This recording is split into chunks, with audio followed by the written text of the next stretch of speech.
What is the craziest encounter of rich kid syndrome that you have experienced?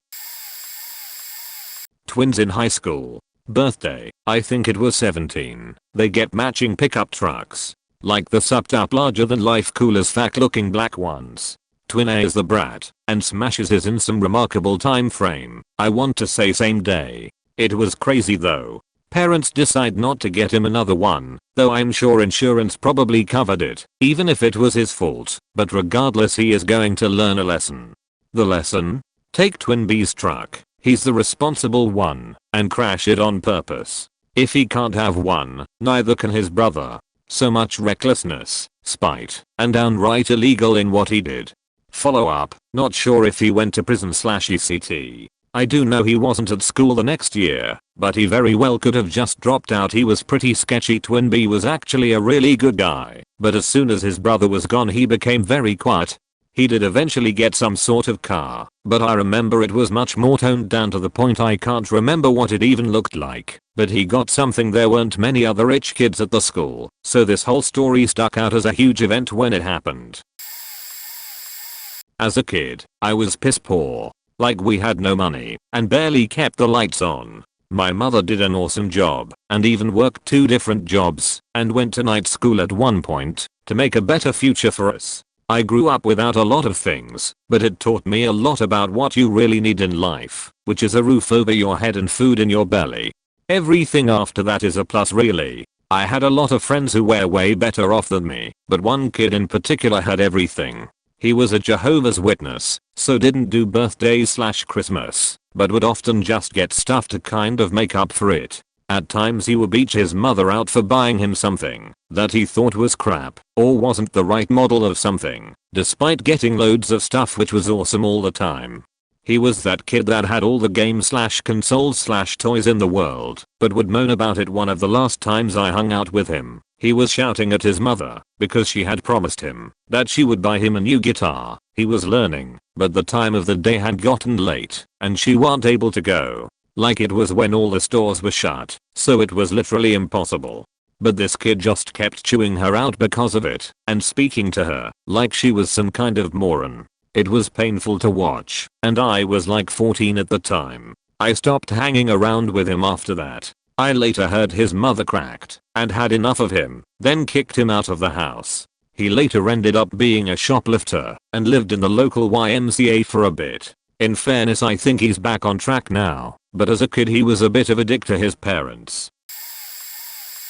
My parents bought me a laptop for my 18th birthday. It was absolutely unheard of in my family to receive gifts as expensive or technological. I cried when my mom handed me it. I was meant to be moving away for university and both my mom and dad had saved up 6 months' wage between them to afford it for me. We all hugged and cried, and it was extremely meaningful and emotional. I went off to university. I was in the dorms one night when my dorm mate, who was a rich white boy from Long Island, brings back like 2 drunk girls and another friend. They start drinking and rolling up weed in the dorm, which I was fine with. It was university, etc. I go to the bathroom down the hall, and when I get back, one of the drunk girls has opened my laptop and is trying to log in. I approach her, and I'm like, hey, that's my laptop, not roommates. I don't mind you using it I guess, but let me just log you into the guest account. She goes to move the laptop off her lap toward me and knocks an open bottle of wine onto it, the entire laptop being flooded with wine. She goes, oh, sorry. And I'm like, what the fuck, dude, get a faking towel.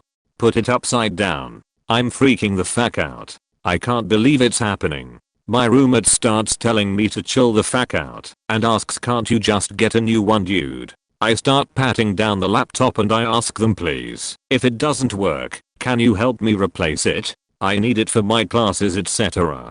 They start laughing at me, saying, why can't your parents get a new one for you? It took 2 weeks of demanding them to buy me a new one before they reluctantly did, as I had to explain to the dorm manager my situation of my family being extremely poor and it being unbelievable that they were even able to get me into university, let alone a new laptop. Luckily he was sympathetic as fuck and helped me arrange for a replacement. But man, that moment of can't you just get a new one made my faking heart blow up. It was more painful than the laptop getting damaged itself. I looked at him and wanted to fucking kill him. I'd never experienced rich kid syndrome as succinctly before or since. I hated that fucking guy. I actually have a bit of a different story than most of these. Met a friend in Econ 101 on my first day. Pretty humble kid and all around good guy, so we got along well and were in the same study group. Turns out, kid's dad owned like a supermarket chain in HK and his mom is a managing director at a hedge fund on mainland China and they were sheet loaded. He never let it show though, and I only found out after about 3 to 4 months of knowing him. His parents put him in boarding school when he was a kid, but he said it was actually pretty tough since the school gave zero facts about privilege. Classes were like 1 teacher to every 3 kids and they were hardcore. They eventually sent him overseas for high school in this really upscale place in North Carolina for 4 years. He was one of the most well-mannered kid I knew in college and super humble. Got straight A's throughout college and made me pay attention too, since I was prone to slacking. I ended up doing an internship in my junior year with his mom's fund and she wrote me a letter of recommendation later on to help me get a job. We still keep in touch occasionally, and he's working for a bank in HK now pretty much following his mom's footsteps.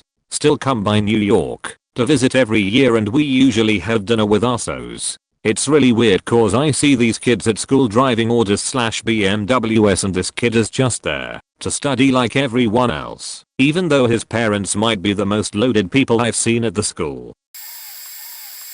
When I was enlisted I worked with a dude that was heir to an orange juice empire chillest guy. I knew he wasn't the problem, he was awesome. When we were overseas he realized the BXPX and bank had slightly different rates between the local currency and he worked some forks magic between the two to get a little extra spending money. The next guy I worked with was the worst, completely clueless. He complained about how he couldn't a satellite signal on his houseboat, so he had to watch DVDs on vacation. This was around 911, so these things weren't cheap. And then we found out his mom was coming on base to clean his room. We found out because his roommate was black and his mom was super racist and she called the cops. So there was that. That was a fun conversation. Edit. I'll add the kid wasn't all bad. His plan for his enlistment bonus was to put it in a CD and then use the CD as collateral for a car loan. That way at the end he would still have his money and a car. I was alright on, and then he pulls this sheet, you were the chosen one, and then he wasn't. These stories made my blood pressure go up, lol. So to give your eyes a break, I'm going to share one story of a good rich kid, although it may not be welcome, which is understandable. This person does not have rich kid syndrome, it's just a rich kid story. So generally rich kids don't mind spending their parents' money. When I first met this guy I assumed he was poor, like me, or at most average. He wore the same shirt / pants most days of the week pretty much. He didn't drive an overly expensive car, Honda Fit, etc. Eventually we started going on dates and we went to pizza houses, Chinese restaurants, etc. Very cheap, super low key. There was no sign of him being loaded at all. He's an international student, and one day, after we got to know each other better, and were already dating for a while, he started talking about how he is not allowed to work in this country. He looked like he was hinting at something, and then asked me if I knew how he was going to school here. Since I had not been close to an international student before, I just assumed that they used their savings, worked their way through it, or took out a loan. Wow, I feel poor now. Then I think about it more. He has an apartment to himself, goes to school full time, an expensive one at that.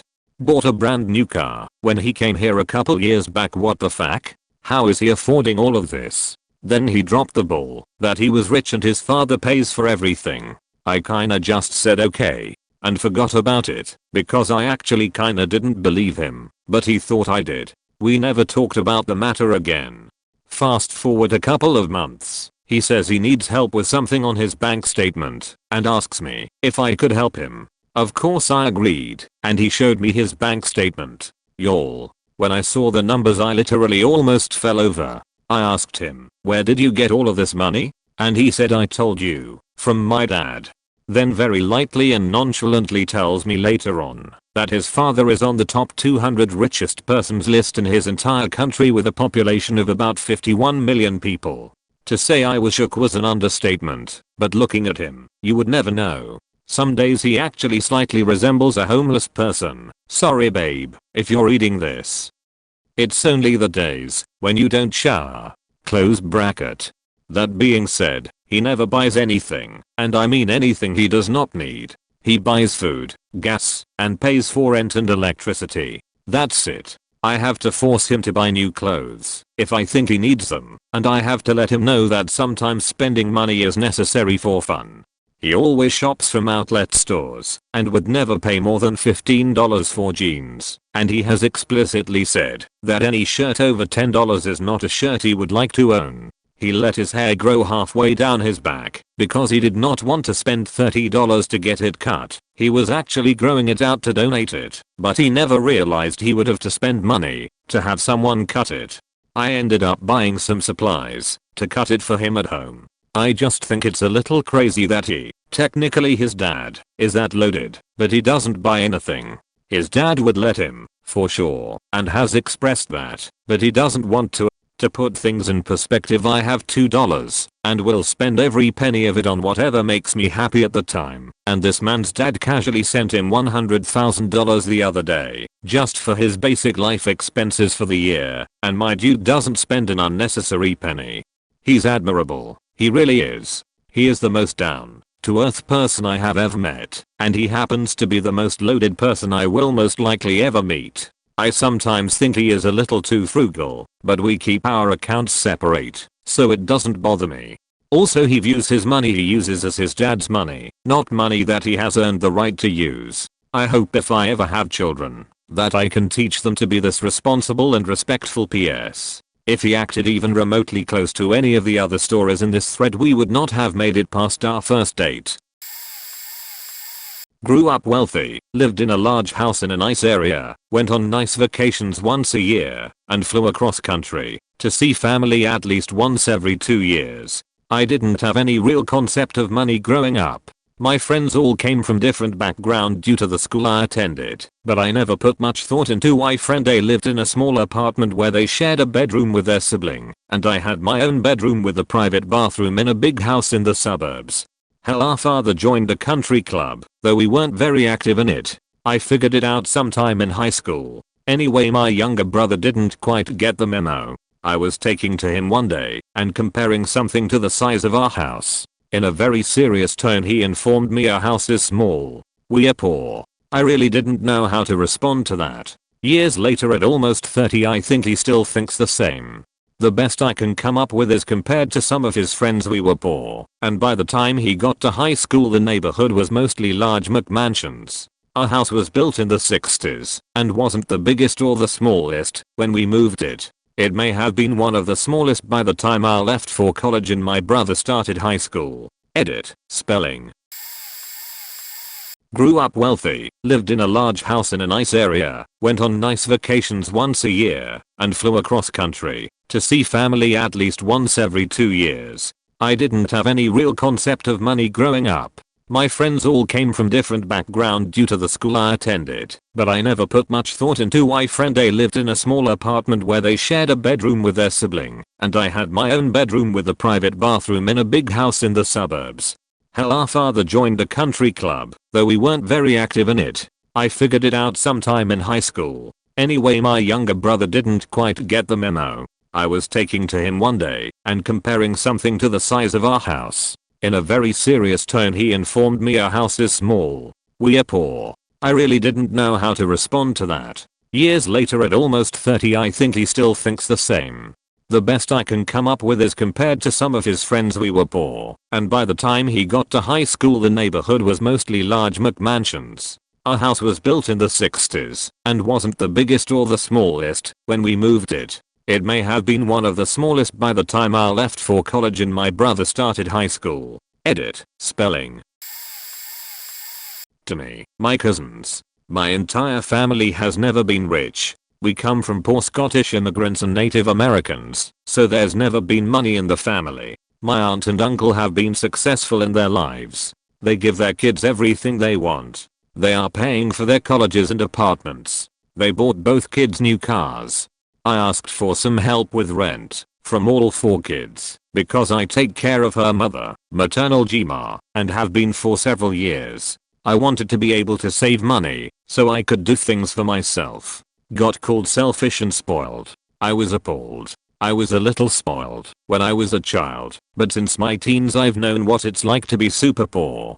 I've known what it's like to go without food, because my younger brother, much younger, needed the food more than I did. I've been without electricity and running water, not knowing what to do, because I was still a child myself. She knew what it was like to struggle, because she grew up the same way. The way I saw it, past tense because I don't see anymore, was that it's not right for me to deprive myself of the life or income I could have to take care of an elderly person when said person has 4 children. I have worked since I was 15 and have always taken care of others. Anytime I've tried to do something for myself, I get called selfish and am made to feel bad about the choice I want to make. Someone else's needs have always come before mine. Bottom line, her kids have never suffered or struggled. They have everything they want or could ever wish for. Yes, I'm a little jealous, mainly because they are allowed to actually be selfish without people trying to take the piss out of them. I understand it won't stop until I make the decision, but when you've been beaten down your whole life, how do you learn to rise up and say enough is enough? It's an ability that is learned, and I never did. Thanks for sticking around to read. If you have any tips on how to learn to be assertive, I'd love to hear them. Oh, I'm pretty sure this will get buried, and no one will ever see it. But I was that kid. We grew up crazy wealthy, stupid wealthy. My father was an inventor of sorts, so we would travel around the world buying houses here and there. And we would do this on our yacht, on private planes, and helicopters. I would have been about 7 or 8 years old at the time.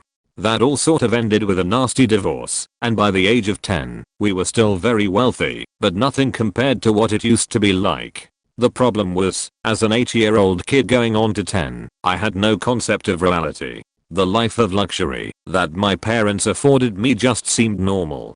So when I got out of that world and went to a public high school in the United States, I would ask other kids what kind of helicopter they had, if they had a yacht, and so on. I would look down at them if they had anything less. Boy, those were some hard lessons to learn in life. I didn't realize that people didn't like you if you spouted off all of the things that you had or used to have.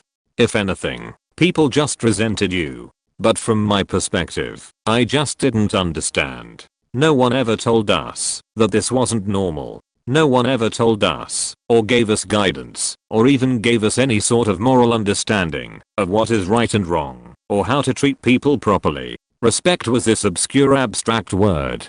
In retrospect, the way my father raised us was disgusting. He was all about money and power and making sure that we knew that we were so much better than everybody else. In the end it was bullshit, and my reality came crashing down hard. It took years to rehabilitate how I treated other people.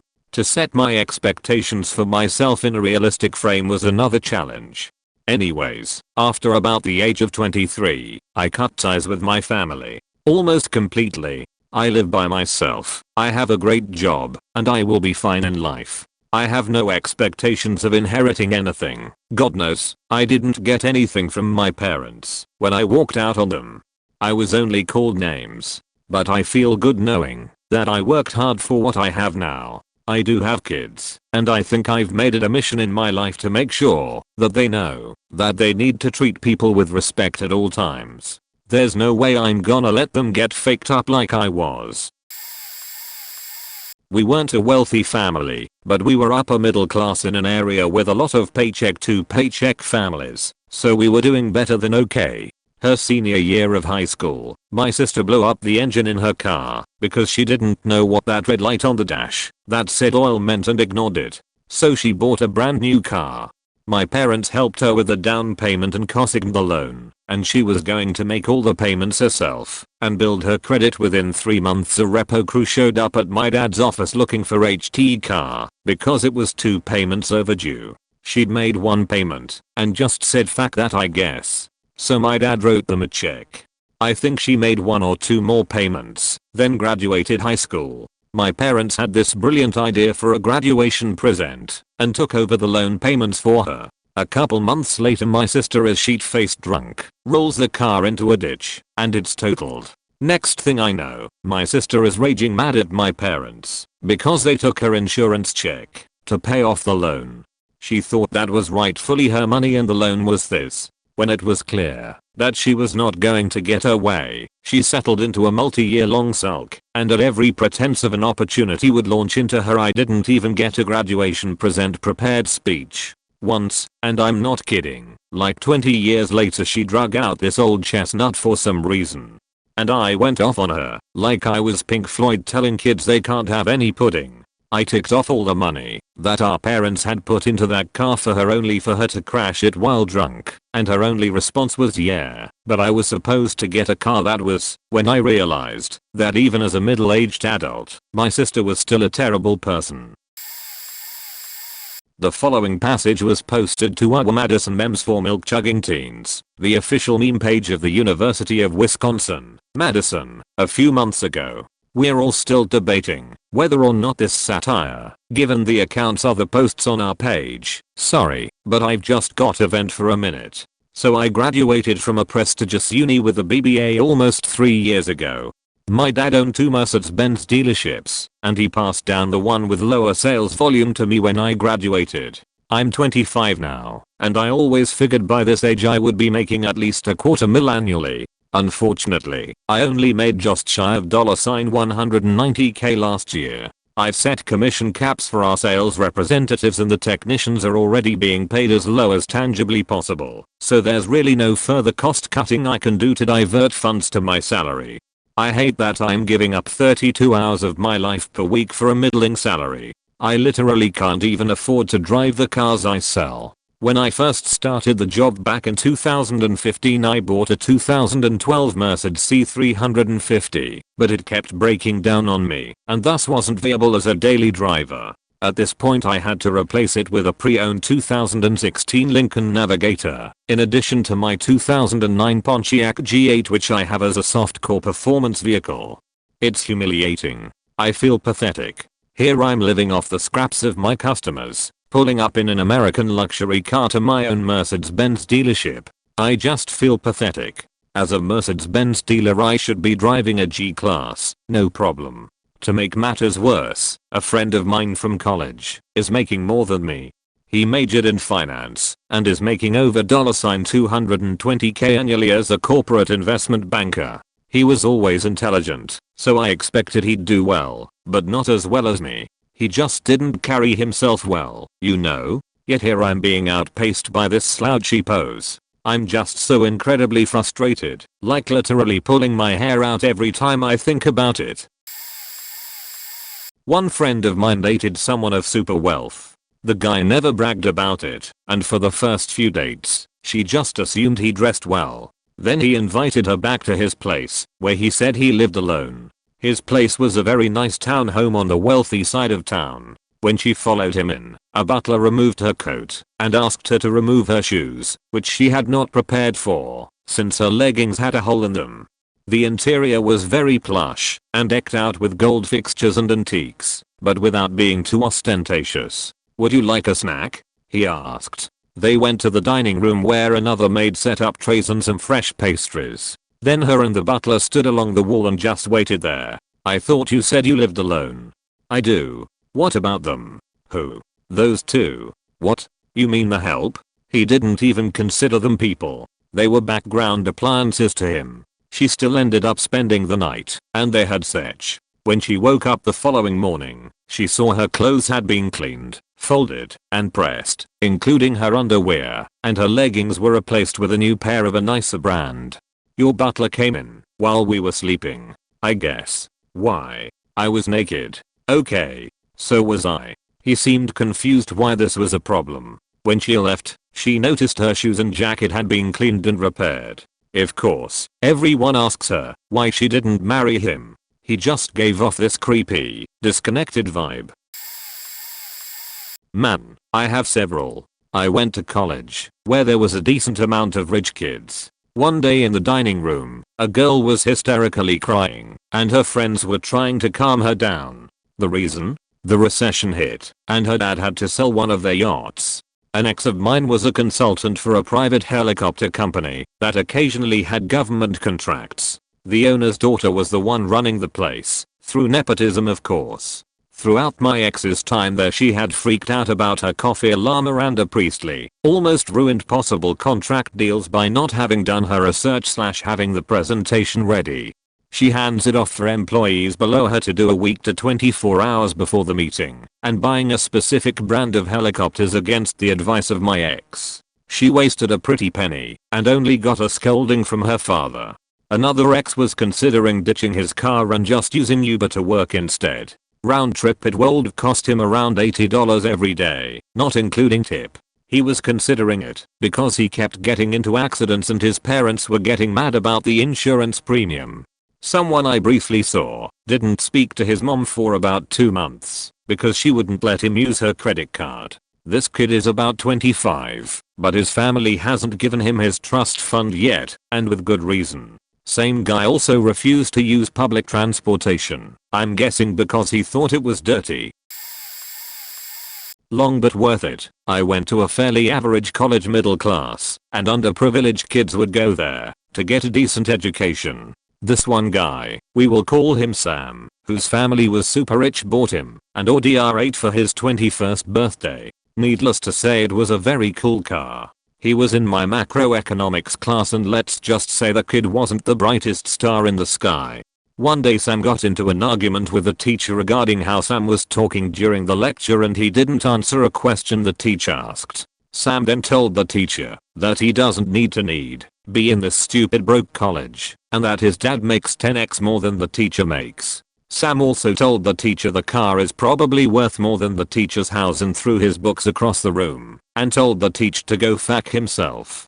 Unknowingly the teacher got into trouble with the board of academics because Sam's dad had made a pretty big donation to the school at the beginning of the year. Now this is the good part. The teacher continued to teach and Sam was still in the class, but all the other students hated him for what he didn't knew, that he was a spoiled little shit. One day during class some of the students trashed the hell out of his car. They spray painted his black Audi R8 with words like T/what, knobhead, cunt, dickhead, jackass, and had demolished every single part of his car with spray paint, and sadly they put batter acid on the roof of the car. Sam finds out about what happened to his car and went on a rampage in the school cafe. We never saw him after that again. He left the school permanently. 5 years passed by and I graduated college and started working at a wireless telecommunications store. One day while I'm at work I see Sam passing by wearing Crocs, shorts and a t-shirt. I called him over and initiated small talk. Turns out Sam got charged with assault and his parents stopped giving him money and kicked him out. He's now an employee at the local Denny's, a diner in Canada, working a 9 to 5 and taking the bus every day. He still talks to his mom and dad, but I think they are making him learn the value of money and how to be a humble person. So, this is not a bad rich kid syndrome I think, but here it goes. When I was a teenager my parents wanted me and my sisters to learn English, so we went to a nice institute after school. It was full of rich kids. My parents were not super poor, but this was a really expensive institute. It was huge sacrifice, and after a few years we couldn't afford it anymore. I don't remember exactly what we were learning that day, but we started talking about food using the new concepts. They were talking about fancy restaurants, what their in-house personal master chef could do, and other things. Then one of the girls started talking about when one day she was alone with her nanny/housekeeper, no master chef this day, and made her white rice with sliced sausages. That was her favorite meal. It was first time she ate that, and she was speaking like it was the best thing she ever tasted. I tried not to laugh. Then I saw my teacher, and she was trying to, so we both laughed. I was like, what the fuck, I eat that shit every day. The other students couldn't understand why we were laughing, and that was even funnier. They all were like 15 to 18, and I just couldn't believe it. She always talked nice things about her nanny. She was always there when her parents weren't. So you could tell she really loved her and loved the meal because of that. But that was funny.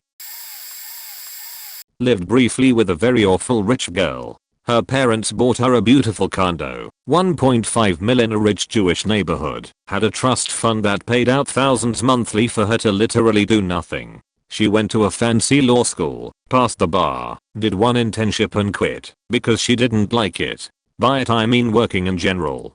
She had severe rich people substance use issues. Flew to New York City to bang a doctor for some Klonopin, odd apostrophe D before that, drank every single day, and slept all day. Did nothing. Didn't leave the house, and still spent $150 bi-weekly for a house cleaner, because she was too lazy to even clean despite doing nothing all day. One time she gave me an outfit for an event, because she never wore the clothes and they didn't fit her anymore. Some things still had tags. I was wearing over 5 grand worth of clothes. I looked them all up. I was the opposite. Grew up dirt poor on welfare with 9 siblings. We all bounced around, some in foster care, etc. Both parents are addicts. Worked 80 hours weekly to put myself through school, build a life, etc. The things this bitch would complain about, views she had on certain topics, were so faking outside of reality. Like she was completely clueless to her privileges. I'd tell her about my work as a social worker and she'd be like, why don't your homeless clients just buy homes? All that stuff happens here. Basically she threw money at everything and complained all day about things within her power to change but never did. She never realized that the only reason she's not homeless herself is because of money she didn't earn. She acted like she was above me, the people I worked with, my friends, etc. when in reality she was a faking pathetic addict loser. I'm grateful for what I have every day and you could not pay me enough to live like her or be like her. I actually have a relevant story for this. I got sent to a private high school in the suburbs for my last 2 years of high school. Wasn't doing well academically in the big public one that I used to attend. So I encountered a bunch of rich kids, most nice, a couple terrible, and one stood out above the rest due to the sheer volume of money at her disposal, more than I ever thought even realistically possible. She was a Chinese foreign exchange student. Parents were big business moguls in China, probably in bed with the government I'd imagine, and they had a net worth far north of 100 million to my knowledge. They bought a condo in the city I live that they kept operational all year round because every once and a while they had business meetings in the area and didn't like hotels. In any case, they were loaded. Now this girl, she was really nice. Truly a sweet and kind person, not like the rich asshole archetype, but my god she did not understand what money is at all. She at one point was surprised when I told her that credit cards used actual money because her parents just paid for it. She also had a fairly nice new Mazda that her parents got for her, just one problem: she had no driver's license. So being the economic genius she was, she lent that 2017 Mazda indefinitely to this one guy for the price of a single Chipotle burrito per week. She was never mean about money or condescending, she just didn't understand it and couldn't fathom why people were hesitant to blow $150 on concert tickets to go to a rave with her on like a Thursday night. She now goes to an art school in New York and her parents bought her a cushy condo in Manhattan, so she didn't have to worry about a commute or about renting a place in a less desirable area. I have other rich kid stories from that school, like the kid who got caught drag racing his Audi R8 by some neighborhood watch people and they reported him to the school. Or the other girl whose dad had been disbarred from being a lawyer twice, once for scamming the family of a dead guy by continuing to collect legal fees from the deceased. Or the other kid whose dad was wrapped up in the Wells Fargo scam thing and was facing massive quantities of legal fees and was complaining about government regulation. Or the other kid who became a self-made multi-millionaire at 19 because he taught himself to code to make Minecraft mods and went on to work at a tech startup, which is still by far the most impressive thing I've ever witnessed. Oh, can't forget the other kid who had 2 mansions on his property and one was used exclusively as a party house, or a girl who bummed around Europe for an entire summer off her parents' credit card. Rich people are something else, man. Went to a college full of rich international students, rich city brats and the like. They all used to brag about how they had BMWs. They had to prove they had around 3 million Canadian to even come over here. Most of the Canadian kids I had class with had parents who were also accountants forcing them to take the same program, wearing guxy everything. One day in our ed class we were learning about white privilege, and I was the main target considering I was the only white girl in that class. Now I could get the white privilege bullshit if I wasn't in a class full of overprivileged rich kids who just use their race as a way to float on the backs of people who actually struggle. Basically they were all looking at me when the prof was talking, and one girl straight up dead stared at me and said, "Must be nice to be white." The fuck? To which I replied, "Yeah, being raised broke as fuck, accumulating mass amounts of student loans, not having a BMW, and living in the ghetto is faking nice. Wanna trade, lives you ignorant beach." I guess I could have been nicer about it, because I'm sure they have their own struggles, but it bothered me that I was being labeled as privileged because of my skin color, when faking clearly these kids had a way better life overall than I ever will. Ethan Couch. The Affluenza teen. Ethan Anthony Couch, born April 11, 1997, killed 4 people while driving under the influence of alcohol and drugs on June 15, 2013, in Burleson, Texas. He was intoxicated, driving on a restricted license, and speeding in a residential area when he lost control, colliding with a group of people assisting another driver with a disabled SUV. 4 people were killed in the collision and a total of 9 people were injured. 2 passengers in Couch's truck suffered serious bodily injury, one with complete paralysis. 3 hours after the incident, Couch had a blood alcohol content of 0.24%, 3 times the legal limit for adult drivers in Texas, and he also tested positive for marijuana and Valium. G. Dick Miller, a psychologist hired as an expert by the defense, testified in court that the teen was a product of affluenza and was unable to link his actions with consequences because of his parents teaching him that wealth buys privilege. It was initially reported that, as part of his sentencing, their son would be sent for teen substance abuse and mental health rehabilitation to Newport Academy, an upscale residential treatment center in Newport Beach, California, with costs upwards of $450,000 annually. The facility offers a 90-day treatment program that includes horseback riding, mixed martial arts, massage, and cookery, interpretive dance therapy, a swimming pool, basketball, and 6 acres of land. He is free, walking around like the rest of us. Remember his victims: Breena Mitchell, 24, who SUV-stalled on the roadside; Harley Boyles, a neighbor who came to help her; Shelby Boyles, 21, Harley's daughter, who also came to assist; Brian Jennings, a youth minister who stopped to help while driving by; Sergio Molina, 19, the passenger who has been left quadriplegic.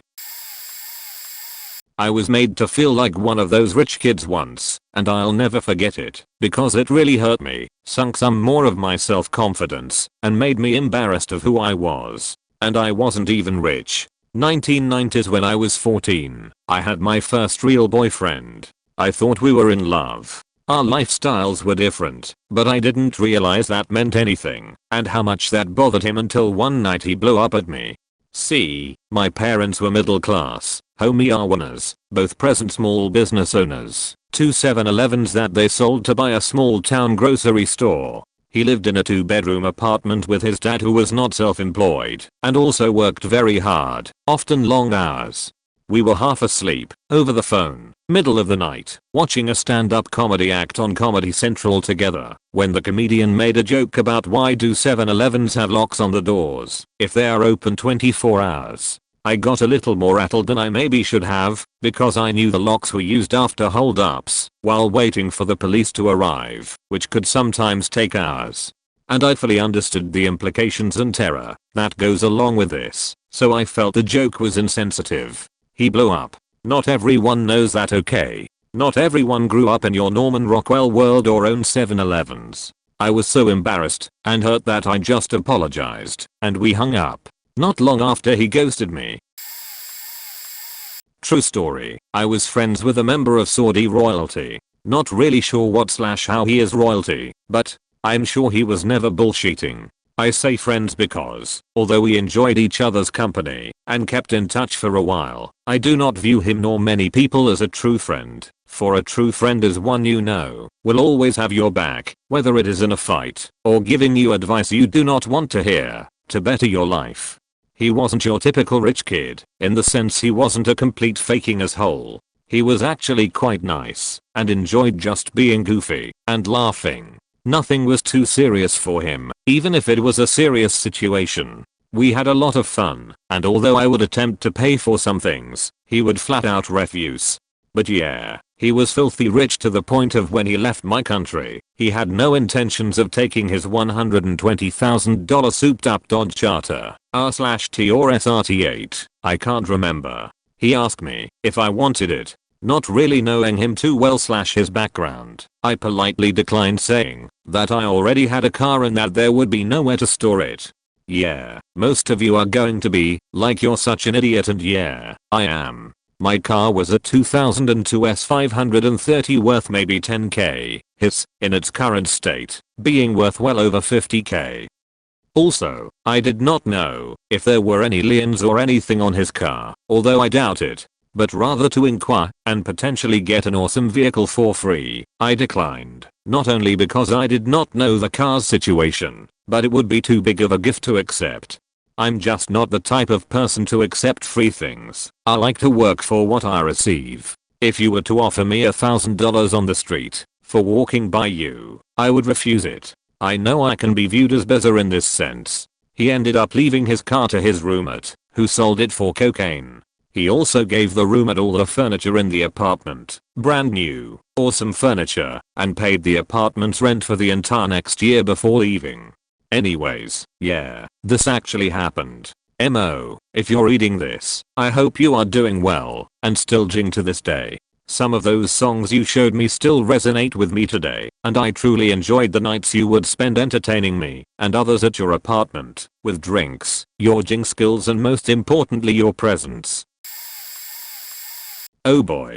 I live in a really wealthy suburb of Nashville. My dad caught a lucky break with work and we are able to live a great, fulfilling life, but I know what it's like to know you have money problems. These kids don't. I go to a public school, not even one of the 50k a year privates here. My first story was in 8th grade when a girl, the daughter of a famous sports coach, told our teacher, I need the homework for the next 2 weeks. We are going to one of our houses in Italy. Freshman year, I got to see the cars. There were 8 G-Wagons, 2 Aston Martins, and I didn't bother to count the QX80s and Porsches and sick trucks. This girl, whose dad is a prominent country singer, got a black, lifted G-Wagon for her birthday and complained because she wanted a Tesla. At tennis, a kid got hit by my serve, and her mom threatened to sue me for assault.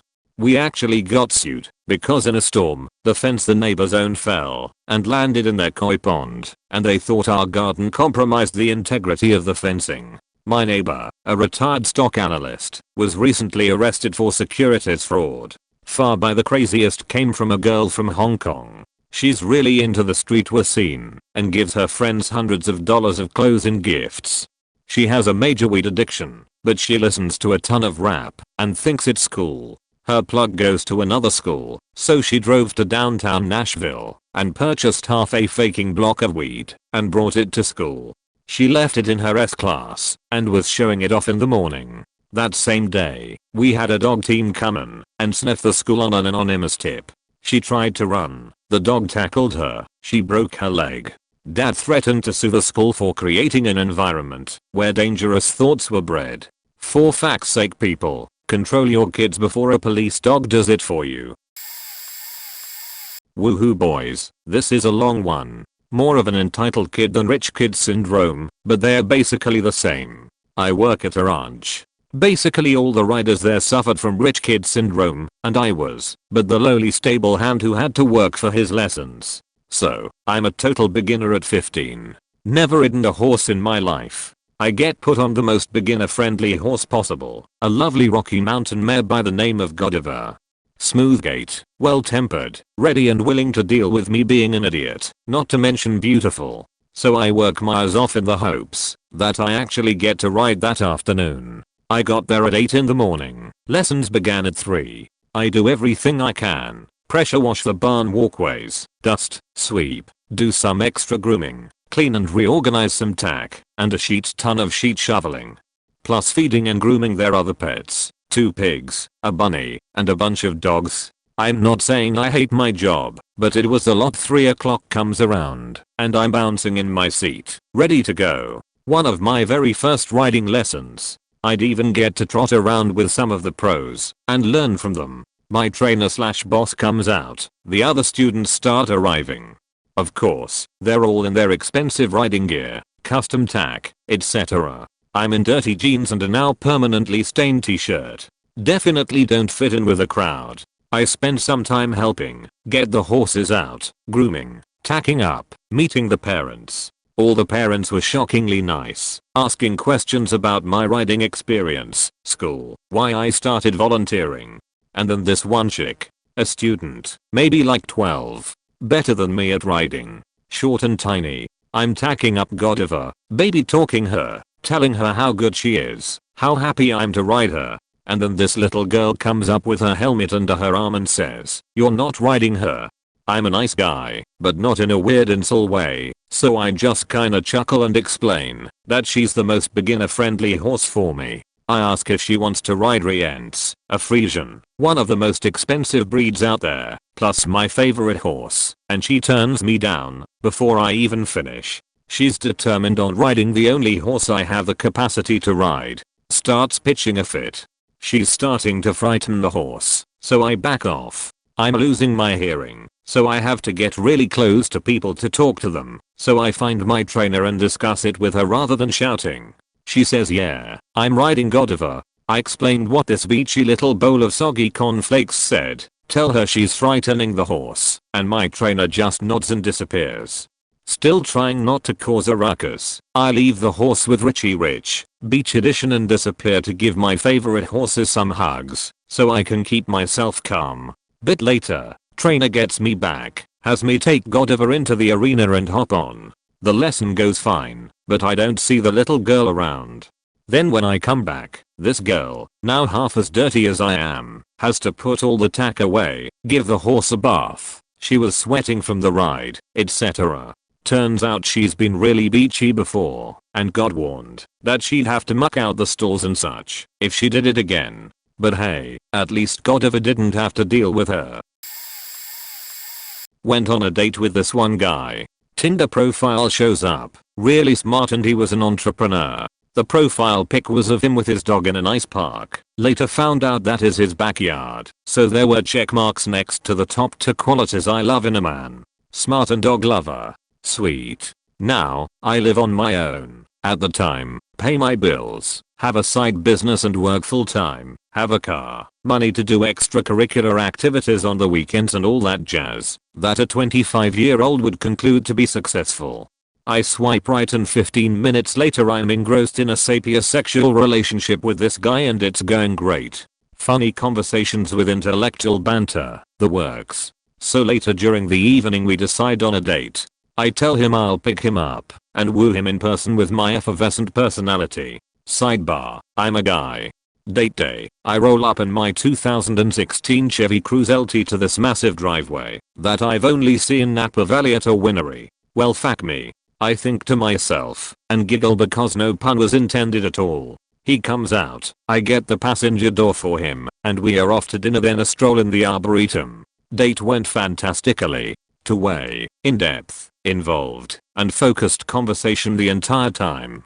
Lots of laughs happened, and hand-holding and some kissing. Fast forward 2 days, no call no text during the second phase of courting. Waiting dating. So I take it upon myself to break the silence, and follow up with an inquiry of a second date. The response blew my mind considering how the date went. "I'm sorry, but you drive a Chevy Cruze. That's like a Honda, but worse. Everything else about you is perfect, except that you lied about being wealthy. I was under the impression you had lots of money, because you own a side business and work full time, and live on your own. Everything else about you is perfect. I'm going to pass." Not once did finances come up in any conversation and my job titles were in my profile. Gosh, so I have nothing like anyone else's stories, but I went to a private well-known university with a lot of rich kids. Some just disappeared during midterms, or took mental health days. This really rich South Korean kid only showed up once a month in my 4x a week morning Japanese class and still passed the course. I'm sure his parents were donors or something. In one class this girl who sat in front of me always let her jacket fall to the floor. Being the, unfortunately, non-rich person that I'm who was raised right, I told her jacket was on the ground. She just nodded and ignored it. So I picked it up and placed it on her chair during the break. It was a brand new Burberry jacket. Another day in another class, eavesdropped on a group of girls deciding where to go for spring break. I referred to these types of conversations in my head as country hopping, since they would literally tour an entire region in a week and act like it was no big deal. And here I was applying for credit cards and trying to use leftover financial aid money just to afford my used textbooks in the school store lol. One last story. My mom really enjoyed watching that rich kids show at the time and told me to look for Edge Johnson since he would be on campus. I did see him one day, waiting for the tram decked out in designer clothing, with a Louis V bag and designer shades stepping onto the transportation. He looked like a model walking the runway. I thought about taking a picture as I sipped my $1 McDonald's coffee, but I didn't want to seem like too much of a peasant so decided to just keep walking. In order to graduate from my high school, all seniors had to give a 30-minute speech in their English classes on some aspect of their lives that shaped them, how it connects to the assigned readings that year, along with playing a video or a song, or bringing in pictures, or whatever. Mind you, the district my school was in was massive, and in one of the only suburban areas in my state, thus meaning there would be kids on food stamps and welfare sitting next to kids whose parents were both doctors. This socioeconomic naturally caused tension between kids throughout the years, so part of this project was to show that no matter what, we can all experience the ups and downs of life. It really was eye-opening and brought a sense of camaraderie before graduation anyway. The year I graduated there were a lot of good speeches in my English class.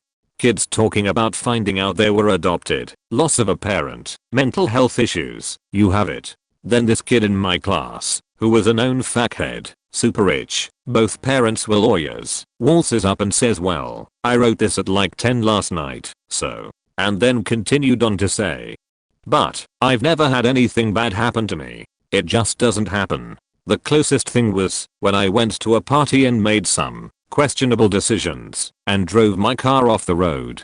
But I was fine. Yeah, my parents were kinda mad, but it all worked out in my favor because they bought me a Benz. Then he played a clip from DBZ and sat back down. I'm not certain if this is considered the craziest, but I went to an elite boarding school, which I will not name, and as with most, if not all schools, there was a no alcohol or drugs policy. Of course, being mostly the children of the 1%, it was not unusual for certain people to receive preferred treatment, and depending on how much money your parents donated to the school, aside from the tuition, you could get away with a little misbehavior or a lot. I personally engaged in shenanigans, but was never caught. I had friends kicked out, usually because their parents didn't donate a lot of money. But the one thing that really frosted my eyes was one student who was sort of a friend, though only by circumstance. But for the most part, any student caught drunk or high would be at the very least sent before the disciplinary committee or at worst, kicked out. This guy would get caught stumbling drunk practically every weekend, and not only would he not get in any trouble, but any staff finding him this way would simply usher him to his room and tell him to stay there for the night, and that was it. He was never even yelled at for his behavior. Of course, I'm sure it helped that his father donated the sports complex, which was about $10 million back in 1990, and guys like that never seemed to get in any trouble. I'm sure he must be a well-adjusted and kind-hearted individual now, with an appreciation for accountability. In a school that was populated by princes, princesses, and the children of the 1%, it was a real eye-opener for a kid whose parents may have been affluent, but raised us to be very different people, never gave us money, made us work from the age of 16, etc.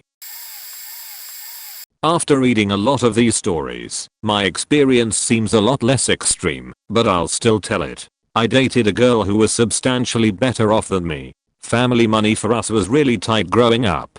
Her family wasn't 1% or anything, but very upper middle class. vacation homes, fancy private school, etc. At first I was like, why would I care how much money her family has? We love each other. But over time it became so clear how out of touch her and her family really were. Her dad would park in loading zones because he would rather pay the parking ticket than find a spot. Her family also made offhand comments about how much of a disadvantage public school kids were right in front of me, even though I went to public school. And, mind you, I went to an excellent public school.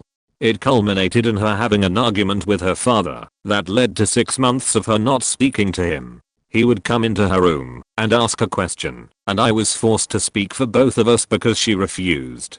I finally told her off because she was complaining that he was late paying her sorority dues. I was like, aren't you still not talking to him? And you expect him to pay tons of money? She just told me to not make this about myself, whatever the fact that means. She was a good person, just so out of touch that she would do some pretty shitty things.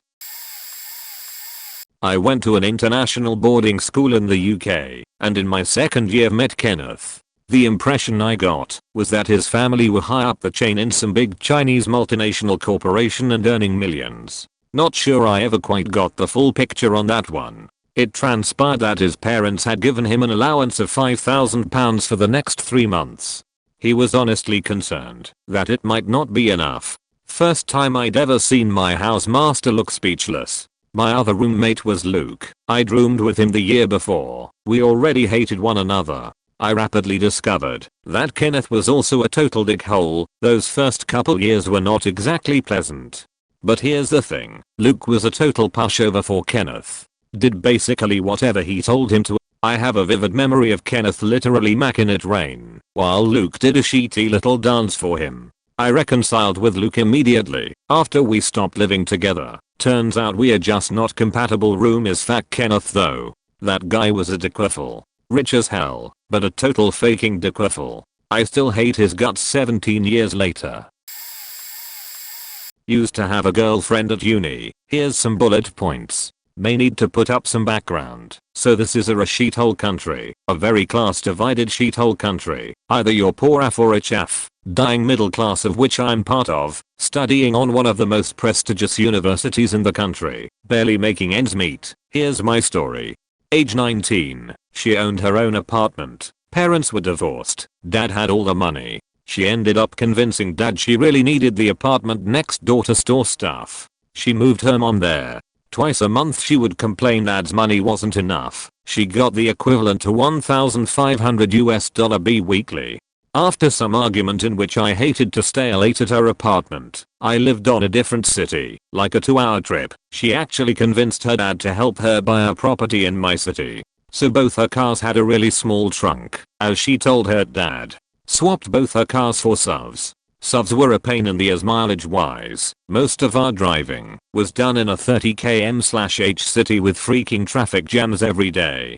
So she decided to get a small car for those times 90% of the time. When our relationship was dying, yes, it has some perks, but money does not bring that much happiness. She took me on yet another all-inclusive trip to St. Kitts Island. Sometimes hanging out, she was like, oh, you shouldn't wear this tonight, then went to buy clothes for one night crap and left perfect clothes on the shop because why would you bother carrying them? We are going to have fun. You can come tomorrow and buy them again. Going out, partying. Close group of friends. She would always pay for all 15 to 20 people partying hard. An investment, she called it. When we broke up, she threw up a tantrum and bought herself some greater property in Manhattan. Kept teasing me with the come here and live with me. Everything's going to change crap.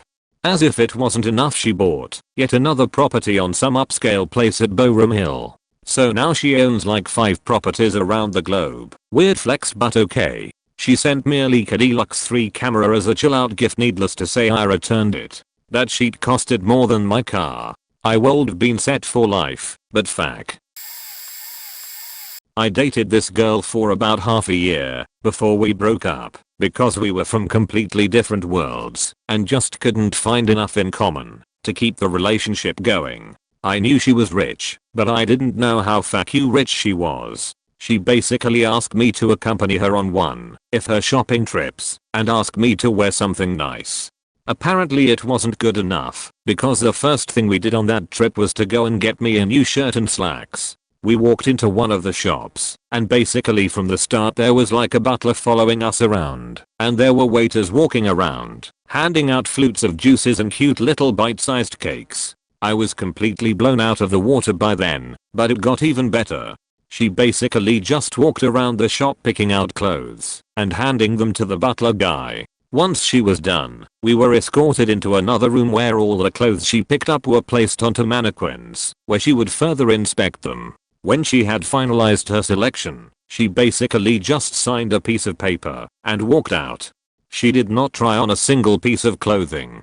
I asked her about it, and apparently the shop had her measurements, and the designs she selected would all be custom made to fit her. She didn't even bother checking the prices of any of the pieces. At that point I was completely overwhelmed and actually really intimidated that we were dating, and sure enough, we broke up about a month after. It was a really cool experience though, one that I'm sure I will never get to see again. My family is working class, but I ended up at a top 10 university, where at least 30% of the students were kids of Fortune 500 CEOs or wealthy international students, most of whom were out of touch with reality. My craziest encounter was with an international hotel heiress, who was a friendly contented girl, but thought money was the solution to everything. Her ex got into a fight with her because of their different values. She wanted to make him feel better by renting out a fancy lounge in LA for $100K and flying all his friends out. Needless to say, that didn't fix the underlying problem and their relationship didn't last long. Later, her parents got the bill and threatened to disown her if she kept spending like that. In a way, I pitied her. She didn't have many true friends and a lot of people took advantage of her because of her loose spending. In fact, she told me of several instances where classmates stole cash and clothes from her home. I was close enough with her to tell her to stand up for herself, which she later did and appreciated by offering me an Hermes Birkin bag, of which she has a dozen. I turned that down, as I think those bags are ugly, and funny enough, she still asks me for financial advice today. I had another classmate whose biggest life struggle was growing up in the poor part of Greenwich, Connecticut. He complained constantly that his parents only make $1 million a year. He also resented his dad for being laid off during the 2009 recession and selling their vacation house. Heavens forbid they only live off the $500K a year his mom brought home. Poor him.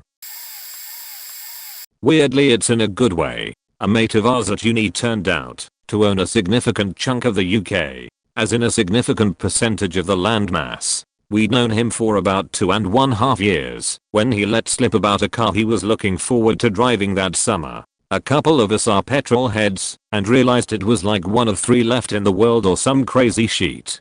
So we just asked him outright. I mean, we knew he wasn't poor and that his folks sure as shit weren't struggling financially, but we realized that maybe he wasn't quite just a bit better off than us. So yeah, turned out he's a viscount and will be a duke when his dad dies, and they own a faking stupidly large estate and chunk of England.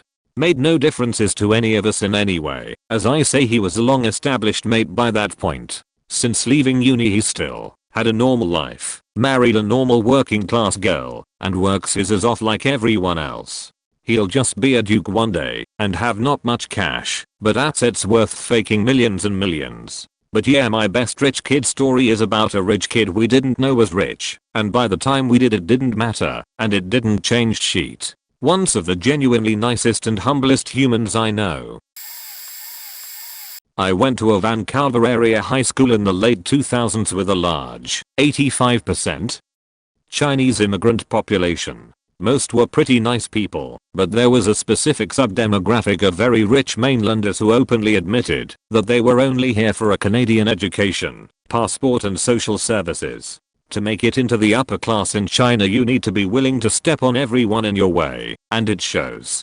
You also need to prove your loyalty to the state, which explains the attitude. I hung out with this one kid for a while, and he was always flaunting his wealth. Mind you, he was 16 and had never earned a penny in his life. It was all dad's money.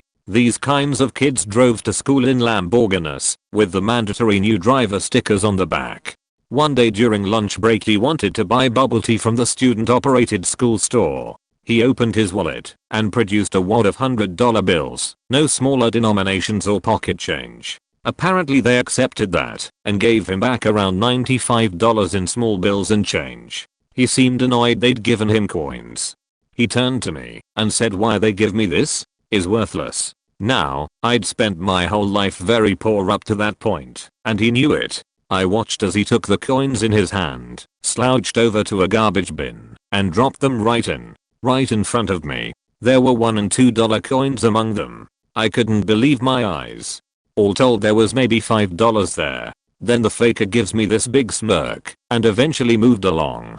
I waited for him to round the corner, then reached in to fish out as many as I could. It was more cash than I carried on most days. I went to the cafeteria and bought myself a sandwich. I stopped hanging out with him after that. I know I'm posting to this a bit late, so this will probably get buried, but I have a few. One of my best friends that was so shocked that a bank account could go below $1,000 that he called his bank to see how it happened, still couldn't understand how, and was sent to a branch of the bank to talk to the manager of the location, and it still took him an hour and a half to understand the problem. Then later on the numbers on the ATM turned red. When he overdrew the account he thought that he simply transcended normal banking and proceeded to brag about it. This same friend as a kid/young teen kept ordering a sushi from his family's chef that cost $3,000 a pound for just one of the ingredients. He ordered over $30,000 of sushi in a week. He also insists on replacing his cell phone as soon as there is a scratch anywhere on the phone. Not completely unreasonable in itself. The part that's crazy to me is that even if the scratch is super small on the back of the phone, under the phone case, and can only be seen at a certain angle in the light, he still insists on replacing it. He also complains that $120,000 is a tight budget to buy a car. Lastly, in an attempt to keep him from talking openly about having money, his mother hired 3 guys in a van to kidnap him, jump out of white van, bag overhead, and all, while he was out on a walk, tie him to a chair in an empty factory, only to be unmasked to see his mom. I just remembered that he has also mentioned that when he was a kid he wanted a go-kart track in his family's backyard, so after a week they built it, a full-size track. He said he used it for a week then never again. My friend also said on the first day learning to drive he backed up into one of their G-Wagon, and they told him to just keep driving and it will be fixed by the time they get back, and in a similar story it took a week to realize a car was backed into their pool and just left there. Just out of college I worked as an office manager for a nursing home. I handled all aspects of accounting and payroll as well as liaison for patient families. Self-pay patients, those who did not need financial assistance or were not covered by any insurance, were given access to some luxury options like newspapers, television, and telephone, hairdressing, etc.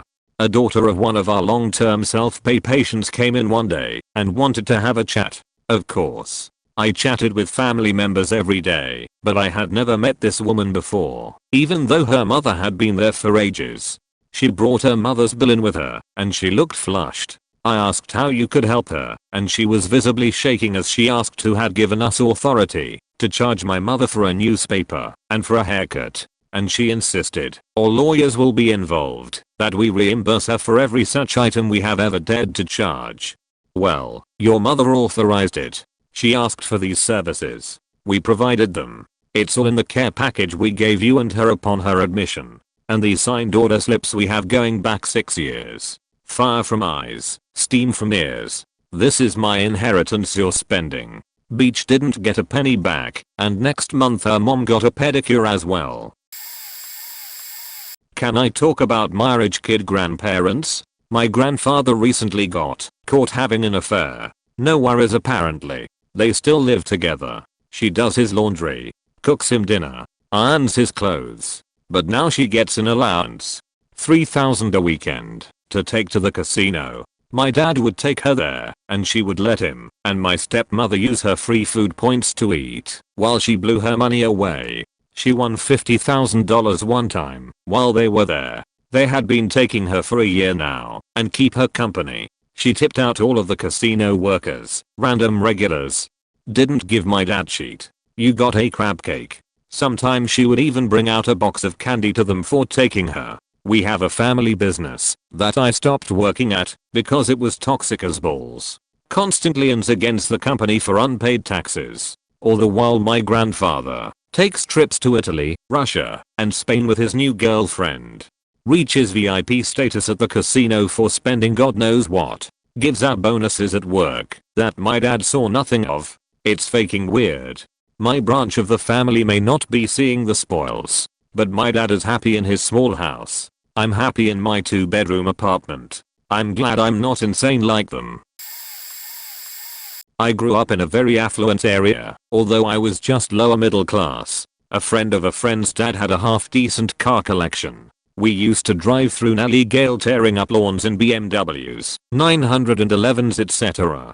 I wasn't there the night that it happened, but one time the brother found out why the 911 should be respected. It fishtailed out of control and right into the living room wall of a house. It took him several tries before he got it unstuck, but the damage was done. Another person's parents made it pretty big before he got old enough to value a dollar.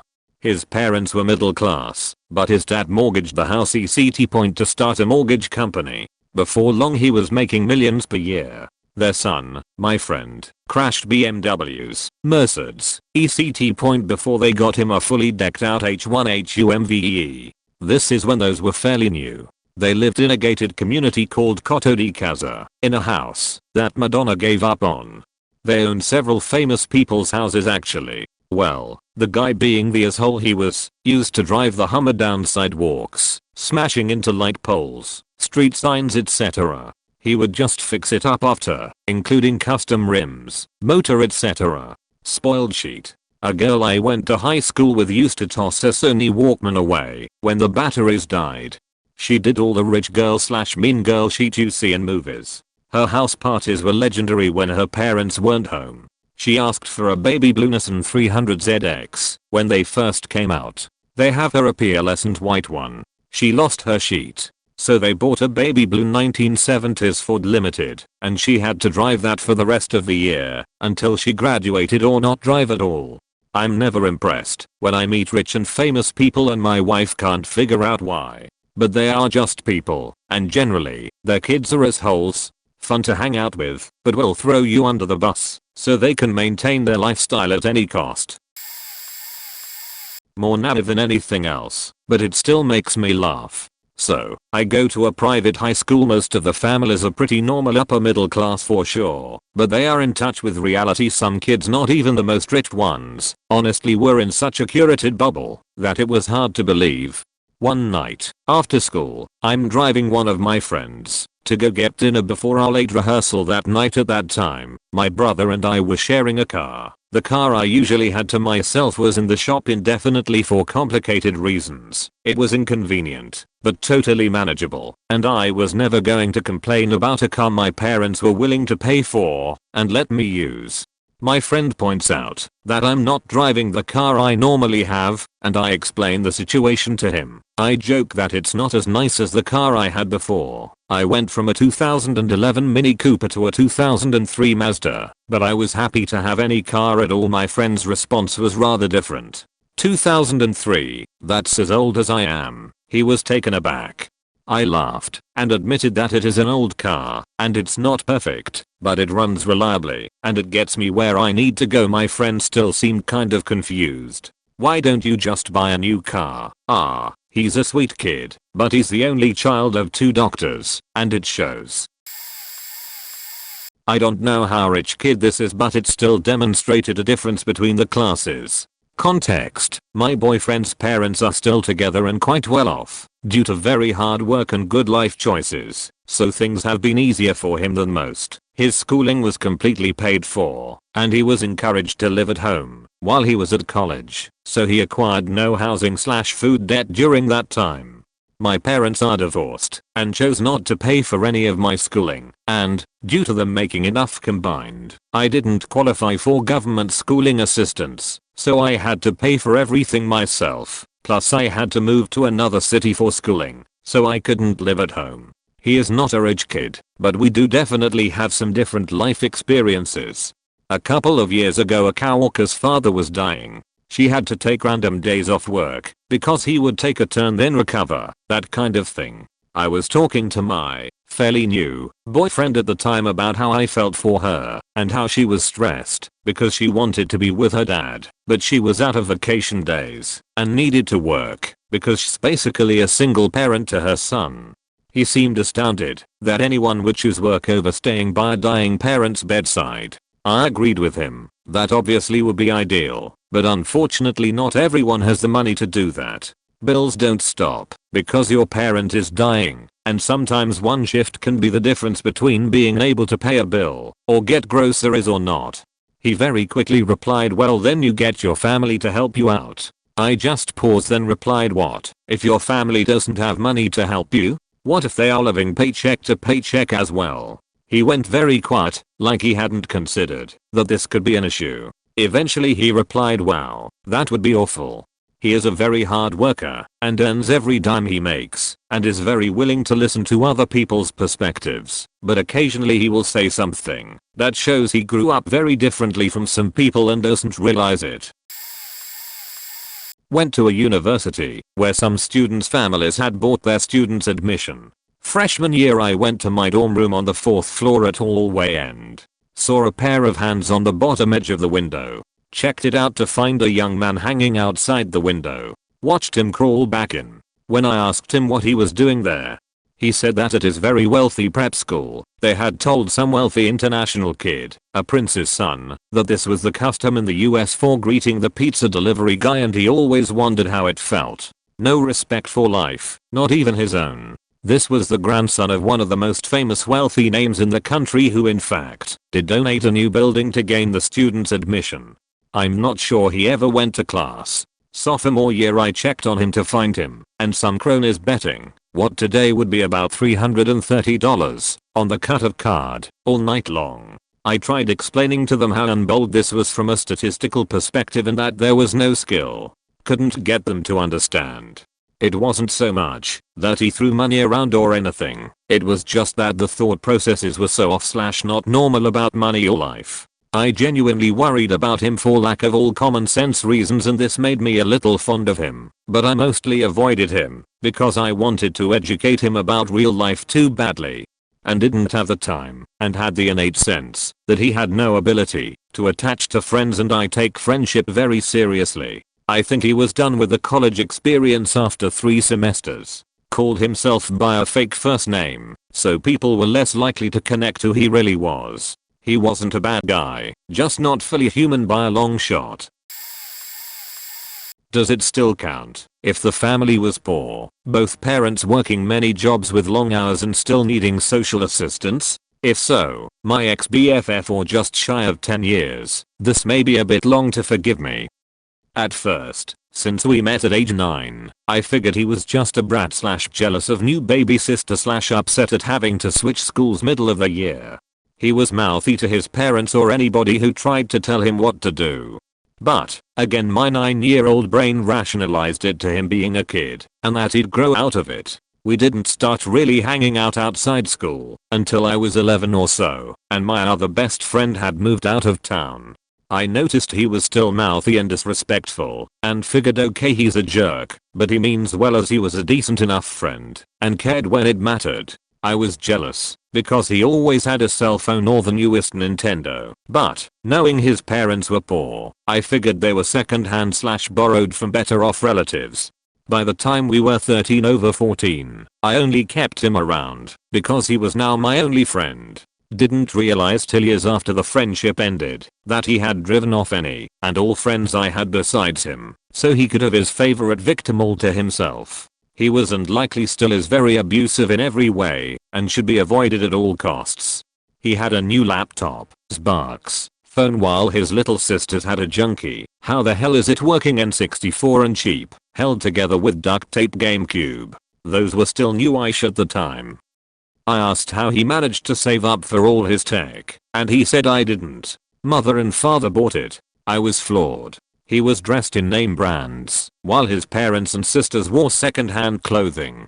The mother often stitching worn clothes together to make them last longer. If the parents tried to parent him, he'd scream the house down. All the kids had autism. My ex-friend had made his sisters worse because they mimicked him/his actions, and I later learned he was abusive to them as well. And that he had an older brother that literally convinced his parents to legally give him to the grandparents to avoid him.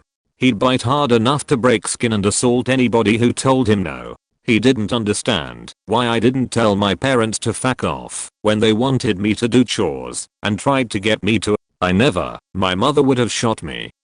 By the time we were 16, I was so afraid of him, I virtually became his maid and often took the brunt of his anger to save his mom and sisters the torment. His parents split by then.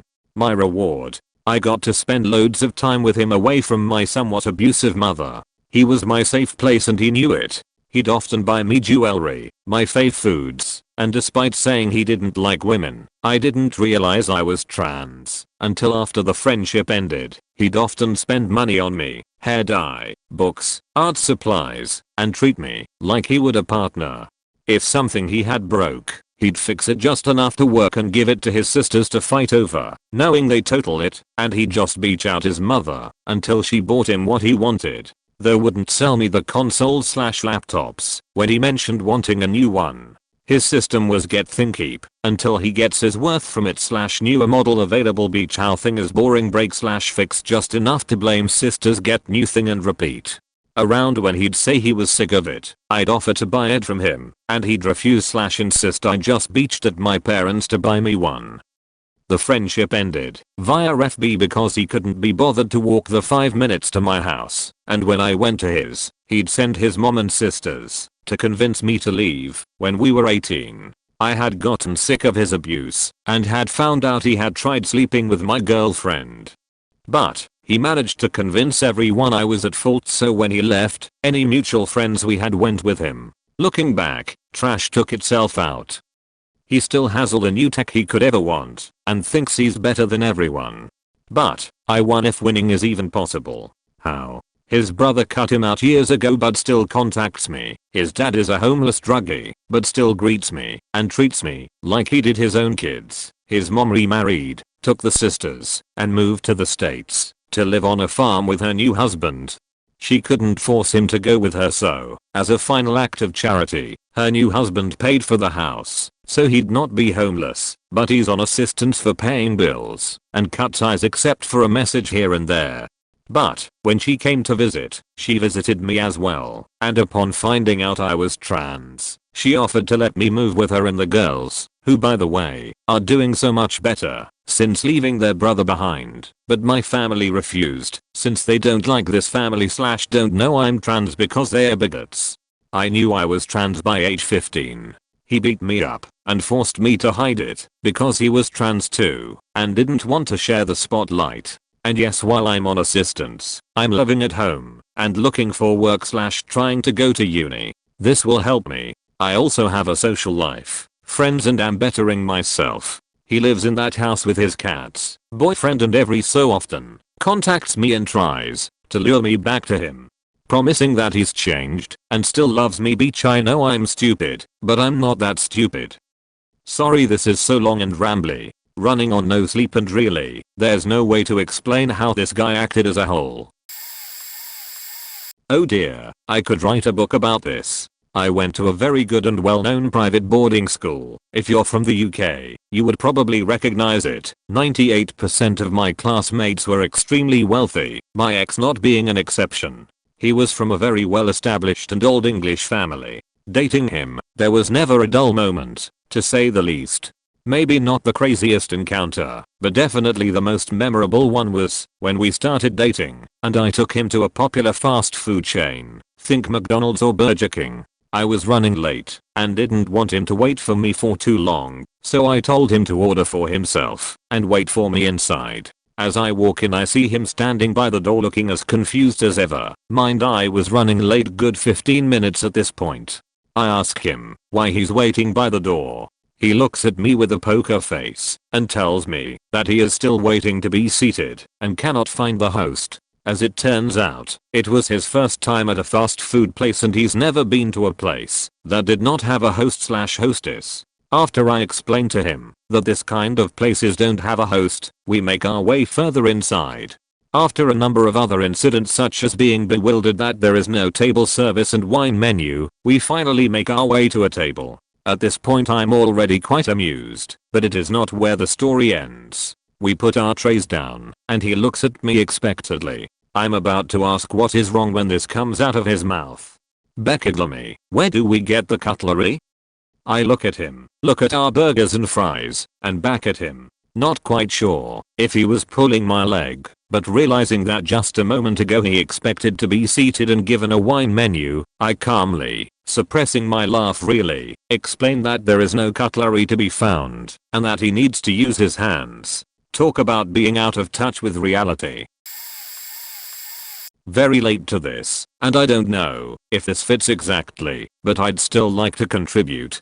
So I was the rich kid in the situation. Before the crisis my parents were very well off, and since they were married they have had their own, very big house, so I'd never moved in my life, until I left for uni. Anyway I'm talking with my French prof and she says something about a 2-room apartment. So I go, how the F do you live in a 2-room apartment?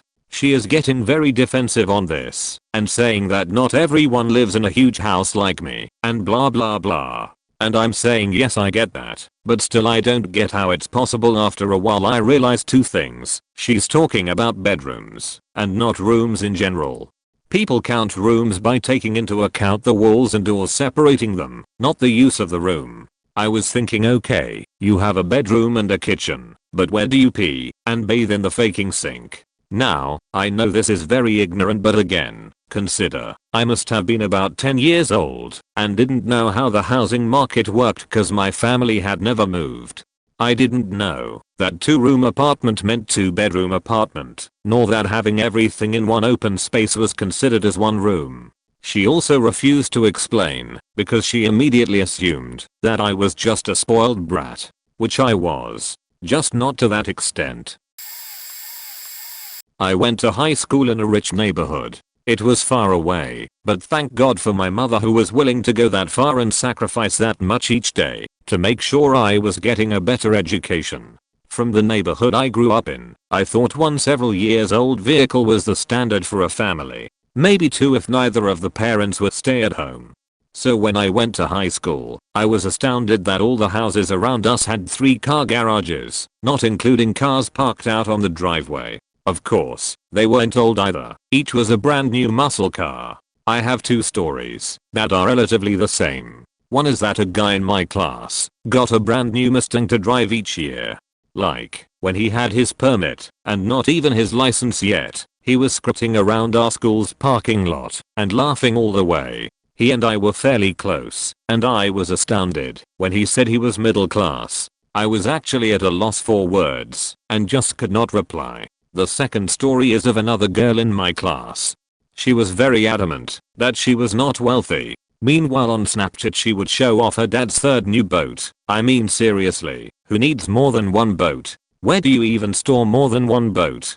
Anyways, I kind of grew this animosity towards her which was completely unwarranted. She was nice, I just couldn't get over how ignorant she was. As it turns out, the guy and girl I just talked about are seemingly happily dating and have been in a relationship for a while. So, go you guys.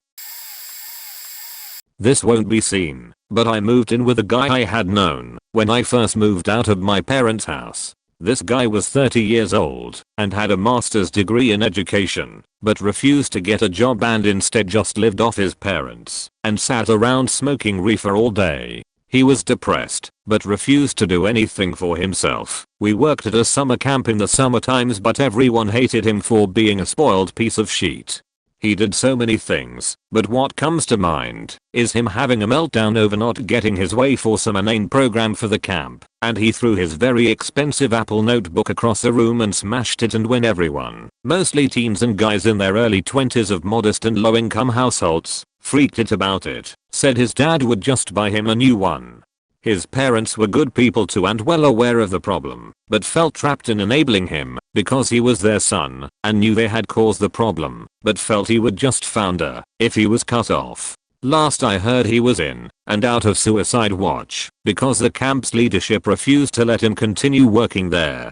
It was his only goal in life to be a program director at this camp, and he could not cope. Also, one time a very expensive pair of polarized Ray-Bans he owned had a single scratch on a lens, and he refused to ever wear them again and made his parents buy new ones. I was like, shot, I'll fucking take them then. 6 years later they are still the sexiest and best pair of sunglasses I've ever owned.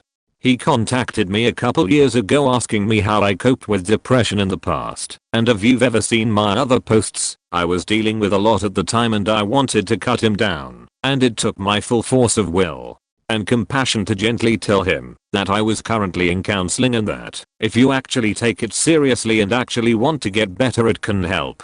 He didn't like that answer, but fuck it. To me it just demonstrated that independence and self-actualization is a learned trait and needs to be instilled early. Not my encounter specifically, but one of my past roommates said one of the boys who lived on her hall our freshman year came from an extremely rich family in Washington, D.C. Dad was a politician. After a couple weeks of initial partying and being a college student, one of his roommates was finally like, dude, you should start to clean up your mess around here. And this guy was like, oh, I don't know how to clean. If I pay you, will you do it for me? Like what? You don't know how to clean? Turns out he'd lived with a neat freak of mom, and then a housekeeper on top of that, was literally never taught to clean up after himself. His parents ended up having to hire him a cleaning service of his own to come and clean up his entire dorm, and before long none of the 4 boys in his dorm were cleaning up after themselves. They planned to get an apartment together the next year, and although I don't remember the details, there was some kind of huge confrontation between them, and the rich guy ended up dropping out and going home. Yikes. My encounter, though not as crazy as the first, was going to do my laundry after 2 weeks at college and literally had to guide a group of boys in the entire process. We are talking didn't even know to separate your colors from your whites, thought you put bleach in your colors, thought you put scent beads where you put the detergent and dryer sheets in the vent. I tried to be as nice as possible, but I was just like, y'all have never really done laundry before, or even watched someone do laundry. Okay, to preface this, I go to Oxford Uni, which is why I've met so many of these weirdos. I can't think of any like huge stories, because tbh most people try to hide their wealth. But these are just tidbits that stand out. There is a boys boarding school called Harrow which is obscenely expensive. I've never had a good experience with a Harrow boy, since their overriding mentality seems to be that they can buy the rights to anyone's genitals. One threw a tantrum at me because he bought me drinks all night. I really didn't ask, and then didn't bang him. Another has been harassing a girl I know for a full 2 years because she turned him down. Nice rich boy I know, bought about 30 of us a meal each and functionally unlimited wine at a nice restaurant, unlimited cocktails at a bar, then as much champagne and other drinks as we wanted in the club all night. He is actually nice, but also seemed to think this was normal.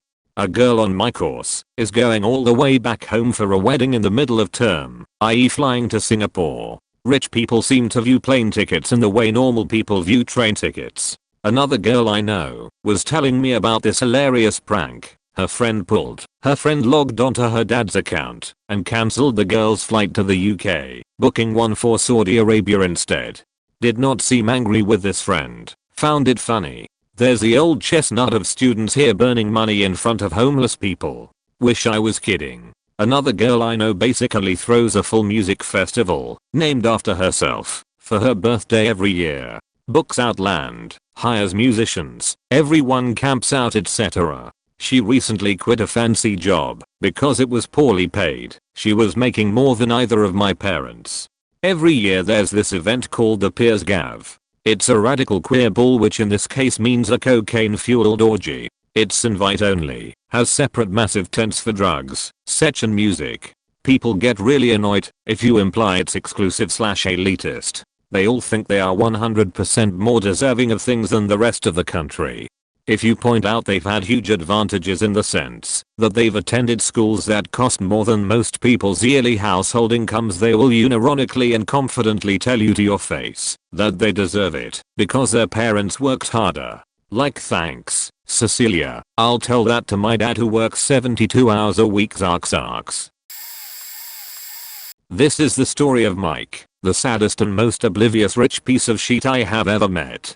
I was working as an intern on a really big US Senate campaign about 10 years ago. Getting a full-time job on a campaign like that is a huge deal, and we had something like 40 interns competing for 3 full-time staffer positions. Donors often give money with the contingency that their children will get jobs on the campaign. We were about a week from the announcement of which interns will go full-time, and in walks a donor's son. Let's call him Mike. Just to give some context, I had been working for free for 4 months, 60 hours a week, just to have a chance at being a staffer. The pay is garbage when you get hired, something like $18K a year, but the job exposes you to incredible powerful people and sets you up for the rest of your life.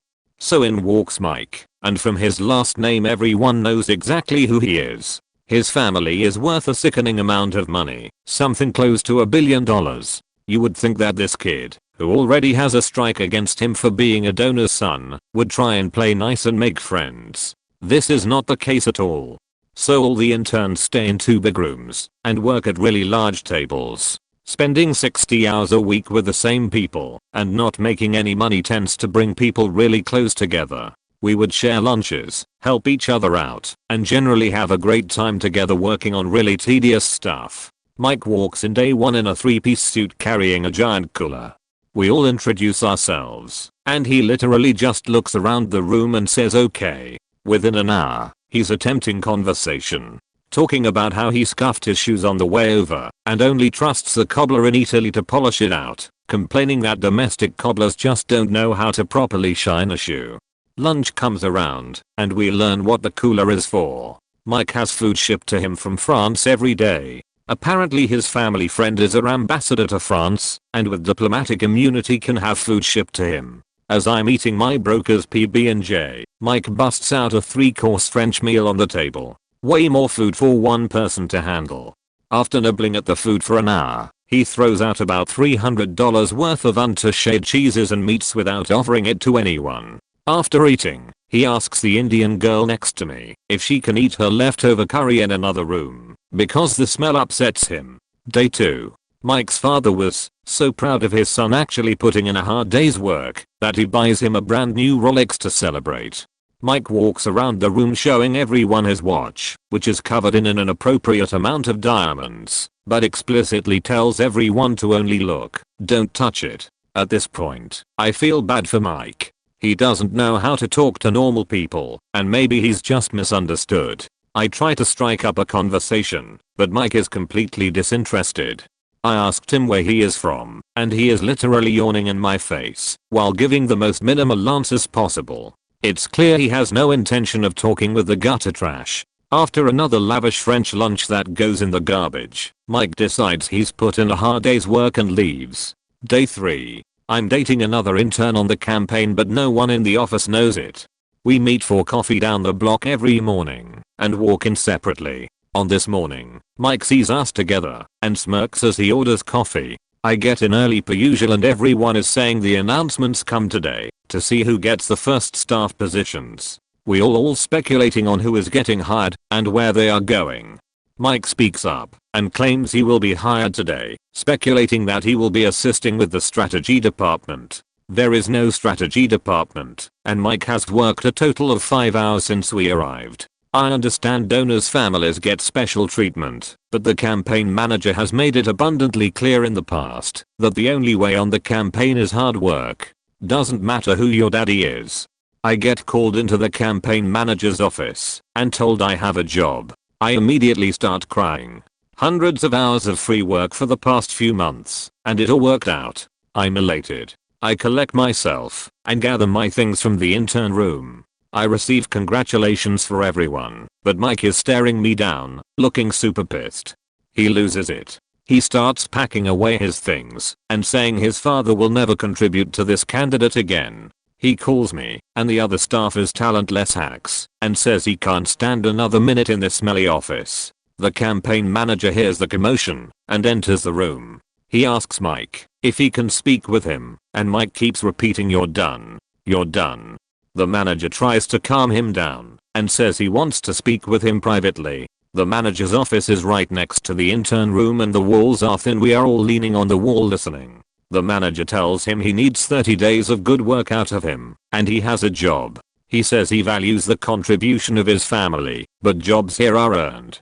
Mike storms out of the office huffing and puffing. He walks back in the intern room furious, points at me, and says moderate_extremist is having an affair with one of your interns. I thought you'd like to know that. Thanks for outing me, bro. He storms out of the office. The manager shakes his head and business resumes as normal. We hear later his dad apologizes for his son's behavior and continues to contribute to our campaign faking rich kids. A couple days ago, my friends and I were just sat in McDonald's after a nice long day at a wildlife park when slowly these kids, probably around 12 to 14, started filtering in, all wearing big design labels. Guxy, Machino, Luboutin, you get it. The boys had their hair disgustingly gelled back, and the girls looked like they had just left the salon and looked like mini Kardashians.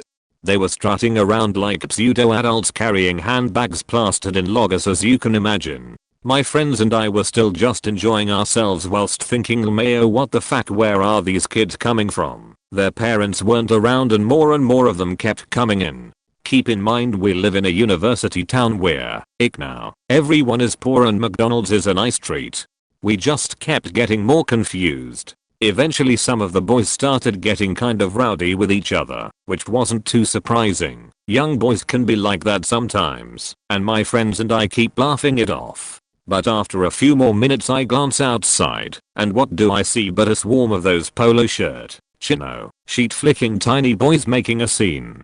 There were at least 30 of them, and obviously the noise attracted the rest of the money squad, who ran over to see what was happening. They ended up being tackled by a couple of security guards, but half of them brought the fight into McDonald's where they were beating the shit out of one lad. We saw one of the boys with his belt off literally whipping the boy in the middle with it. But anyway, by the time we left there must have been over 60 of them around the part of the building we were in, and of course some of the more entitled ones were having a go at the security guards who were blocking half of them from coming back inside. It was wild. I really hope they called the police. Oh, something I can participate in. So this company I contracted has slowly phased out a board member's son from it. We'll call him Steve. Well, Steve's dad is a really smart guy and pretty rich, and is on the board, but Steve isn't.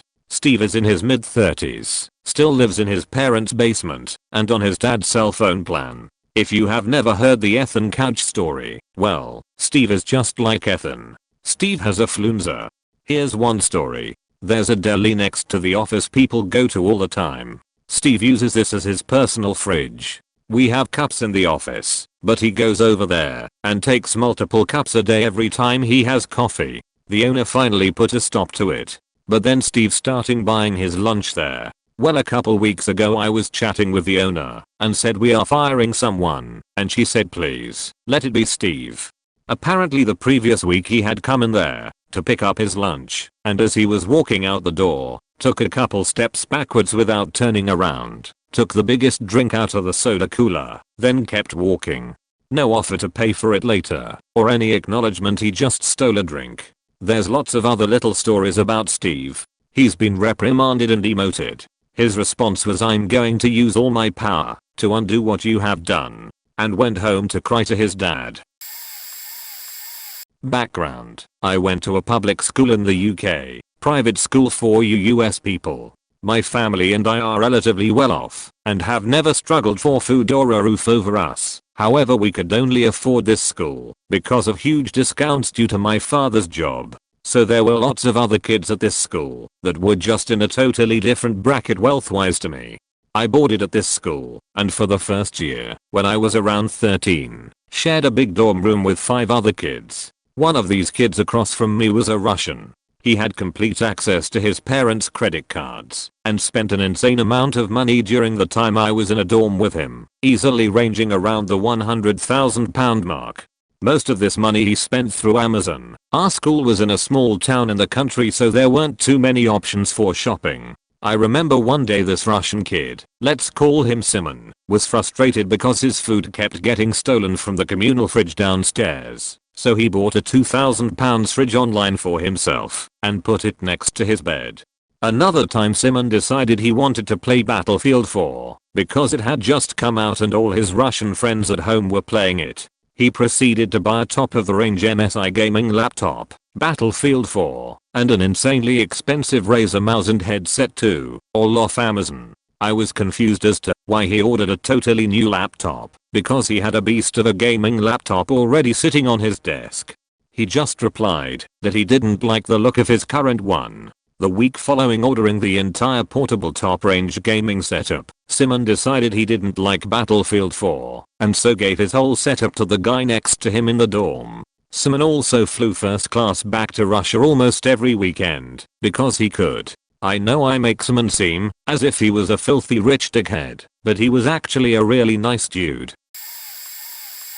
Was a scholarship student at a private school undergrad, so I have a ton of small stories like this. I worked at the little cafe to pay rent, and the school gave everyone $100 worth of dining bucks that could only spend there. By the third week this girl was talking about how she blew through the $100, another $100 that she put on it, so daddy was just going to deposit $500 a month for her. Keep in mind that you only got the dining bucks if you had an unlimited food plan for the cafeteria, which never closed, and the most expensive thing at this cafe was maybe $6. Somebody else I knew had her dad deposit $500 a month into her bank account, on top of paying rent and an unlimited food plan, as an allowance, so she wouldn't have to work. So essentially he was just giving her $500 to party, but would still never chip in for alcohol and just mooched off us all the time. But the real kicker was this one guy I hung out with. He was so spoiled that he'd never done a load of laundry or washed a single dish in his life, was the doctor's kid who used to brag about how his dad would force his employees to do his science fair projects for him.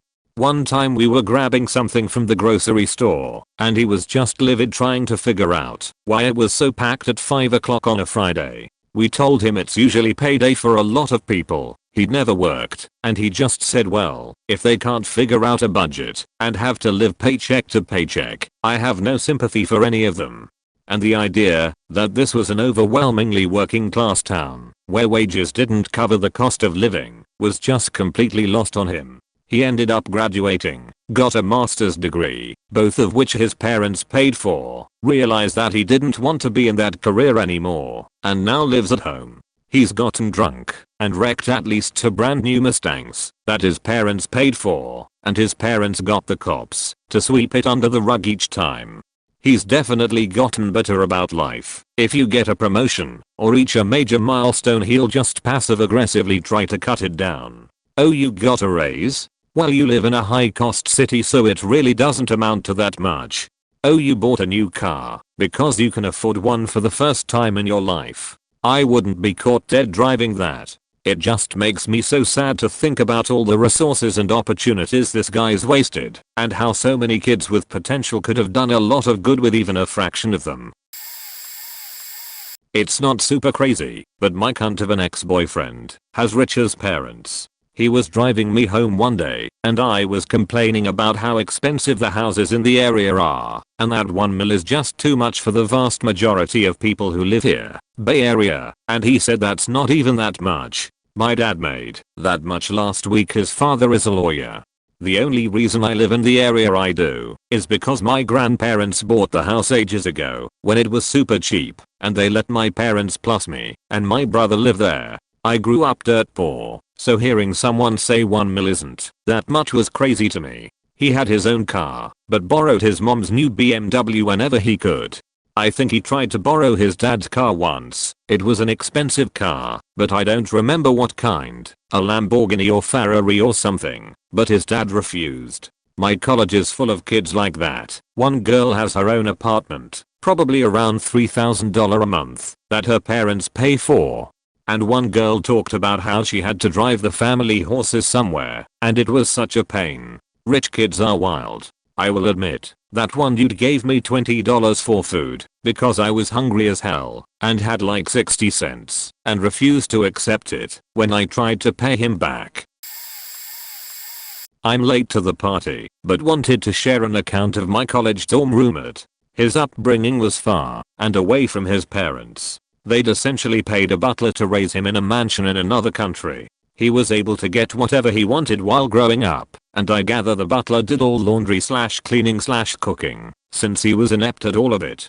He was a nice enough guy, but his disconnect from how most of us think and live just strained every friendship he made from what I could see. You can guess the obvious behavioral stuff. Left messes behind, didn't do his own dishes, had unreasonable expectations of what housekeeping his roommates should be responsible for, and just generally didn't understand why people around him would be so disgruntled sometimes.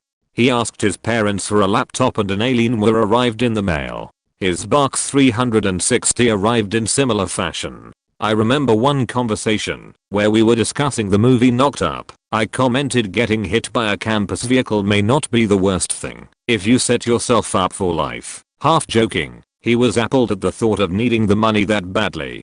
Another time, we invited him over for Thanksgiving, since he was an international student with nowhere to go on the holiday. While staying over, he offered to give my brother those box, to everyone's surprise. A week or two later, he missed playing MK9 and asked me to take his box back from my brother. My brother has special needs. That was not a conversation I wanted to have. That shit's in. I got out of that dorm as fast as campus housing would allow, but he ended up getting an apartment with mutual friends and I saw him again a year or two later. When I visited, he had spilled a drink on the floor and was insisting they clean it up, citing some dishwashing argument they had going at the time. The kitchen floor was sticky, none of them would do it, so I grabbed a mop and set out to demonstrate that none of that shit matters much as the floor getting clean. He did not catch my drift. He thanked me for ending their roommate dispute with a big "you do care" smile. I made special efforts to never see him again after that. I knew a guy who came from old British money. His family started some shipping business in the 1850s that morphed into an aeronautical and energy company. He was in Canada working at one of his parents' operations and was a genuinely nice and sort of oblivious guy who loved his marijuana. He had a birthday at some club, not the club going type myself. I still wanted to go and say hi. I get there, and he has a private room with unlimited bottle service and 2 personal waitresses. Had a great night, and at the end the check came for around $20k. I sort of politely reached for my wallet and sheepishly offered to contribute. He took out a black private Amex and quickly told me absolutely not. Paid the entire bill and tipped $5k. The next day I texted him to thank him and he said he had nothing to do with it. It was a gift from the family for his birthday to him and his Canadian friends. Then apologized for responding late as he had just gotten off one of their jets in Bermuda to see his aunt. I did some online digging and found out his dad was a billionaire in England. Not really a rich kid syndrome, but he definitely showed me a side I never get to see. Even knowing people my age who have families worth 5, 10, or 20 million, it is not even comparable. These people were simply on a different level. The kid also had a pretty modest apartment rented for himself and drove a used Honda. Old money, nothing flashy, but when they were flashy, wow.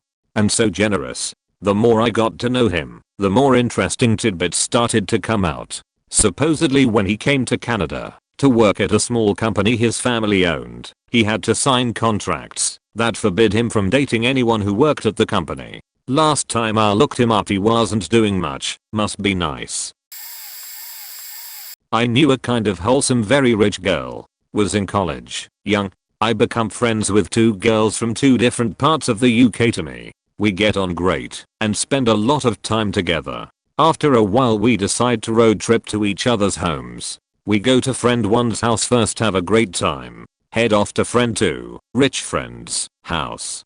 She basically lived in an entire hamlet. Her dad was an entrepreneur. I didn't even know what that meant. But her home/land was so big they used quad bikes to get around. I'm like, what the? Did not expect that, as she was a wild one.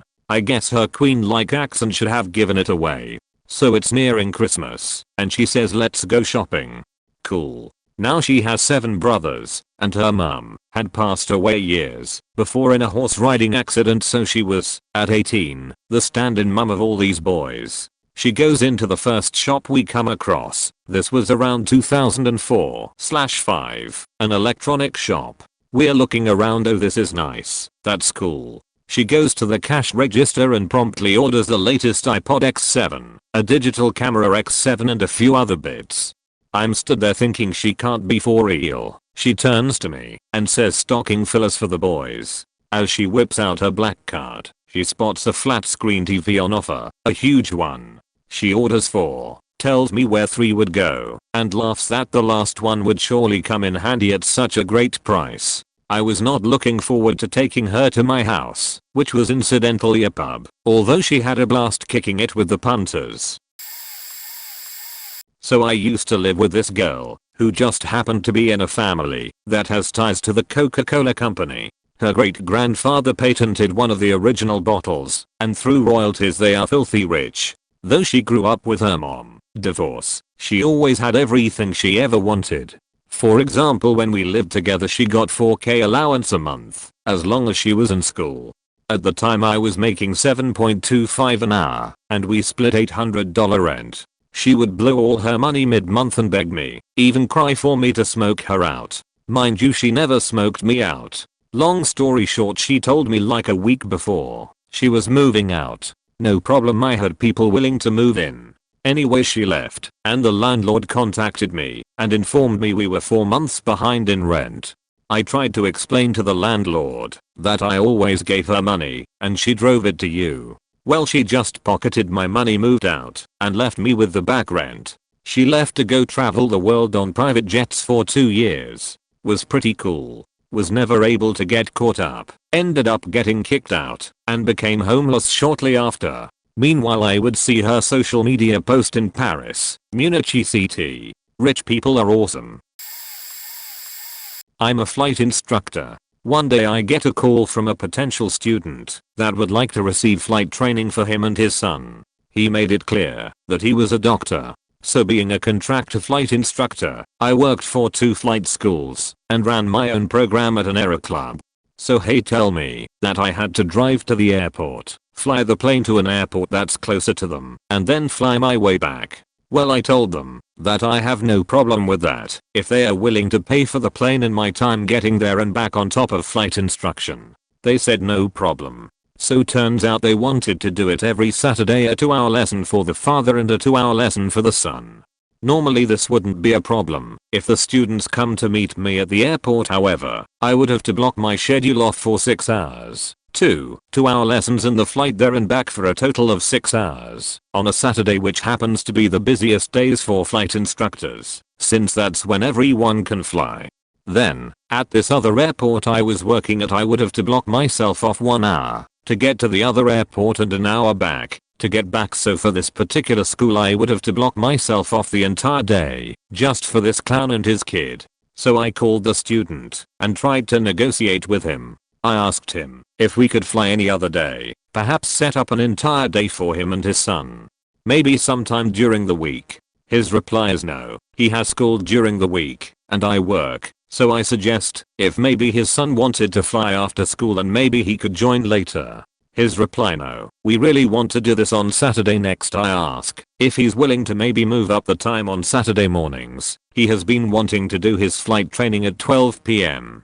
The busiest time of the busiest day of the week, mind you. His reply was no, we don't really want to wake up early on Saturdays. At this point I just told them that unless he comes to the airport where the school is located, I don't have time to fill you in. I also gave him a list of other schools to call to see if he could work something out with them.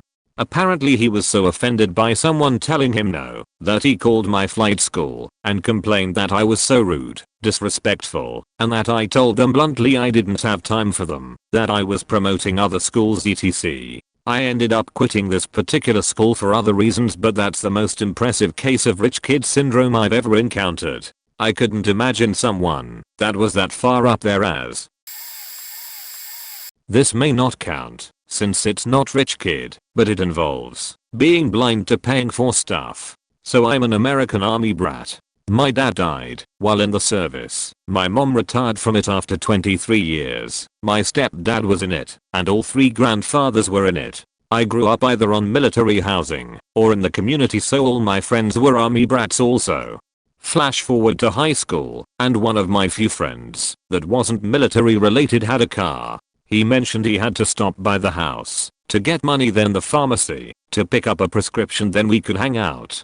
Cue my intense confusion. Why do you need to get money? Because I need to get the prescription. What does money have to do with medicine? Because I have to pay for it? What? Since when? Since always. Bullshit. I've been to the pharmacy with my mom plenty of times and my best friend's mom. I never saw a single person pay for a prescription and we'd be there for hours. Your mom is a soldier, so you go on post, which means everyone at the pharmacy is also military. Yeah, so you'll get medicine for free. The rest of the country has to pay for it. Wait, seriously? And then I got the rundown on the broken American health system. I even went to the pharmacy with him to see it in action. I was astounded and in shock. Once I became an adult and went to pay for my first prescription, I was literally afraid it would cost hundreds of dollars. I was almost crying. Turns out it was $11 and I laughed at myself. A friend of mine growing up had parents who owned a massive investment bank here in the southeastern US. I grew up with mostly wealthy kids, but this guy was on a whole other level. Private jet, yacht, an island off the coast of St. Martin. Stupid Rick. My buddy was always well mannered and liked to mention how his parents had raised him to be aware that most people didn't have what he had and to be humble and kind. His family honestly was great. When we were in our early 20s, my friend got arrested. At the time he drove a brand new fully loaded Chevy Silverado. Really nice truck, probably 75k including all the upgrades. His parents decided to punish him by selling his truck and replacing it with a 2-year-old fully loaded Toyota 4Runner, a really great and expensive car. As I said, my friend always handled the knowledge of his wealth with grace and never acted spoiled. I learned after this incident that was because he always got what he wanted and never had to act like a brat. Well, my friend was distraught that he lost his truck, and in front of me and about 10 of our friends had a mental breakdown when his parents pulled up with his new car. He screamed and cried while stomping his feet on the ground like a toddler. I clearly remember him telling his parents he hated them and they had ruined his life. It was bizarre. He wouldn't talk to anyone for a week and beached about it for months. It was like a piece of his identity had been stolen. It changed my entire perspective of him. Being a rich kid myself, it showed me how toxic to a person's character development that lifestyle can be. It was a really small event, but its effect on my growth as a person was profound. A student once asked for a meeting with my boss to complain about the fact that his request was refused. I work in a college. Can't give more details than that. Because I was the face of the communications, he developed a fixation with me that I had a grudge against him and was personally torpedoing his chances, even though it was in fact my boss who had made the decision. My boss and I were sharing an office during renovations, so I asked if she wanted me to leave during the meeting. She said no. The student started his rant and at one point said something factually inaccurate. The whole thing was ridiculous, but this was just provably wrong and was setting the scene for the rest of his argument. I interjected and said something like, "I'm sorry, I have to clarify that that's not what happened when you submitted." And before I could finish, he held up his hand to my face and said in what I can only describe as an abusive, threatening, domineering guy who hits his wife kind of tone, "Where I come from, you don't interrupt someone who's speaking. When I'm finished, you may speak, okay?" It was the most overt display of entitlement I've ever seen in my life. I was literally speechless. This same person also followed me to my normally secure office at a later time, unknown to me, and after I had entered, alone, he stuck his foot in the door and followed me in, cornering me. This kid has zero understanding of how mistaken he was about his place in our interactions. He genuinely thought of me as some kind of badly behaved servant who needed to be smacked on the nose with a newspaper like a dog. He was extremely surprised to find out that's not how college works, or indeed life, most of the time. Whoever brought him up like that really didn't do him any favors. My mom was a rich man's oldest daughter. I have pictures of him flying a small helicopter from the roof of his first factory to her finishing school. The video of the executive dining room is amazing, as is the view from his condo over Lake Superior. Gramps didn't even realize he was baiting the hook with his box of silver coins every time I went to his house. I was happy to play euchre with him for hours. He mercilessly beat Myers every time, never gave me an inch. I honestly didn't care. I figured I'd get good enough to beat him one of these days. It never happened. His condo had piles of nice Middle Eastern rugs, marble, private employees, etc. I went to a nice private Catholic military school. That was probably the zenith of my innocent but spoiled life. Lots of trips to expensive restaurants and clubs. Had no idea I was supposed to build a social circle out of this. It didn't feel natural. If I had a little coaching I probably would have dealt with that situation differently. Then back home to my dad who had a PhD and a drinking problem and my formerly rich mom who waved little tiny amounts of money around in front of me to get me to do things. Eventually I figured the dynamics out and told my mom that we are going to have to figure out a relationship that doesn't involve your estate or this is just going to be weird. Here we are a couple decades later. I make my own money now. Finally paid for a trip for my family to go to the Bahamas on a 9-day trip faking great. Even better because I paid for it with my own money. I'm in the top 2% of income earners in the US and I apologize for nothing. Despite having a pretty privileged upbringing I've done better than 90% of my numerous cousins because I saw that you can fall from grace. Papa may have, Mama may have, but God bless the child that got his own. Most of my cousins either married well or figured the same things out. One married an electrical contractor. She doesn't have to worry about anything financial anymore.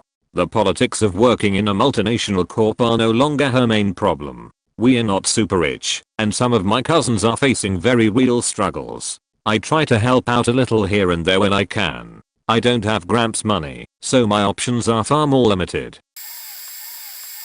I worked at a summer camp this past summer, and every single kid was from a very wealthy family, and for the most part very entitled. When I got to the camp, it was beautiful. Had its own small lake with docks and boats. I was hired to teach sailing, but it also had water skiing, wakeboarding, and a big inflatable area on the water.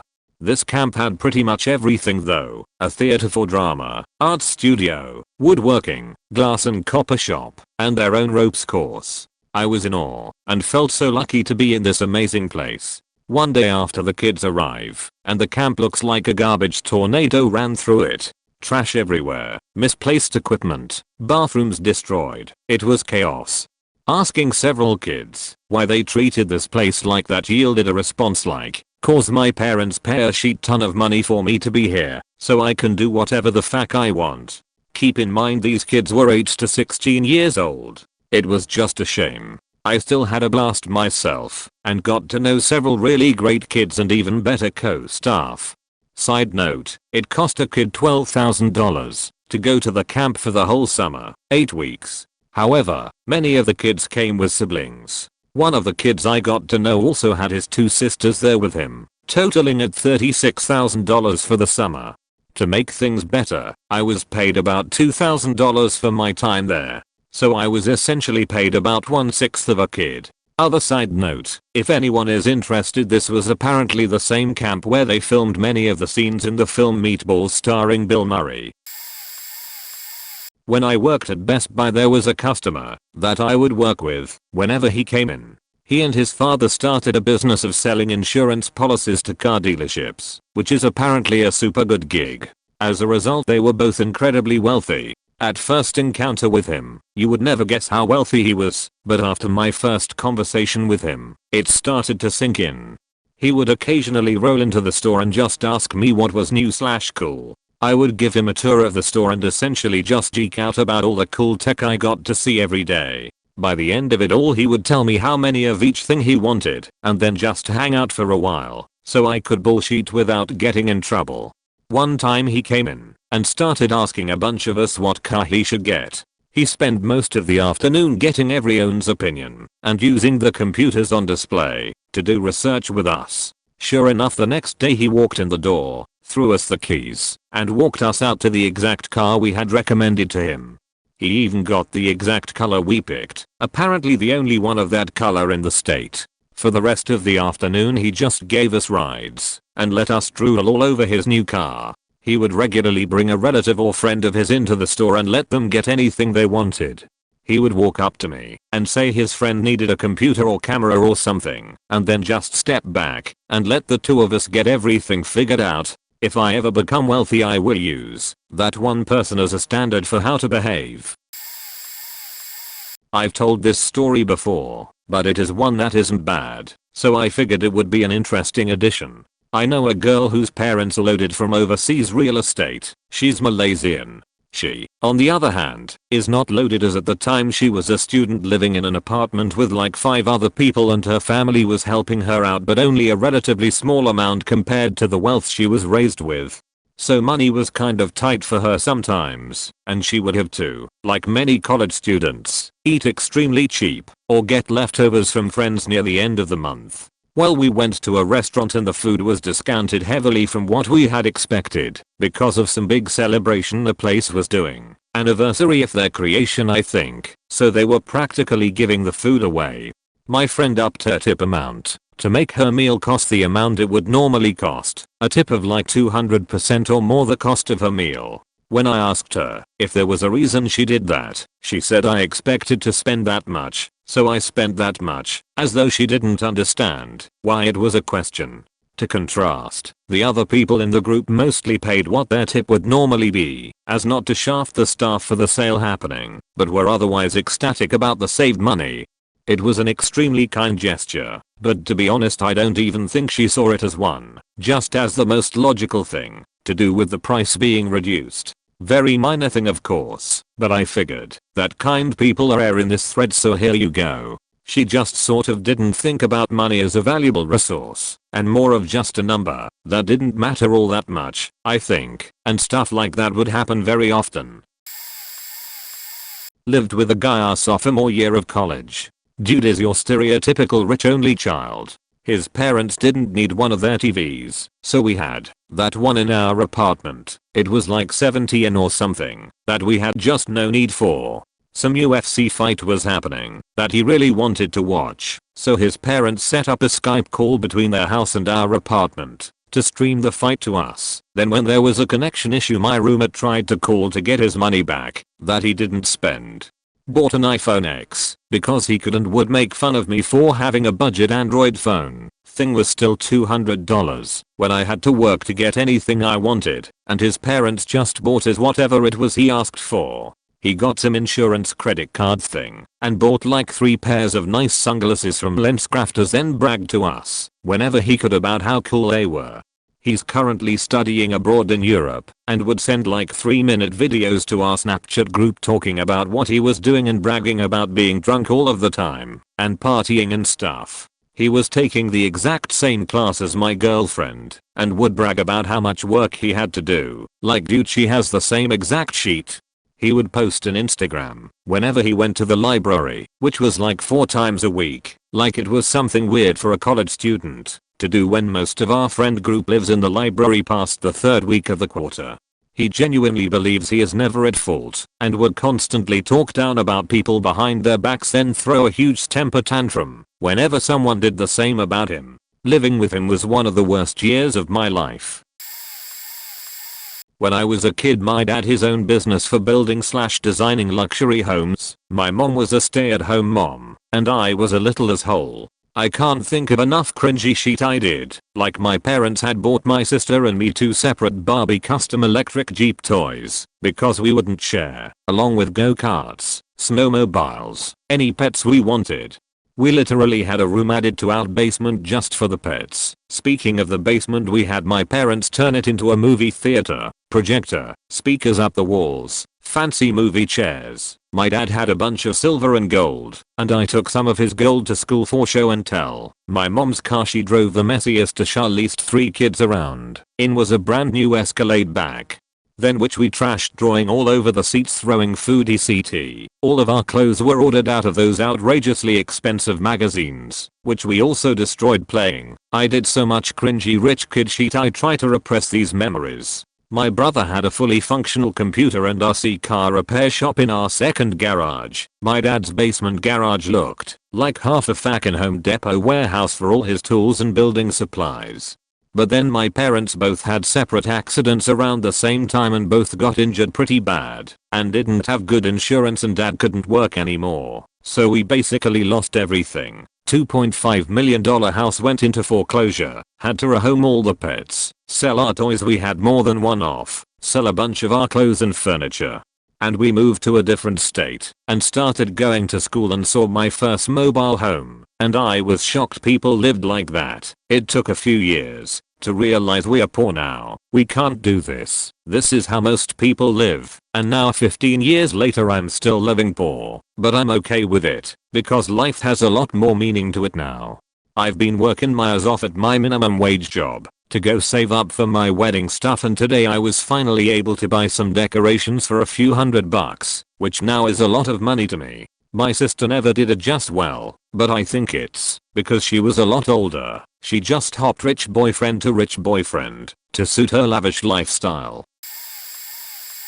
Some context. I come from a decently wealthy family. I will add one thing I once said as a kid just for the laughs. But growing up in Vienna, there were a lot of rich spoiled Russian kids here. I had a few as my friends. Here's some of the things they said.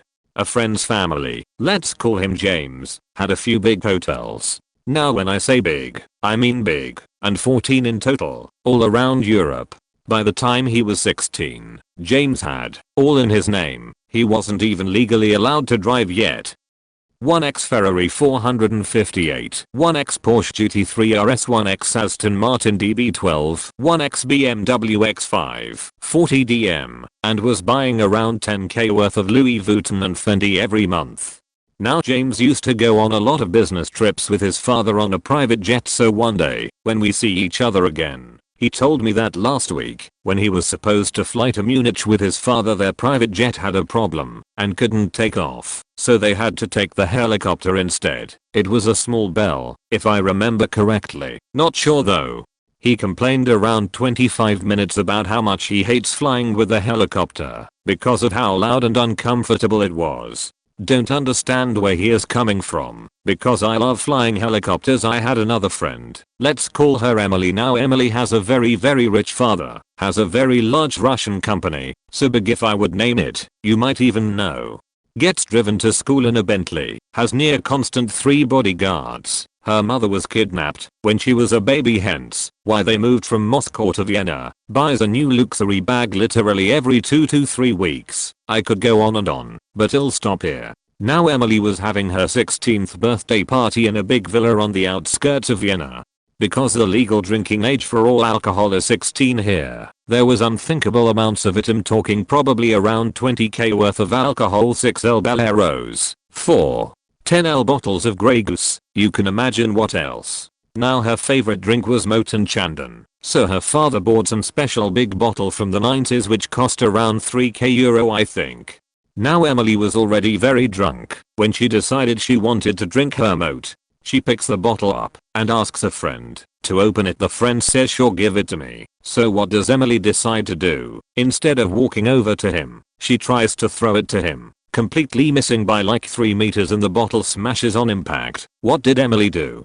Looks at all of us and proceeds to say, oh well, I'll just get dad to buy another one for next week's pool party. Had very fun moments with her though. Perks of having a very rich friend. Now to my story. When I was about 12, my father ordered a specially customized Range Rover. The wait for it was around 1 year, turned into nearly 2. So for the time being my father bought a normal Range Rover. What do I decide to do? Told all my friends in school, public school, mostly low mid-class families. Met all my rich friends from stuff outside of school as they all went to private schools.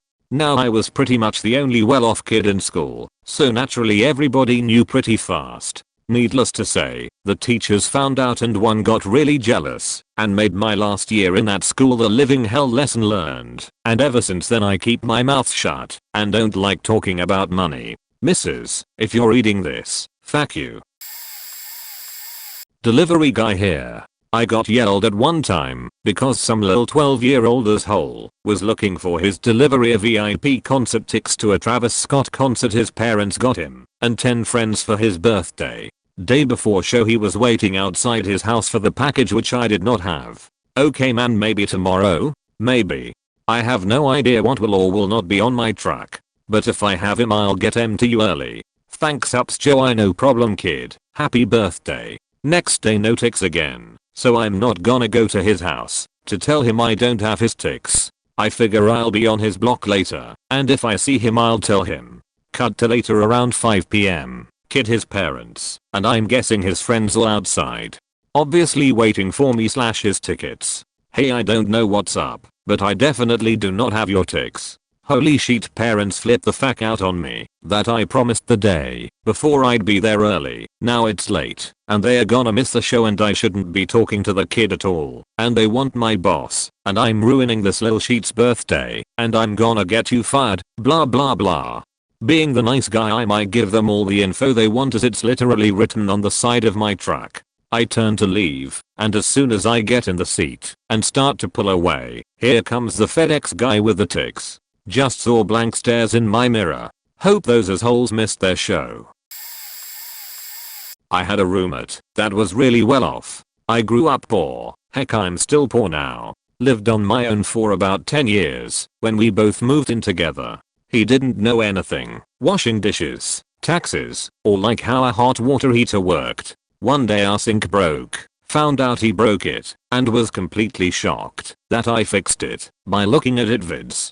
When I asked him how would we have fixed it, he was going to ask his parents for the money. Turns out that is how he solved all of his problems, asking mom and dad for money. When I had a bit of a hiccup and my account got overdrawn, he was shocked at how much that mattered and asked me why my mom couldn't just use her account to just transfer funds.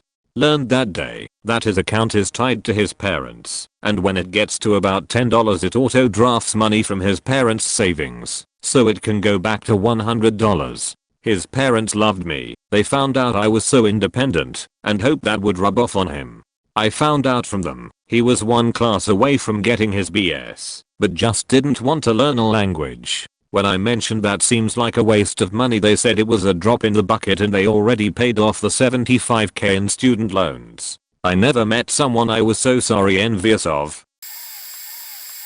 I went to McDonald's with my friend and my roommate on my very first night on campus. My roommate, let's call her JJ, let us order and pay first, and then followed us to a table. I asked if there was something wrong, because she hadn't actually gotten food, and she said there was no money in her account right now. Both my friend and I offered to buy her dinner, but she declined and decided to call her mom instead in front of us, at the table. Some highlights from the call: I don't understand why you can't send me money. It's not that big a deal. Everyone is eating except for me. Just send me like 5 or 6,000.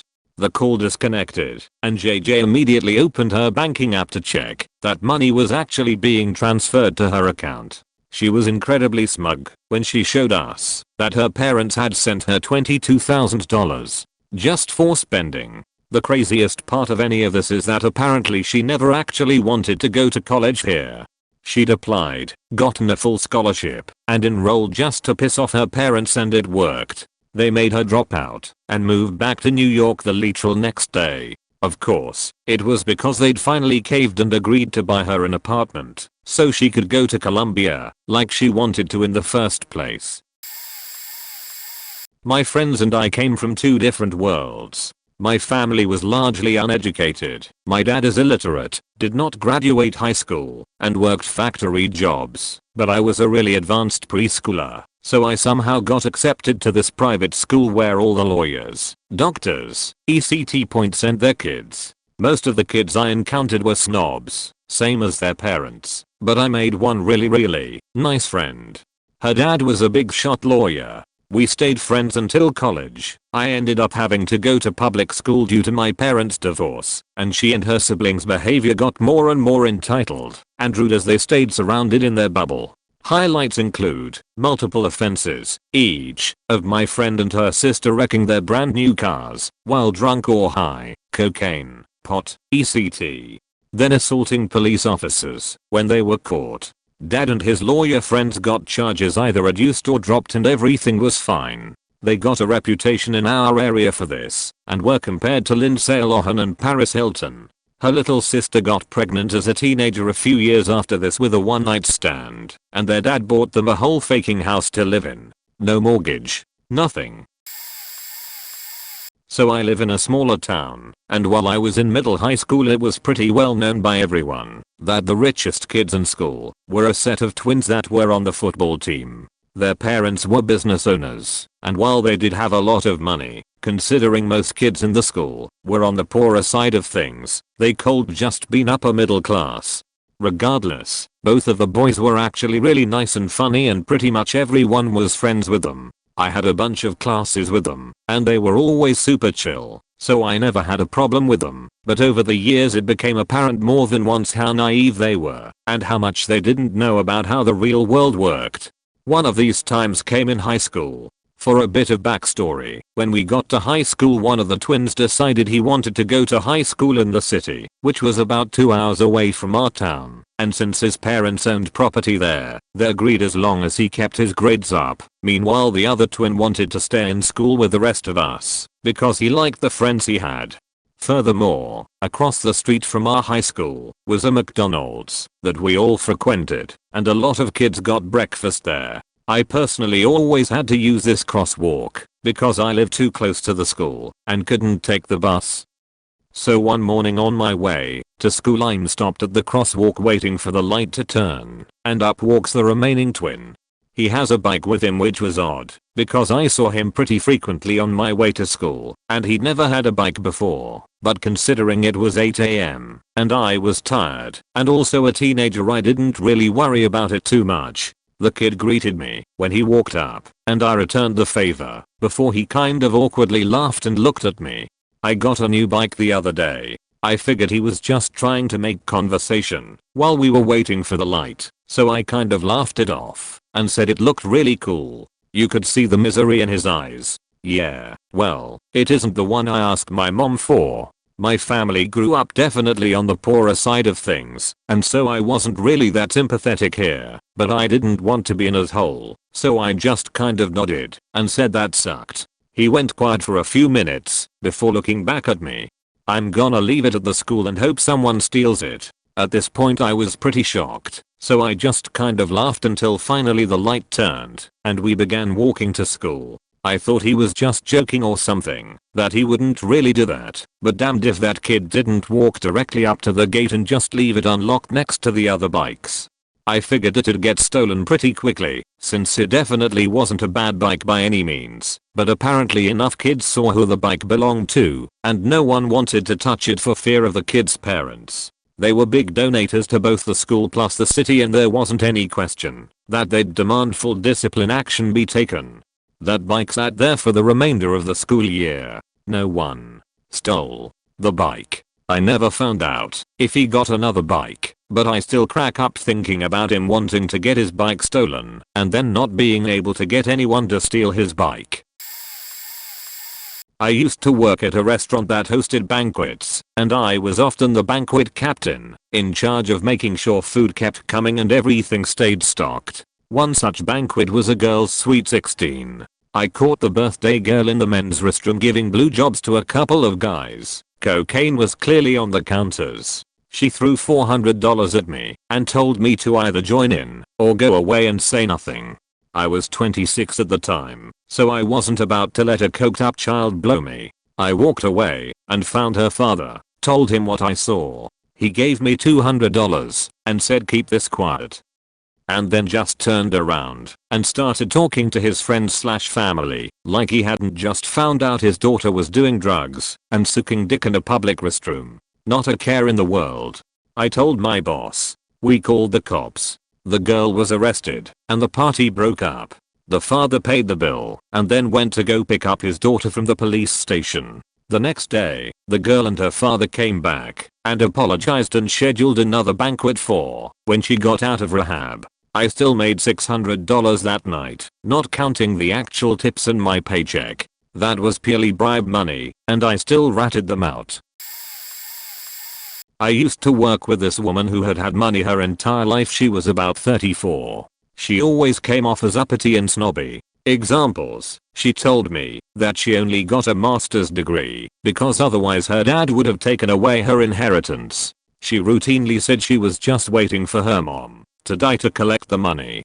She said that while in college, she hated doing laundry, so she just threw away the clothing she wore each day. She also didn't recycle and felt it was beneath her. She also was privileged enough to receive the interest off of her inheritance. It was enough to pay for a dozen horses and their care, upwards of $45k a month for vet care, shoeing, insurance, etc. Plus her monthly barn rent was $8k. This was just off the interest. Once we were chatting about her horses, and she said I don't care at all if any of them die, I have insurance. Horse people make a business of buying, training, and selling, but she quite literally had no heart for her animals. Her dad had had open heart surgery and she didn't feel the need to check in on him at all, and never asked him in the following weeks how he was. We all talked about how hard life was, since we all make so little money, and she made it a point to talk about how she would just throw away her old Series 3 Apple Watch because she was getting the newest one. She bought it with the cell plan and like 6 bands, and I said wow, that must have been a hefty bill. And she said I don't know, I just handed my card over. To add insult to injury, she was outwardly racist and used slurs, homophobic, outwardly said she was uncomfortable, that several of our coworkers were gay, and she was very rough on our animal patients. She was the most vile and spoiled person I had ever met. I would love to find out what happened in her life in order to make her like this, because she is 100% the type of person to die alone and angry at everyone else. I went to high school with a doozy of a chick. Buckle up. The time frame was late 2000s. For reference, she had no idea what a VHS was. She assumed DVDs always had existed. She kept giving away her phones because she disliked them in some way, shape or form. She asked the German exchange student if Germany has gas stations because she thought every country aside from the US was a poverty-stricken third world country. Ironically, she drove a Mercedes. When told her car was made in Germany, she said, and I quote, "Then how come it uses English?" Her family owned an enormous mansion. Her mom had 4 chihuahuas who each had their own bedroom.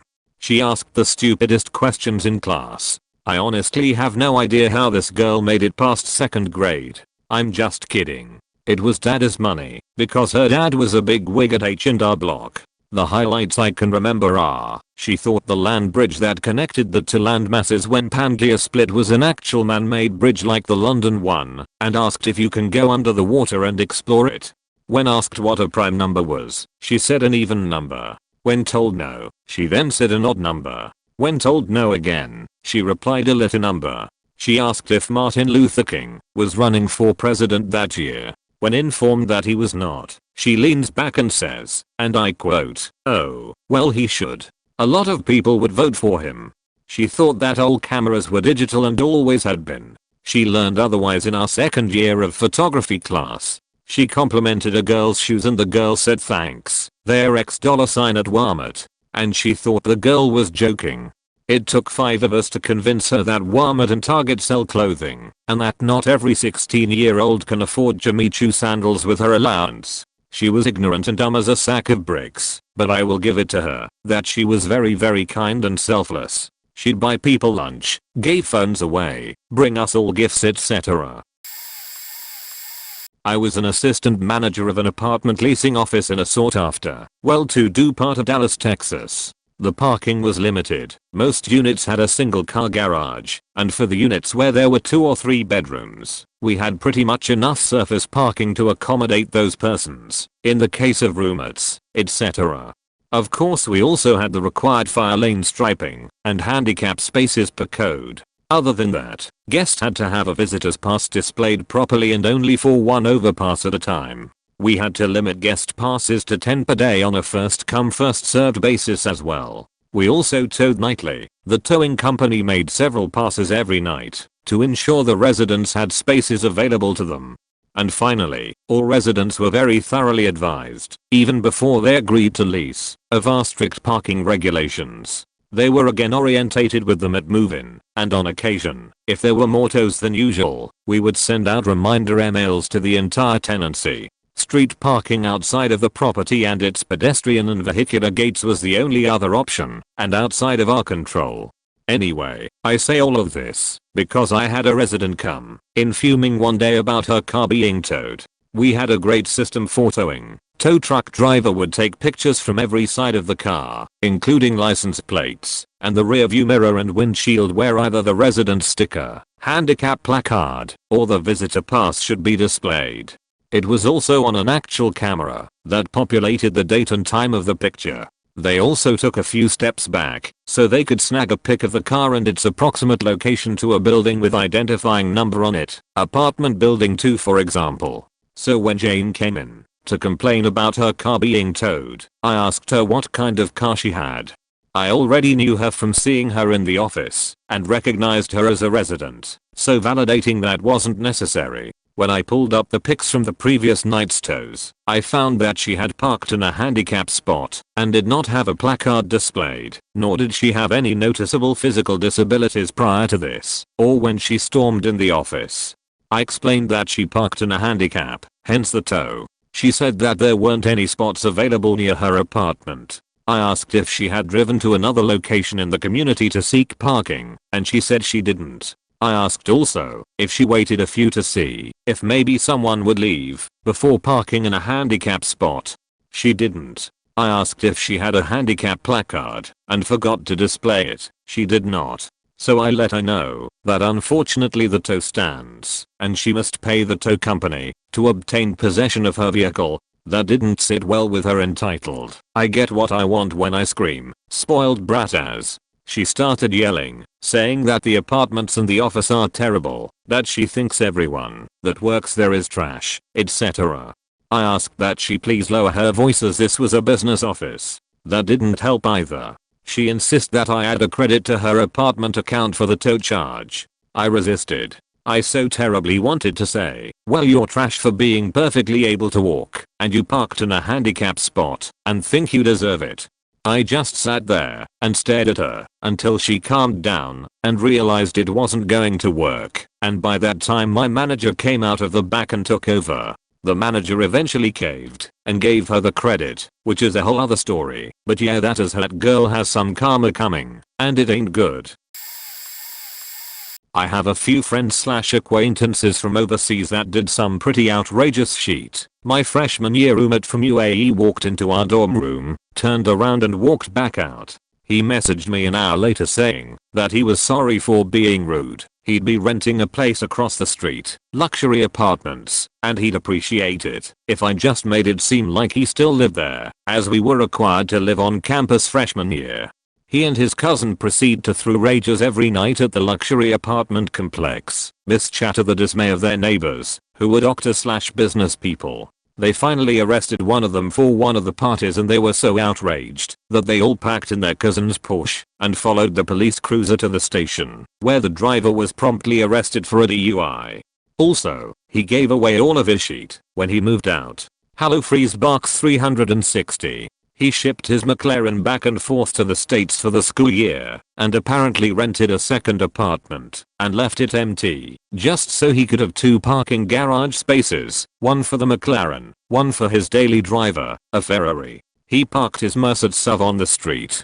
What else? A guy from China would show up at the liquor store my new college roommate worked at every week to buy a bottle of Johnny Blue, a 6-pack of Sam Adams Boston Lager, and a bottle opener. Every week. Same bottle opener. Must have just been tossing them out. A girl I went to school with thought smartphones were free and didn't understand why everyone just didn't have a smartphone, because it would make so many of their lives so much easier. A good example of non-rich kid syndrome. A girl I went to school with was the heiress to one of the most well-known winners in the US, and she was one of the most well-rounded, nicest people I've ever met. The only reason we could tell she was loaded was because her last name is literally the name of the vineyard. I used to live in a pretty nice area, 2-bedroom apartment shared with 4 people, and one of the best upsides was the sheet people would throw away. We got a lot of barely used electronics and furniture, but the best was a monitor my roommate found. It was expensive and looked brand new, and then he found out what was wrong. The spot you connect the tower to the monitor wasn't working, so he plugged into one of the other 4 the monitor had. He was so freaking happy. I was also friends with a girl my freshman year of college. We bonded over signing up for the wrong class, dance appreciation means salsa apparently, and complaining about how poor we were, but it turns out we were on different wavelengths, and I think we really hung out because we fascinated each other. She thought paying $200 on pants was normal department store prices, and her mouth dropped when I told her I bought my pants for $10 at Wet Seal. She had no idea it was possible. We also had a lot of the same views in life, and I loved that I met her. It gave me a perspective that wealthy people are just people and to not be judgmental, and knowing me really humbled her. I also remember my boyfriend telling me he overheard these kids saying they don't understand why people complain about money so much. It's not like it's hard to just get more. Something tells me the way they got more was asking mommy and daddy. Okay, I'll bite. I was once told, if there's one thing Catholic school taught me, it's that guilt works. The fact is, if you earn more than $32,000 a year, you are in the top 1% globally. Since that applies to tons of US citizens, it's very likely that whoever wrote this status is in the top 1% globally and has rich kid syndrome. As a remedy, this author could always move to Africa so that they aren't, stealing their income from the poor. If this is too dramatic of a lifestyle change, and this author would prefer more incremental steps, that's certainly understandable. Let's assume the author is a socialist with an identity crisis and wishes the United States to look more like the socialist Scandinavian countries. If this is the case and they earn more than $60,000, they would face the top marginal income tax rate in Denmark of 60.4%. To just take the income above $60,000. Take 60.4% of it and write a check to the US Treasury. I'm sure they would be glad to take it. I've been through several years of public school, including in Oregon, where I was told progressivism is the correct political philosophy and that we all need to join the Borg. I just happened to disagree and was trying to keep a low profile in my college classes until that simply wasn't possible. I thought it would be better to go ahead and out myself rather than people not know. If you're waiting with bated breath for me to achieve full cool kid credentials, please start breathing again. Debating politics has always been a hobby of mine, but it often turns off friends and acquaintances, so I moved to discussing them online anonymously through Reddit. I will admit I have made things very political, but I have done my best to correct my errors and not make everything about politics. I don't feel guilty about being a rich kid because I understand that wealth earned in a free market is earned by creating value for consumers through mutually beneficial exchange. It hasn't been taken from anyone else. Bill Gates feels guilty for having a trampoline room. I say Bill Gates created the trampoline room and he and his children should enjoy it. That doesn't mean you can't be charitable or do your best to be a good person, just that it's a little silly to try to make someone feel bad for enjoying the value they have created for others. I have a friend, not as much anymore, who is suspiciously rich. Like, her parents came from China, her mom is way younger than her dad, they go on vacations all the time, have a huge house, that kinda rich. Anyway, she's the type to take the easiest possible app classes to boost her GPA, which, whatever I guess, so she's towards the top of our class. She's not dumb by any means, but I don't think she's that smart either. She got into American University and got a big scholarship because they listed no income for her mom. She's a freelancer and basically nothing for his dad, even though he's getting retirement benefits and such, so it's pretty much listed that she has little to no income. She of course didn't mention any of the properties they own or anything. I don't know exactly the ins and outs of this, as my parents helped me a lot with the FAFSA this year. They kinda had to, but I know she pulled some bullshit. She was bragging she finished the system and it really made my blood boil, since I know plenty of people who genuinely need that money. Then she goes on to say that she wants to call them and try to get an even better deal from them. This was about 2 months ago. Fast forward to a few days ago, I heard that she was legit complaining that she and her family wouldn't be able to go on their winter vacation because she's going to American University. She was literally on vacation this week. My ex-roommate decided she wanted to drop out of college a week before Christmas break. She packed up her things without notice while I was at work and left after she picked me up. Later that night I found that she had stolen my $180 Beats headphones. I texted her and asked her if she had accidentally picked them up. First she completely denied it, then after a couple hours she said, turns out I do have them. You must have put them in my stuff.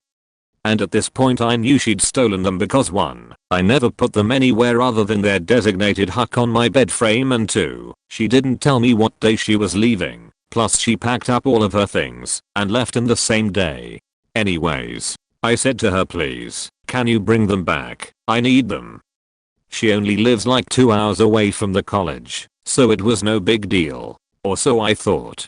She refused and told me I needed to grab them myself. I said fine. Fast forward a few days and now it's time for me to leave for Christmas break. My dad drove 5 hours to come pick me up because he wanted to see the campus better. So I showed him around, and at like 3ish, I got a text from my ex-roommate asking where the fuck I was. I explained to her that I was showing my dad around town, but that I would be at her house at around 5. She told me no, and that she had to be in Vail at that time, and that I would either have to pick them up after Christmas break, or that she'd have to mail them to me. I said, well, you should have thought about that before you stole my headphones. Just mail them to me, because I would like them back very soon. She then proceeded to call me a spoiled brat, and accused me of planting them, just to get her to spend money on me. Backstory, her entire college tuition, her phone bill, her meals, everything was being paid for her by her parents. Hell, sometimes she drove 2 hours home, just so her mom would do her dishes and laundry for her, because she didn't want to do it. Anyways, I tell her it's not my fault she stole my headphones and she needed to own up to her mistake. She called me spoiled again, and said she wouldn't be sending them. 2 hours later I get a text from her saying my mom's boss offered to send them for me. He did. And when the package came, the postage was $0.26. I was so furious.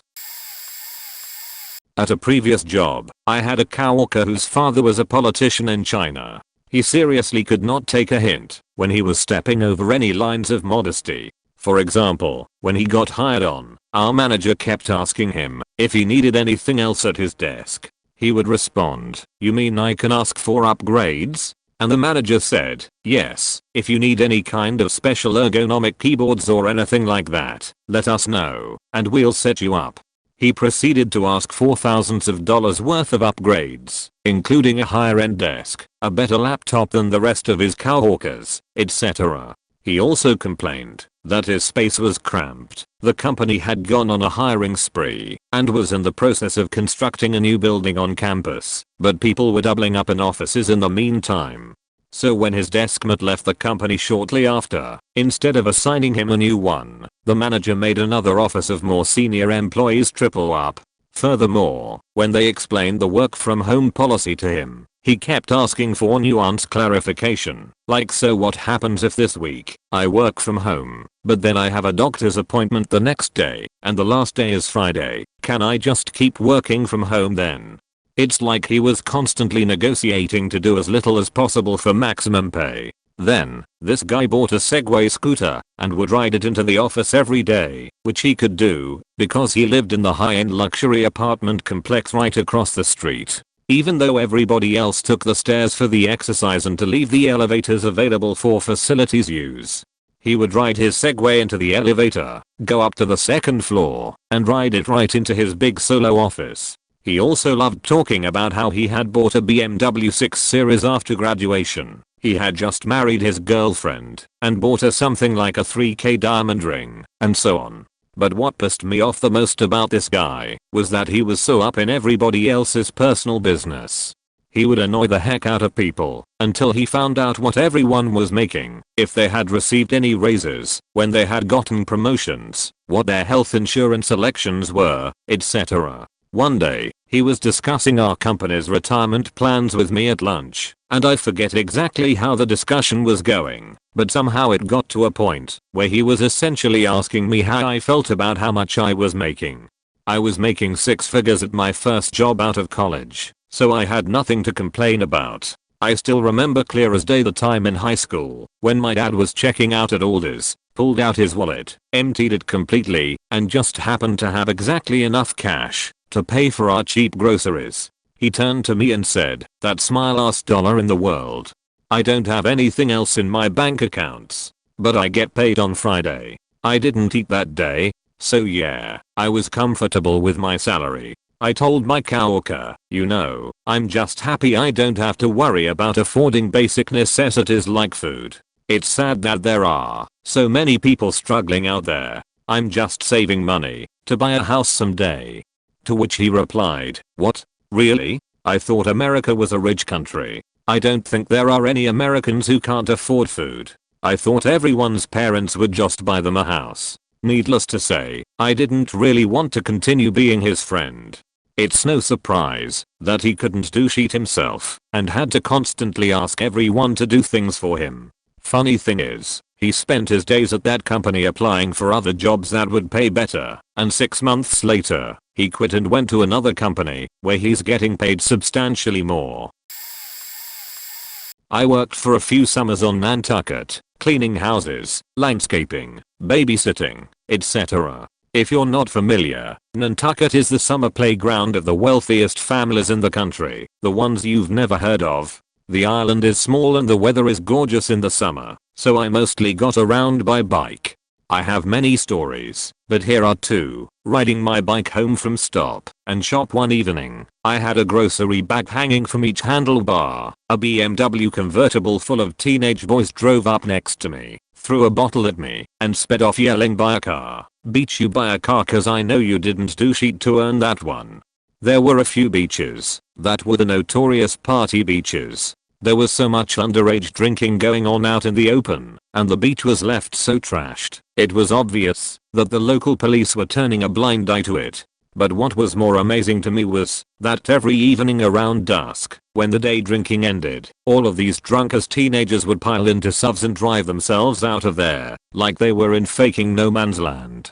10 kids in a car, hanging out the windows, literally hanging off the sides of the cars, yelling and throwing shit out the windows. There was no fear of any consequence whatsoever. And the island was so small, and the behavior so egregious and consistent, that there is no way that the local cops didn't know about it. I thought about these memories when Brett Kavanaugh was getting confirmed. He seemed to have a similar experience as a teenager.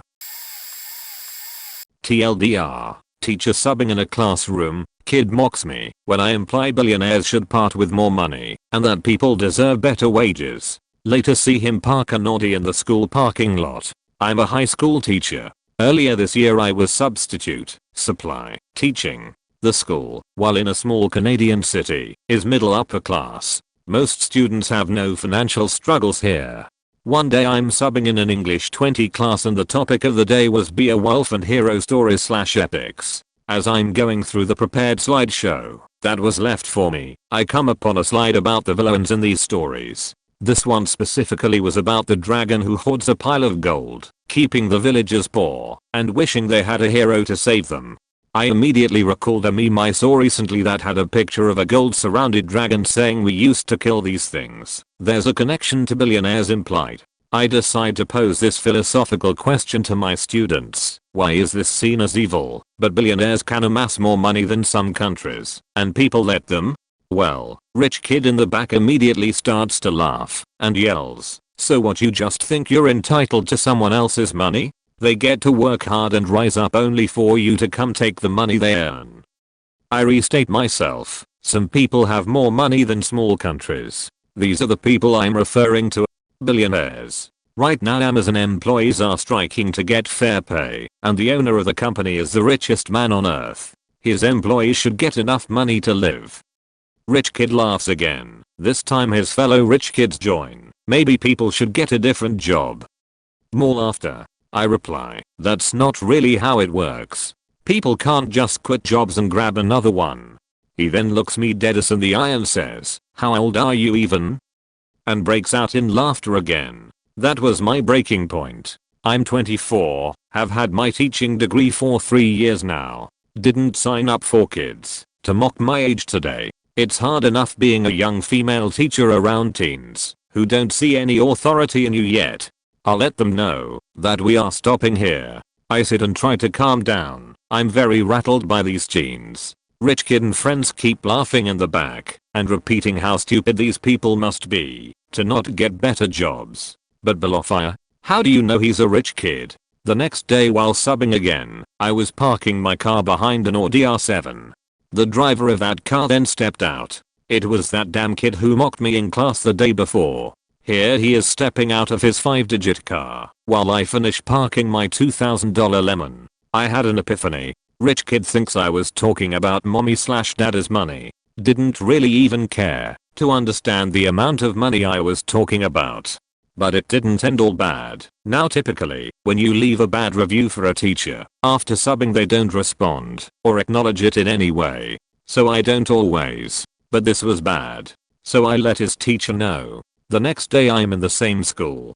And his hard-ass teacher made rich kid and friends apologize to my face one by one. And reported them to the admin. So you know, that's a plus. Shout out to hard-ass everywhere. So even if that meant nothing to them, at least they had to suffer through it. And that's enough for me.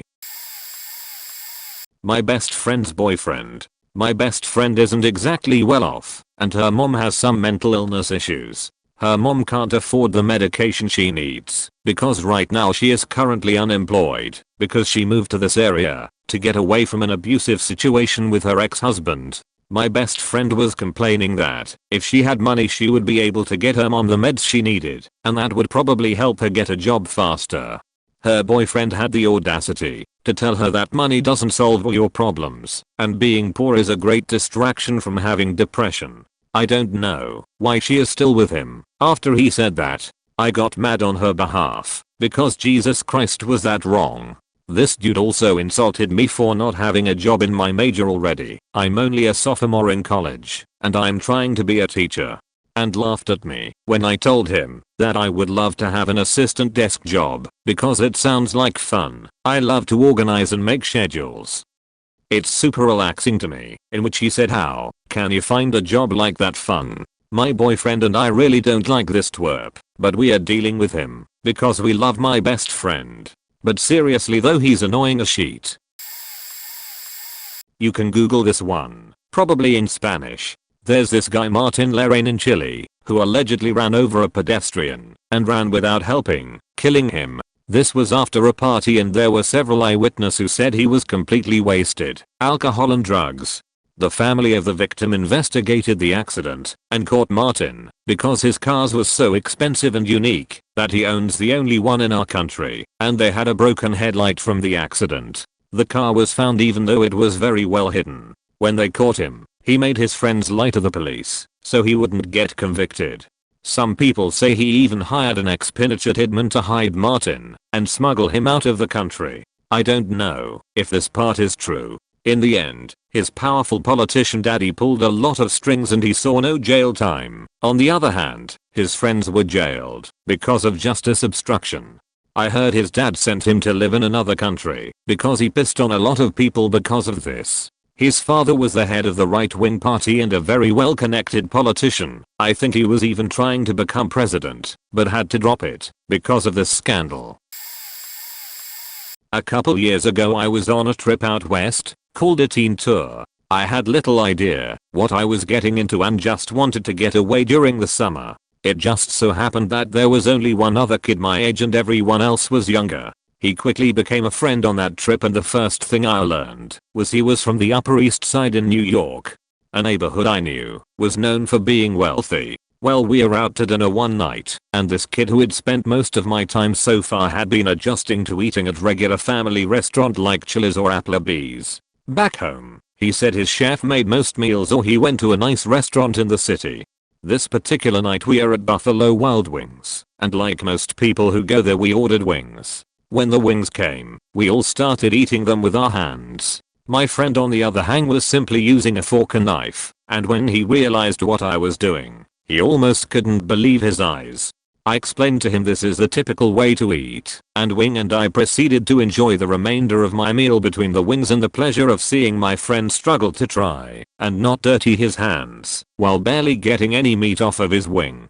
He also called his dad when we were in Vegas to ask if he could buy our Alex. That one didn't surprise me as much at that point in the trip. We ended up becoming good friends by the end and still talk every now and then to this day. I worked at my campus bookstore as a sales associate for our tech department. That is, let people know during summer orientation what specifications their device will need to be before starting classes in the fall. So I had this 17-year-old with an iPhone X, AirPods, Apple Watch, you know, the whole 9 yards, come in with their parents, and we're going into our graphic design school. Now our design school has some pretty steep system requirements due to the programs the students would be running if they were to make it into program. This being said, pretty much the only thing sold that was up to par was the newest 15-inch MacBook Pro. I tell the parents this while the kid refuses to pay attention to anything, even though I was really trying to cue them in on what they would actually be using the laptop for during the following 4 years. Anyway, I get done explaining what the student would need. The parents are like, okay, we can get them this $2,600 device, no biggie. Then they ask the student what they want, and the student just points at the baseline rose gold 12 inches MacBook that is objectively the worst device we sell, and tells their parents that they want that one. The parents ask if that one would work too. I'll let them know it wouldn't. After this, the student's face contorts, points at the MacBook, and then they pretty much yell, I want that one. I honestly wasn't sure what to do, so I just stood there, and the parents, obviously uncomfortable, calmly and timidly tell their kid that the MacBook wouldn't be good enough for their major. The kid at this point just storms off to the coffee shop outside of the bookstore. Can someone who's poor have rich kid syndrome? I feel like my roommate did. We were both under the poverty line, but she had extremely high standards, so she believed that she had less money. Nope, I just spent my money wisely. Among instances, asking me for my laundry money so she could buy individual sodas in the vending machines. She basically subsisted entirely off Dr. Pepper and wouldn't go to the store to buy a 12-pack because she was too poor, but somehow had the money to buy 8 $1 cans at the vending machine daily. Oh, and she only took a few sips before declaring her soda flat. Our room was filled with 3/4 full cans of soda, all hers. Complained daily about how poor she was and how awful it was. She's going to college basically for free and is squandering the time and resources that could be spent to better herself by refusing to study or go to class. Complaining how she could barely afford groceries, but has enough for season passes to the largest amusement park in our corner of the USA. When she does buy groceries, she lets 90% of them go bad. If she gets fast food and it's cold by the time she gets home to eat it, she just throws it away. She has a dining plan, but she is too lazy to walk across campus to the dining hall and asks me to get her food instead. If I don't have time, she complains about how she's actually starving. Complains that she can only afford Walmart clothing and openly shames me for thrift shopping. I'm excitedly showing her my haul and she's giving me the side eye the whole time. Oh, I could never wear something someone else wore. I have to draw the line somewhere. Has a GPA of like 1.8. She's only here because she got a military scholarship from her deadbeat dad. She doesn't show up to class for weeks at a time and is honestly surprised when they are failing her. She's engaged to a sweet guy who's actually well off. He caters to her every need and whim. He drove around 2 to 3 hours to our college to visit her, and when he called to ask her to let him in, she refused to open the door and said she just wanted a me day and played video games. He drove back home without even seeing her. I routinely offer to arrange an appointment with our university's free mental health professionals, but she refuses. She just unloads all her baggage on me every day. I'm going through a tough time and it's hard for me to spare that much emotional energy, but she doesn't realize because she's too busy talking about woe is me. All she knows is how to make excuses. I've never seen her actually try hard at something. It's amazing how entitled people can be, despite income. Needless to say, she lasted until right after midterms and dropped out. This is actually pretty recent, and I feel really bad for the guy. In 11th. In the beginning of the year, this guy would be flashing his iPhone so he could make friends. The school doesn't work like that. Couple weeks later, one of his friends borrowed his phone and said he lost it. He wanted to sell the phone for easy money. This is in 11th. He got the phone back later after much hardship. The same rich guy has a crush on a 12th grader. She is kinda a beach, so I don't know why. Well, he asked her out, gifting her an iPhone. She accepts and then dumps him after 2 weeks. The guy's pissed. He asks for the phone back. She refuses to give it back to him. He snatches it from her and goes home. Here is the catch. The girl had told her mom that she got the phone as a prize, so her mom drives to the guy's house with her daughter and starts yelling about how the guy stole her daughter's phone. They had to call the Apple store dudes and stuff, and it got settled. The girl had a couple guy friends. She was wrecked by her parents, so being the beach she asked them to beat him up every day. This guy would get beaten up like this for several weeks on end, before they started stealing his cash, and soon got bored of it. The guy by then was found out to be a wimp, and his class, well, they pretty much leech off him and bully him on a daily basis. And he, being the dolt he is, just brags about his phone. I'm so late to share this story, but it's a good one. I moved into a shared house with 10 other people in Seattle along with a second new guy. Guy was really nice and had only been in the US for 2 weeks. He was from South Korea and his name was Sean. It wasn't his real name, but he wanted an American name and that was what he chose. First week was just fine, but one day I walked into the kitchen to make some food, and he was staring at a chicken breast he had bought. I asked him what he was making, and commented on his chicken looking weird. Looked at it, and it was fine. He said he tasted it, and it tasted wrong. Well, you have to cook it, I said. What do you mean? He asked. Turned out he didn't understand he had to cook his raw chicken, or cook his food. He had never made food before. Literally. Never made himself a meal, or prepared any food for himself. I explained he had to use the oven and cook the food. Or if he was lazy he could buy pre-made food from grocery stores or restaurants. Turns out he was from a very wealthy family. He had never cleaned, made food, dealt with washing clothes, taking out the garbage, etc. etc. His family had what he nonchalantly referred to as slaves, who got houses and food, and they dealt with everything in his house. They even needed second jobs for money, because they didn't get paid for working at their house, just room and boarding. After a few weeks of teaching him basic living, it seemed like he started to understand things. Or so we thought. He moved out after a year. He had a large room in the house, 1/2 floor plus full bathroom. He had filled the bathroom with a year's worth of clothing. Instead of washing his clothes he would just wear them for a few days and throw them into a massive pile that reached the ceiling. But that wasn't the worst of it. There were hundreds of rotisserie chicken containers from the QFC grocery store down the street, complete with plastic containers, bones, meat, fat, etc. hundreds. Instead of learning how to do basic things in life like making food, even basic things like using a microwave, or washing clothes, basic cleaning, he decided to just have everything done for him. He just kept buying new clothes and buying pre-made chickens for himself. I also remember him commenting about how he had an American dream of just driving around in a red convertible, but how he didn't know how he could have someone around all the time to drive him around. The thought of driving it himself never even occurred to him. Grew up in a moderately rich neighborhood. Half my classmates in high school had one or both parents that were doctors, for example. All the rich kids were Sea Scouts, think Boy Scouts, but with a nautical theme, and for both sech, in a corps that had a reputation for being for privileged kids. Me and a couple of friends were in the regular Scouts, in a corps in a less rich neighborhood. The biggest bully in this gang of spoiled kids once came up to us during school lunch and told us in a bragging voice that they were going on a hike this weekend. We were perplexed, since going on hikes wasn't anything special. It meant that you went into a forest with your teammates and raised a lean-to and cooked food around a fire or a portable stove.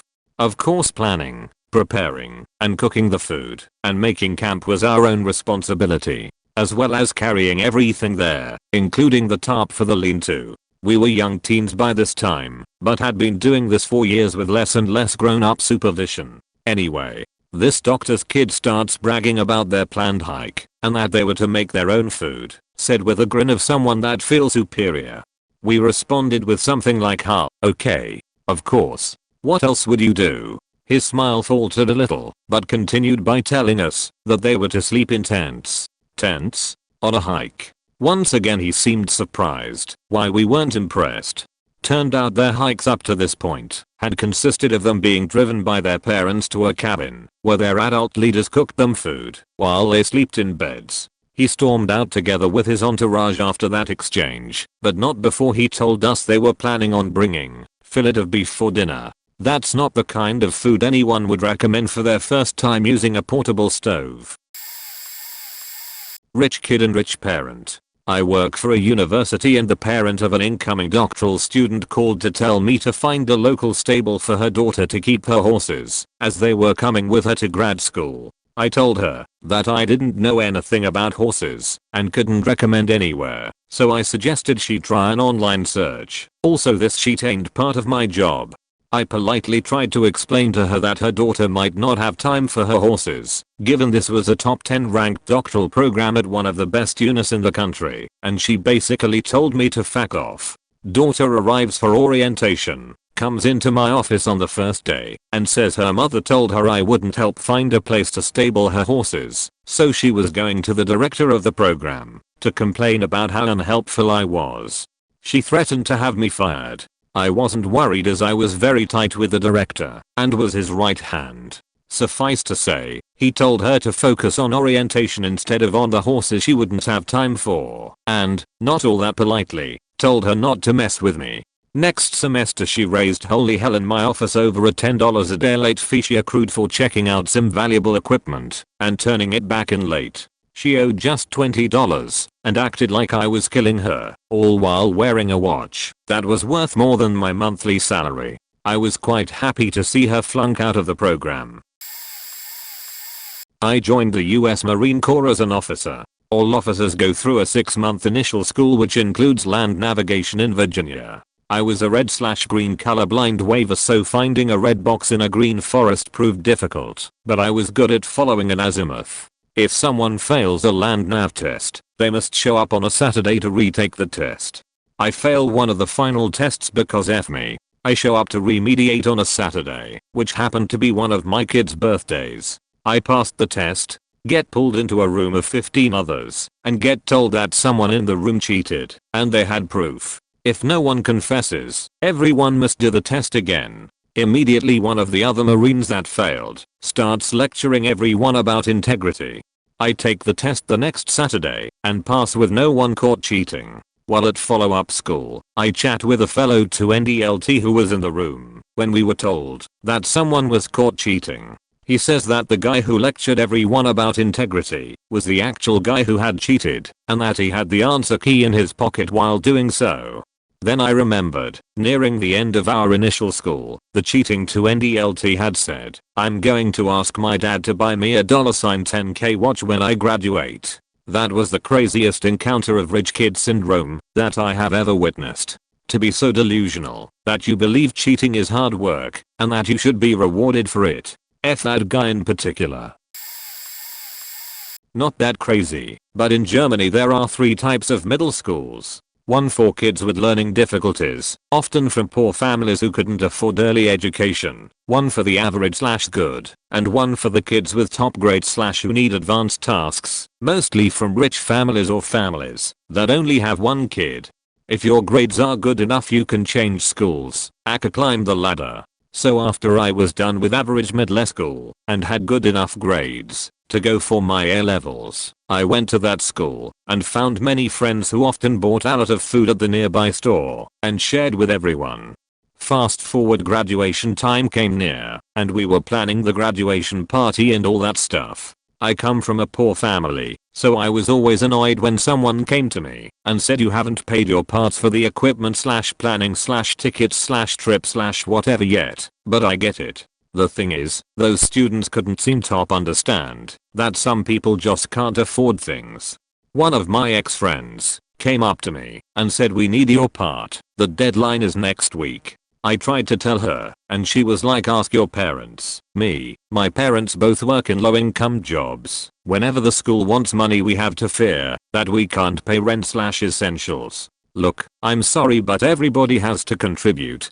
And what do you think am I supposed to do? I don't know. Not my problem. I'll be collecting the rest on Monday. They were just straight up annoyed that I often couldn't pay contributions. They were annoyed I was poor/my family didn't give me money. They probably thought my family was just greedy. I was on a class trip for a week with my high school English class. We went to London and of course, everybody had their pocket money to buy something nice/refill the Oyster card for Metro. My big sister went on the same class trip 1 year before, so she had like £34 left, not my regular currency, which she gave me, so I could buy something nice too/afford food. A few days in, I had spent my money wisely, bought sweet buns and cheese at Sainsbury's, refilled my water bottle in our hotel room sink. This would keep me alive the next days. All nice and good, until I needed to refill my Oyster card after 5 days. I asked some of my friends if they had some money to spare. My two best friends marveled for a moment. Did that I dunno. I understood completely, but then she said I only have £244 left, and I wanted to buy souvenirs for my family. I promised. Two of my friends each had over £250 for 2 days, while I had £34 lent for the whole week we were there. I'm not the kind of person to compare myself to others or guilt other people into helping me out. Plus I still had some money left, but I wanted to buy one nice thing for myself and didn't want to spend everything just to get through the trip. So I told my teacher and she actually lent me money to fill up my Oyster card. At the end, she still was the one who was responsible to keep us all together. One kid in my high school was a rich dumbass who no one liked. His family owned some big company. He wrecked cars and trucks his family bought him. He could only find someone to go to lunch with him if he bought them lunch. When I say no one liked him, I mean every single person. We once had an altercation, and I put him in his place. Not much of an accomplishment, since this was a usual event with other students and this way just my turn or something. He then sent insults on Facebook Messenger which I didn't see till after high school, since I almost never used Facebook. I wasn't very popular either, but just normal wallflower. He antagonized everyone, and people boxed his car in, so he couldn't leave. He would never be invited to anything, but would sometimes just show up. One time my friends were planning a classic video game night, where we'd play N64 games all night, which was really special to do in 2014, and he walked up, and we pretended we couldn't actually meet that night. He asked out every single girl in our grade. He joined every sport and quit each one. The last was baseball, which I also played at the time, and he quit and complained we ran way too much. He then went to track and stuck with that for the rest of junior year. He spent every single weekend hanging out at my family's skating rink. I spent no time talking to him, and neither did the middle school age kids who came to skate. He just spent every Friday and Saturday night skating alone and sitting at a table. He did eventually get a girlfriend and arranged for Get to transfer to our school, a private high school, and then when they broke up she got a restraining order filed and he had to leave. She was a really nice person. I went to a New York City design school with hella rich international kids. Like I shop for cars on the weekend for fun, hella rich. Here are a bunch of random stories of rich kids at my old school. My freshman year roommate, a very lovely and sweet girl, used to go shopping in Soho every weekend and her closet was stocked full of Madewell, Guxy, Valentino and many other name brands. One time her Macs fan started to malfunction, and instead of fixing it, she just got a new Mac. She moved out of the dorms before the first year was over to her own studio apartment, and bought a dog. I saw a girl shove all her wet paint supplies into her Louis Vuitton bag. A classmate got a Tiffany ring from his boyfriend. We spent the whole class talking about whether or not he should get his boyfriend a $2,000 Hermes sweater in return. The amount of girls who came to school in Ubers and cars kills me. The amount of students who spent $10-15, 0002 to outsource their homework. Fashion students. Also kills me. My ex-boyfriend went to a $40,000 a year international private high school in Korea. His cheapest hoodie was $250. I did not get to wear it. Spent most of his time and money on DSLR camera equipment and clothes. He had a collection of babe hoodies and wouldn't even wear some of them. Knew a girl who was the sweetest and humblest creature on earth, but also hella rich. She bought a dog and just casually wears Guxy blouses every day. This was a rumor, but apparently one girl hired someone to clean her dorm room every week. Most of the rich kids I knew were super sweet and very friendly, but boy did they live and party at another level. I'm way late. Probably nobody will see this, and it's probably not what Op was looking for, but what the fuck, why not post this? TLDR, rich lady calls the cops because a bird shit on her car. So a couple weeks ago I was in the school parking lot to pick up my sister from school, and I had my other sister in the car next to me on some kind of video call with a shitload of friends. So I'm parked towards the back of the lot, in a space by the edge, and there's like nobody around me. As I start seeing kids leaving the school, I back out of the space to pull closer to the building, so my sister won't have to walk as far. Unfortunately, I was paying more attention to my sister next to me than to what was around my car, and suddenly someone lands on their horn. I slam the brakes, look over my shoulder, and some lady had apparently pulled into the spot directly behind me whilst I had been idling. Like, first of all, lady, there's a million other empty spaces that you could have parked in that errand smack in the middle of the lot, but that's besides the point. So I hit the brakes, pull the car back forward into the space, and sit there for a moment going holy shit, holy shit, holy shit.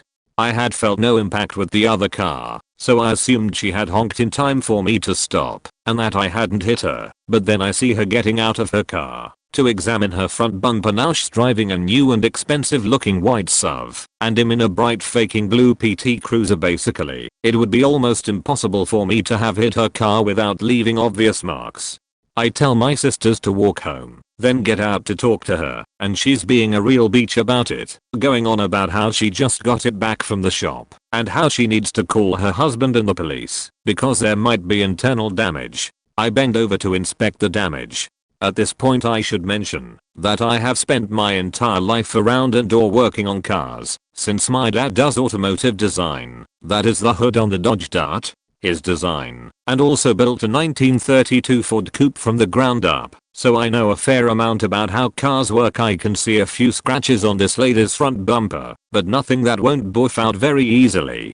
There is no paint transfer or anything. Basically, the damage is non-existent, and I'm not even sure the scratches are from my car, because, again, I felt no impact. When I was in the vehicle I stand up and tell the lady there's nothing to worry about, that the damage is unbelievably minor, especially compared to my car, which had a cracked rear reflector somehow. But she still insisted on calling in a crash report, because there might be internal damage. Like, the worst I did was lightly tap her bumper, but this middle-aged mother, now with her middle school daughter in the car, insists on wasting 90 minutes of our time filing a crash report with a police officer. I call my mother so that she can bring our insurance papers over, and she shows up 10 minutes after I call her. The police, on the other hand, don't show up for another half hour. During this half hour, my mother agrees with me that there is no real damage to this lady's car and that calling the police over it is ridiculous. My dad is laughing hysterically over the phone when I describe the damage to him, commenting how the damage just looks like a bird sheet on her car. The whole time, this lady is being all pissy, and she seems determined to get some kind of compensation for these light scrapes on her bumper. She has to be able to sue this frightened 19-year-old kid who barely touched her vehicle. So eventually, the police officer shows up and speaks with my mum and the lady. He explains that you can't file a crash report unless the damage cost exceeds $1,000 and asks the lady if she is sure she even wants to make a report at all. She says she does, so the officer asks her to point out the damage on her car. He pulls out his flashlight in broad daylight because he can't find it. He looks at it for a minute, rubs it with his finger, then stands up and says, and I'm paraphrasing here, "Ma'am, this is birdsheet." He then turns and says something to my mum that I don't hear because in running back to my car so I can burst out laughing, I look in the rearview mirror and the officer is still talking with my mum while the lady has turned her entire body away from them with the general demeanor of a pouty toddler. The faking look on her face as she drove away was priceless. I have a solid one for this. College years. Met a guy who was a Colorado boy and I believe his father was a contractor lawyer for large oil companies, Chevron, Shell, BP Scale, and had been extremely successful. Dad gave him a credit card and basically unlimited funds. He was in a fraternity that was quite a wild bunch, nothing like state schools as my university was a small engineering school. But apparently he topped the charts with spending money for the boys and just being really excessive with everything he did. Cue random night out, and we were all out, and the night is ending, and said guy is extremely pissed, like hardly able to walk pissed, and someone across the street made a comment about it, and it set him off. But rather than trying to fight, or whatever you'd normally expect from someone that drunk, he proceeds to take his shoes off. I think they were some Yeezy or Guxy shoes, and yells, "You see these shoes? These shoes are $350. Take them, you poor piece of shit. You look like you've never owned anything more expensive than a G-Shock watch or some cheap brand watch." And throws the shoes into the street and continued to half walk, half stumble along. Didn't even look back at them. Next day he had ordered another pair and they arrived later that day. The story always gets a laugh when we bring it up, especially since the guy who he yelled at did indeed walk across and look at the shoes and take them. I went to high school at an extremely privileged public school. We had students whose parents were dignitaries from other countries. One kid's dad helped develop the internet, another's created that phone called the Sidekick. John Madden lived down the street. ECT point back in something like the 80s. The auto shop class used to work hard on their cars all year and would be allowed to drive them onto campus to show them off. Fast forward to 2007, we'd had an extended lunchtime where anyone's parents were allowed to park their cars on campus to show them off. Over here, all the porches. We've got green ones and red ones, yellow and black. Probably about 15 different porches here. We have 25 different Mercedes ranging from different class type to trim level. Don't forget about all of the BMWs. Of course you can check out this fucking dope Hummer used on the set of blah blah blah. There were Lincolns with suicide doors. My favorite were always the Ferraris with the glass engine compartments.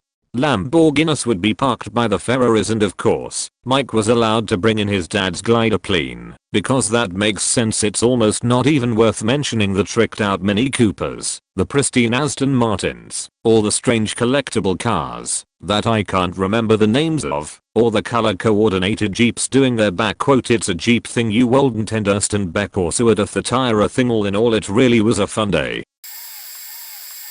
I work at an elementary school at this aftercare program where the kids stay after school and do homework and play games and whatnot until a parent gets home from work or whatever to get their kid. Now, the town I live in is on the wealthier side, so the kids here are more than less spoiled. I've had two very memorable encounters while working here relating to this topic. One time a girl, maybe in 3rd grade at the time, wasn't about to sit in timeout and claimed I couldn't boss her around because my dad is a billionaire, which I just dismissed because I doubt anyone in the town has that much money, and long story short, she got her timeout in the end. My second encounter was with a 5th grade boy. For one, we have personal classroom laptops that the kids use throughout the day, where they do online assignments, and this kid brings in an expensive gaming headset with LEDs to listen to his learning modules, and when I asked him why, he claims that it's just cool and people shouldn't make such a big deal about it, but everyone knows this kid was just trying to show off. More recently, this kid was talking about prices of his shoes to other kids in the class, and he claimed to some of the kids that a normal pair of shoes is around $200. Keep in mind this kid probably got new shoes every other month. I was baffled, being that I've never owned a pair of shoes more expensive than maybe $90. Other kids in the group started to say that he was spoiled, and the boy looked over at me hoping that I would say otherwise, but I just kinda shrugged and told him that a regular pair of shoes is maybe $40 to $60, and that it's a bit spoiled of him for taking his nicer things for granted. Edit. On mobile, sorry for sheet format. Sort of second hint here. A friend of mine is close with this incredibly wealthy family. The great-grandfather of the family was some sort of land developer and was responsible for building a huge proportion of the apartment buildings in my city. The next 3 generations basically just live in the lap of luxury off of that, and, as far as I know, none of them actually work. The daughter of the family patriarch lives in this palace with a full-on stable, with like a fleet, herd, whatever the collective noun for horses is, and people to tend them, all that good stuff, and her daughter lives in another mansion on a literal polo field. Like, what the fuck kind of money is this? Anyway, that daughter's son was friends with my friend, so that's the connection here. Now, most of the family was actually pretty kind, humble, and generous. But, this kid was the most spoiled piece of shit I've ever met. First off, he did like every drug imaginable. He just decided he didn't want to go to school anymore. His mom kicked him out, so he moved in with his grandma, the one with the stable and horses. There are a million different stories I could tell about this kid, but I'll just tell the most ludicrous one. So, he went out and just bought an Audi R8. That is a $140,000 car, and he went out and just grabbed one like us normal people would go buy an Xbox game or something. It was literally just an impulse buy. A couple months go by, and my buddy and I notice that the Audi he was driving was a different color. We ask him, hey man, did you paint the R8? And he said, nah, I decided I didn't like that color, so I bought another one. Yes, he bought a second Audi R8 because he didn't like the color of the first one. And he didn't sell the first one. He didn't trade it. He just has two. But then he decided he needed a daily driver, so he went out and bought an Audi all-road, fully loaded. So that's about $60K, I think. This fucking guy spent more money in 2 months than I will probably ever be able to have at one time. The best part? All he does is complain about the cars, complain about his mom and grandma are on his case, and about how he feels broke all the time. A few jobs back, someone in another department hired this fuckwit of an intern. We get a class of interns every summer. They make $15 to $18/HR, and they are laid off at the end of the summer in the nicest possible way. Goodbye luncheon, remarks from executives ECT. It's very clear how the system works. We even have a row of cubicles dedicated to interns. All of them are pretty normal, except one whom I shall call Chad. Chad walks in wearing faking sunglasses into a cubicle farm. He's wearing a French cuff shirt, a really loud pinstripe suit, and he claimed to anyone within hearing distance, repeatedly, that his shoes were John Loban custom made for his feet. He also carries a briefcase, which is funny, since he will never bring work home. Chad's first run-in with the real world came when he replaced his admittedly shitty office chair with a full back leather chair. No dice, Chad. We had chair drama a few years back. Now everyone gets the same chair issued by ours. He got away with that one for about a week and a half. He also came in super early every day. Why? Because there was one parking space immediately to the right of the reserved executive spaces. People didn't like parking there because it, at first glance, looked like it was also a reserved spot. But he'd gobble it up every morning. He'd stand near the men's room, if he even sensed an exec was headed that way, so he could try to engage in light-hearted banter with people far above his station. End of summer rolls around, and Chad is faking furious the morning of his goodbye luncheon. He, apparently, walked into his boss's office and asked if he should start at the next time the following day. His boss, who by the way, was someone in ours, who would coordinate farming the interns out to managers around the company, reminded him that it was his last day, internship over, all done, young man. Chad was pissed because he had been networking and raising his stock during the summer and was livid he wasn't being offered a full-time position. When she asked him if he had applied for a single job posting, the answer was no. Applying for jobs was beneath him, you see. We were just supposed to make him a full-time employee on site.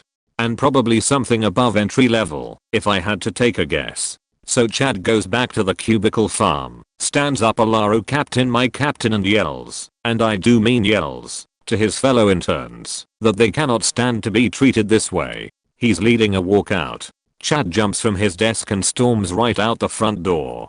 Absolutely nobody follows him. There is some shock. There is some laughter. Then everyone goes right back to whatever they were doing. I wish I had been outside to see Chad standing there. I wonder how long he stood there waiting for the legion of followers to come out. He got the last laugh, though. Little faker works for a hedge fund.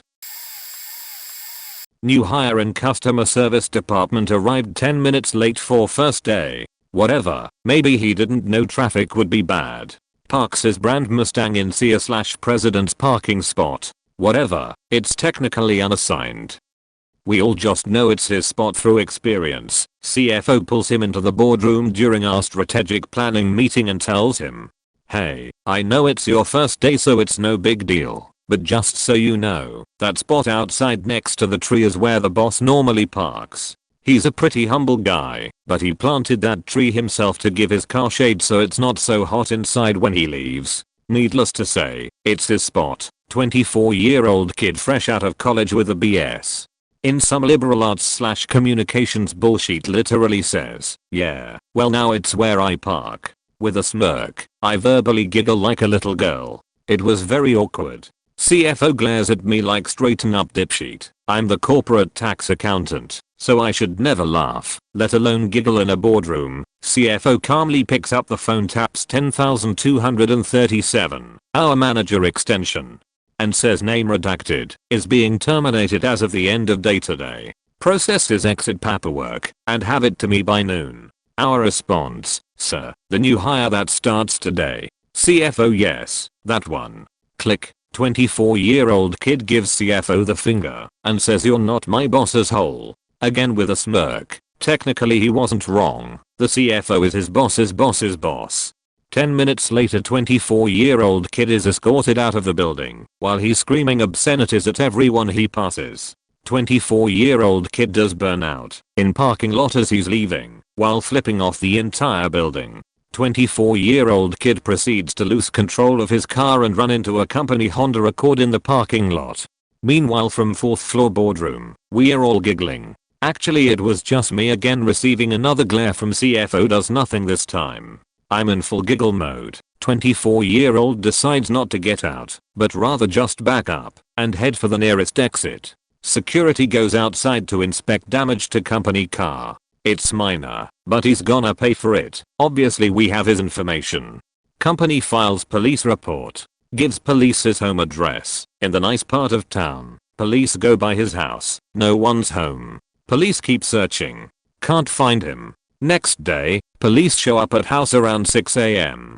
Parents say he's not home, and they had not heard from him at all. Bullshit. No search warrant equals no entry. Later we find out that his dad is a lawyer. So good thing they didn't try to barge in. Good job, local PD. Day 3, police locate his Mustang at a Ford dealership. Kid is there, but see the cops pull in, so he runs before they even get out of car. Cops go in and ask if the dealership knew where the owner of the Mustang is. They tell them he just ran through their service area and out the back. 24-year-old kid vanished. Next day, police ping on a stolen truck from a nearby casino. Turns out that the 24-year-old kid ran to nearby casino and stole a pickup from the parking lot. Who leaves their keys in their vehicle in 2015. Police chase and capture kid, who is actually a 24-year-old adult according to the judge. 24-year-old adult is charged with property damage, fleeing scene of accident, grand theft auto, and felony evasion. Daddy saves his ass, gets him off 1 probation and time served with a reckless driving and property damage, vandalism, charge. I worked at an international college in the UK that mainly gave tuition to very wealthy Chinese students. About a quarter mile from the college was some apartments used for our student accommodation where this one guy lived. We'll call him Jin. It was an easy and nice walk to the college which 99% would take every day, but Jin was indeed the 1% in more ways than one. Jin either rented or bought a top-of-the-line Maserati and would drive it to the college every day, less than a quarter mile, just because he could. Parking was horrendous in the area, so he'd just park it where he felt was convenient, and would just laugh and pay the ticket whenever he got one. I also can't imagine how much the insurance must have cost, because he was barely in his 20s driving a borderline supercar. He was a nice lad, and I felt like talking to him about having more sense, but then I realized he's literally rich enough to do whatever he wants within the parameters of civil society. He was paying for the car and subsequent lift tickets with no problem, so to him it wasn't a problem. He could literally try to pay me to stop talking to him if he wanted. Amazingly, the car was never towed. Always wondered if he just threw money at whoever tried to. I've got plenty of similar stories from there. Used to do cellular sales around the iPhone 4S release. Young cringy tween walks up with his sweet as pie mom. She asks if we have it in stock. I say yes, so we begin the process. It's one hiccup after another, the kid inching ever closer to a foul mood. You can tell the mom is on edge and very aware of what this kid is capable of. The fine details are unimportant, but the end result is. Long and short, the kid didn't have an upgrade available. Mom thinks she might, no dice. So she asks the price of the phone outright, which at the time, I think was like $800. The kid, without thinking, says, "But we have lots of money, Mom. Just get it, it's no big deal."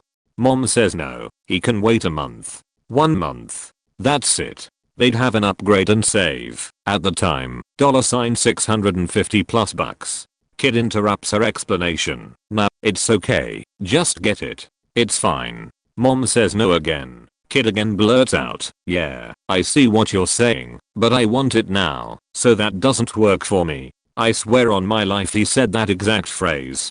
Mom says no a final time, and the kid melts into a full-on toddler tantrum, punching the ground, kicking his feet, and screaming while lying on his back. He gets up and swipes my entire display, knocking down almost all of my product. He takes a camera and smashes it against my phone display, breaking 2 of the live phones.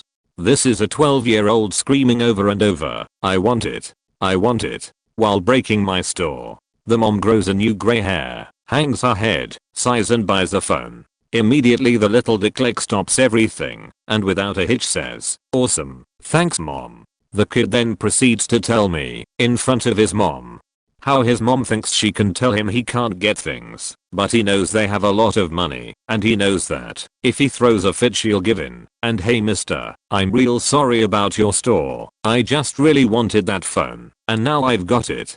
I was in such shock during the whole situation, just witnessing it. The mom offered to also pay for the damaged merchandise, so I got her information and passed it on to corporate, and they billed her and sent me new merch. I know it was well over 5 or 6 grand. Girl in my 6th form got a brand new Mini the day of passing her test. John Cooper works too. For anyone that doesn't know, it's the top spec most expensive model. Anyway, she ends up bragging about it to everyone all the time. Anyways, one day she parks in the headmaster's spot and got her car towed. She had a literal crying fit about how life's not fair and all this. Bearing in mind there's like 2 huge car parks, 5 spaces are reserved for staff. Like she literally cold picked the spot opposite, but didn't. That's not the worst bit though. She gets the car back and decides she doesn't like the color because I shit you not, Someone spilled some drink on the bonnet, and she didn't like that it had a different finish. Instead of washing the car or even paying someone to wash it, she gets the whole car wrapped in bright pink. Irony being that they had to wash it to do this. The car lasted maybe a week. After it was wrapped, she put her foot down too quickly in the car park and decided to have it wrapped again, this time round a tree. Passenger of the car got directly hit and had to be cut out of the car. She managed to climb out and had to be held back because she was screaming at the firemen and women about how her dad was gonna go mad if they cut her car up. Whole thing was like something out of a movie. This girl wasn't rich, but she was spoiled. Her grandmother raised her. Anyways, fast forward from elementary to high school. We're all probably 14 or 15 at the time. We are on the bus and this chick is going on about how her grandmother is a dumb bitch because she took her phone, but joke's on her because she doesn't know I have 2 phones. Now, you're probably thinking, that isn't that bad, but for someone who also lived with elderly people, and still does, because of their health problems, and also did not get along with my mom, female legal guardian, and had said awful things about her in middle school, which was my acting out phase, knows the hurt it causes to the person that raised you. Especially after they bend over backwards for you, and at their age, have no business taking care of children or teenagers. I was furious at this chick and I couldn't help but think how disrespectful it was. She was hard-headed, spoiled, bratty, and she honestly wasn't a good person in HS. Started in middle school with her attitude and it never changed, as far as I'm aware. For her and her grandmother's sake, I hope she got her shit together. Always treat your parents and grandparents with respect, because you never know when they are going to pass away. Unless of course said parents or grandparents are pieces of shit that physically, mentally/emotionally, or sexually abused you, or ECT. Went to one of those rich kid school/college/sixth forms. It was all boarding striagged through education, but the sixth form part of the equation was they took 20 to 30 non-boarding non-rich kids every year. Based on grades and entrance exams, hell, they even begrudgingly started letting small numbers of girls in. How modern of them anyway. Naturally the boarding kids hated us because unlike them, we earned our place and didn't buy it with daddies wallets, so naturally what's a rich kid to do?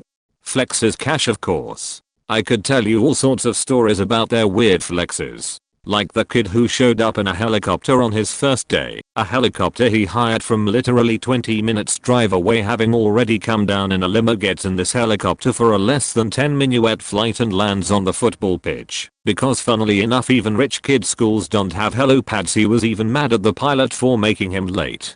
Then there was the kid who only wore designer suits. His wardrobe was full of designer suits, but he didn't stop there. This kid went the extra mile. Everything was the latest fashion/trend/release/whatever. Suits would be thrown out on a weekly basis and replaced because, and I quote, only peasants keep wearing the same old clothes. Or how about my favorite dear old Sam, the kid who avoided getting expelled on numerous occasions in a manner that had nothing to do with all the generous donations from daddy, thing as his grades were so bad he didn't qualify for the second year, but daddy bailed him out once again and hired all these private tutors and extra help to turn his grades around. And still after all this help and money, I vividly remember a mock chemistry test where our teacher applauded him and shook his hand saying these exact words: in all my years teaching, over 30 years teaching, I have never seen anyone get a 0 on a test. The only thing you got right was your name, and your handwriting's so bad I'm not sure you spelled that right. The fact has called Sam made that way funnier at the time. Yeesh, my ex. We were 25 when we dated, and he was pretty much fully supported by his parents, but was convinced he was one of those hard-working, get your hands dirty, worked for everything he had, started from the bottom boy. In reality, his parents bought him and his brother a house to live in for college, and they both absolutely trashed the place. It was disgusting to be in. His parents paid for 7 years of college because he couldn't get his shit together, and anytime he got a tuition bill, he'd call up his mom, the tuition bill just came in. It's $10,000. You need to pay it. We'd go out to eat almost every day, multiple times a day, and I'm very frugal and a big budgeter, and when I voiced my concern about spending so much money, he just shrugged and said whatever. He'd have his mom pay his credit card bill.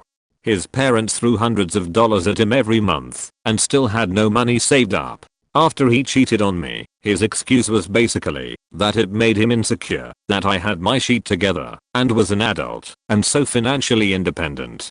He said he knew his parents would never cut him off and he was okay with it, and we weren't on the same page anymore because I wanted him to grow up. There were so many examples of him being a reckless child because he knew mommy and daddy would pay for it. It was astounding, and he was always the victim. I have two rich kid experiences, both from when I'd first started 6th form when I was 16. So I ended up at the same 6th form with a lot of my friends from high school, but we all made different friends in our classes and brought them into the group. So there was this girl that we became friends with, let's call her Jem. So anyways, it's Jem's birthday at the start of the school year and she says her parents are letting her have a party at her house, and she invited everyone from the friend group and quite a lot of people from her other classes. So there's me thinking this party is gonna be super cramped. It didn't even occur to me that her family might have money, since this wasn't like the richest of schools to go to. Now Jem and I had taken to walking home together after classes had finished for the day, and one day we are walking our usual route only to find that there were a ton of roadworks going on. Jem stops and spends a good minute or two looking at the road signs and then says something about her trust fund getting a bit bigger. Obviously me being confused, I laugh and ask what she means. She then goes on to explain that her grandfather's company manufactures a lot of the road signs that the councils used at the time. In fact, her grandfather had insisted they be called Jem signs. I had never knew why they had the word Jem imprinted on the backs of the signs. For every sign used, the company gained money, a small percentage of which went straight into Jem's trust fund.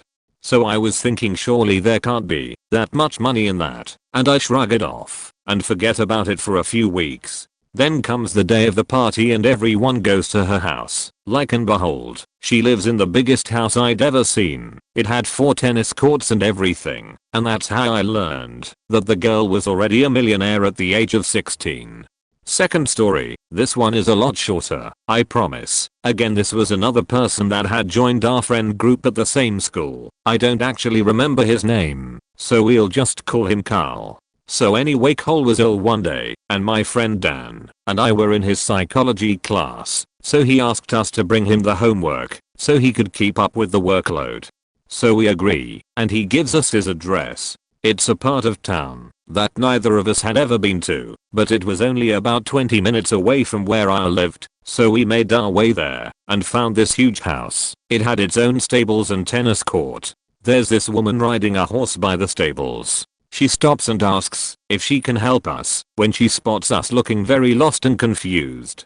So we say we are looking for Carl, and she tells us to knock on the main door and Trevor would show us his room. So we knock on and this butler answers the door and shows us to his room. Carl takes us on a tour of the family mansion, indoor pool room included. And we notice a lot of stuff is packed in boxes. He tells us they are moving to a bigger place with an outdoor pool and a bigger stables because their mansion is not big enough. Bear in mind it was literally just this kid and his parents and the handful of staff. Some crazier than others. Rich kid mooching food from us poorer college students. We fixed his wagon with chocolate milk and X-Lax. First he complained, I think your milk has gone bad. Then he had the nerve to complain we let milk go rotten, and he didn't want to live with people who weren't responsible and clean. It was funny. He mooched because he would spend his entire allowance on drugs days after receiving it each month. Rich kid in high school agonizing about which car to drive to school. I can't decide between the Porsche, BMW, Benz or Ferrari. Life sucks. He was actually a good guy and knew exactly how pretentious he was sounding. He'd then ask us, his carpool mates, which we preferred. A few options were only available when one of us wasn't pulling. It was actually crazy, but fun because it was r/rich kid being one of my first roommates in university was from HK, and so his parents realized he needed a car in America. So he was given a new BMW 528. He was a good guy also, since he'd chauffeur us poor schmucks around, because we couldn't afford a car and tuition. He also introduced us to sushi back in the day, before it was a thing. 1980, good guy. USC sorority girls who'd only date you if you had money or were in a money promising major. Now you'd think they'd know that engineering was one of those, but that wasn't good enough. I had a film major roommate, and he thought it was so funny he used the following in one of his movies. The frequent and repeated conversations like, "Gee, hi, you're cute. What's your major?" Me, engineering. Gee.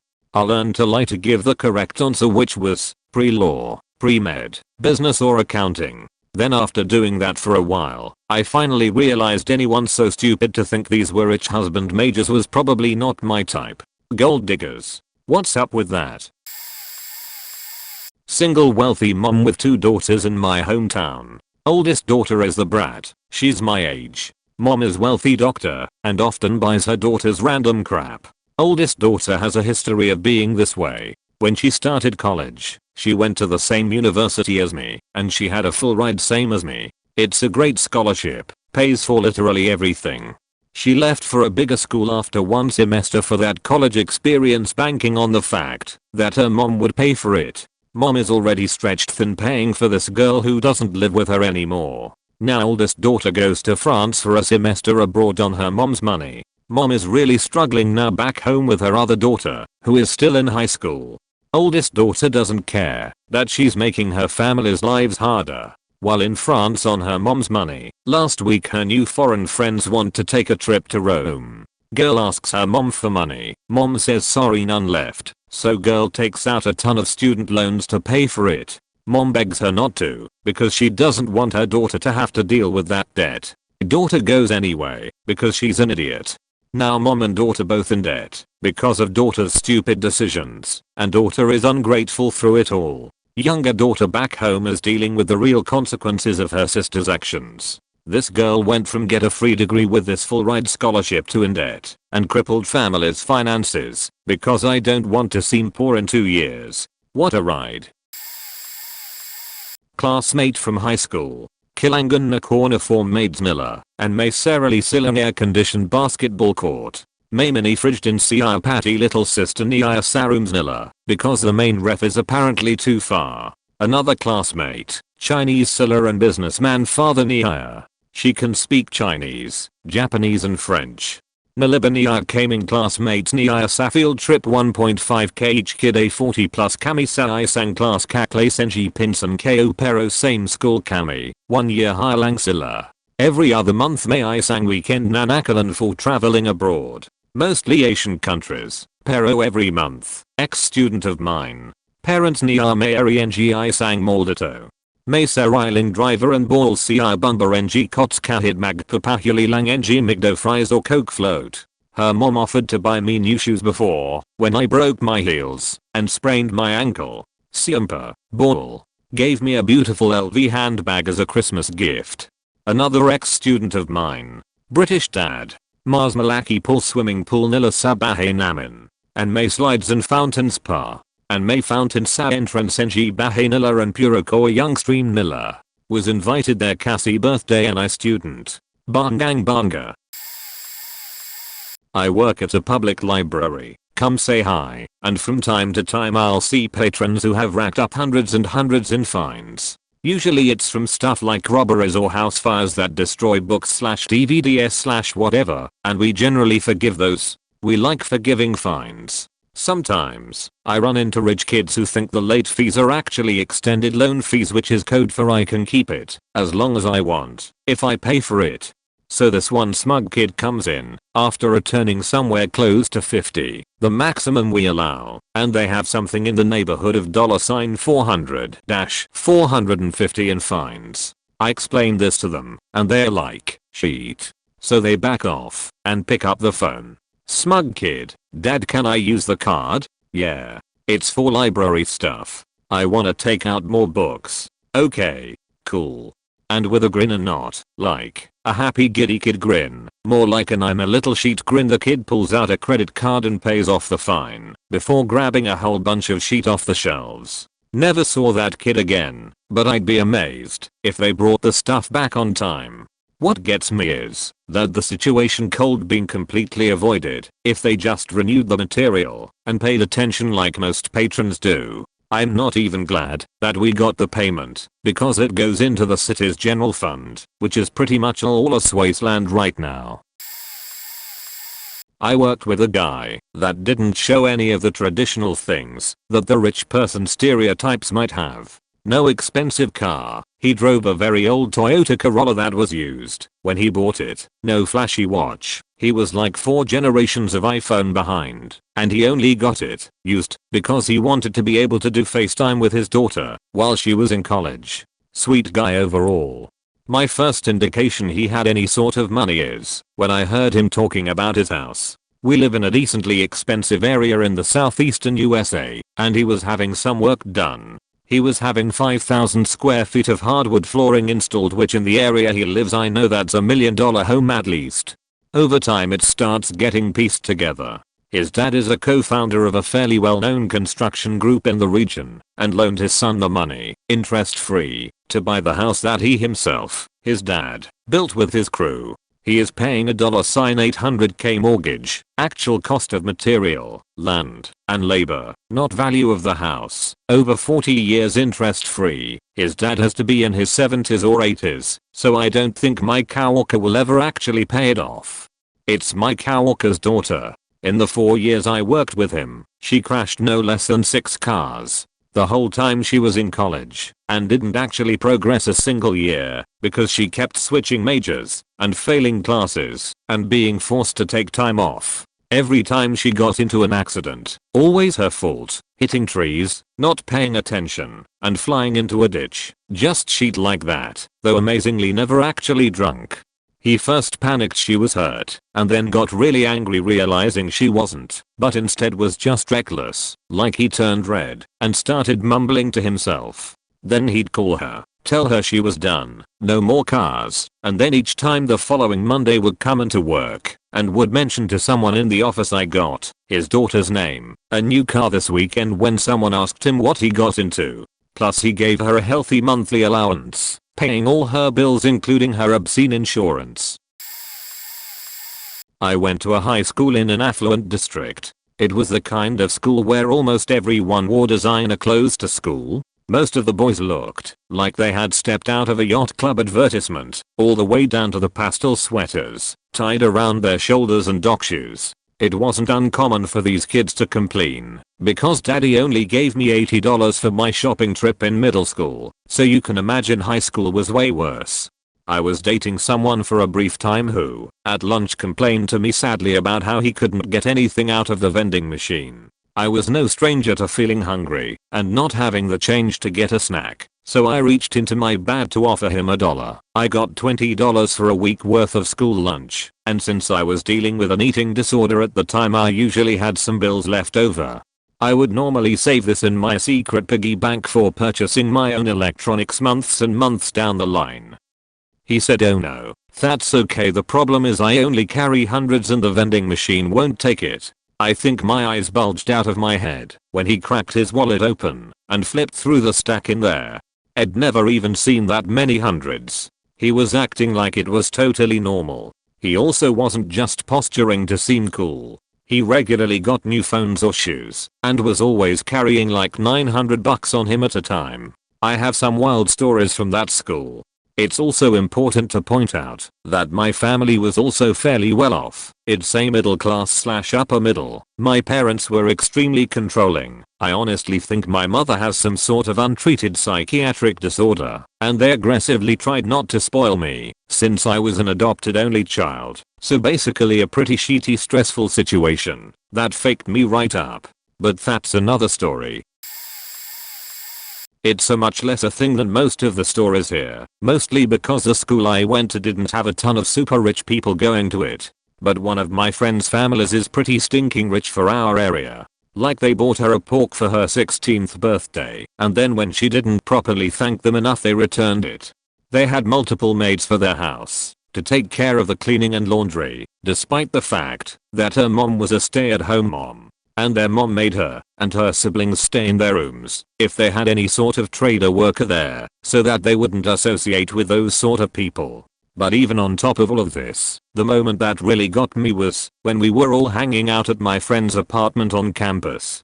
Their toilet was clogged from a different roommate, and they were looking for a plunger. My rich friend, without batting an eye, said, "Why don't you just call a plumber?" We told her that was ridiculous for a clogged toilet. She asked, "How do people deal with that then, if they don't have their personal plumber come?"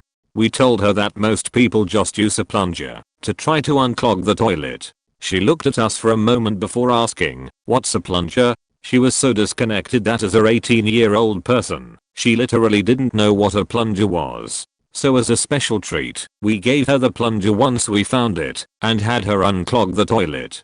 She didn't like it at all. In that same year we also showed her how to use an oven, change a light bulb, and fill up her car with gas. She is honestly a super sweet girl and crazy smart academically, but her parents kept her so sheltered she didn't know a lot of things most adults should know.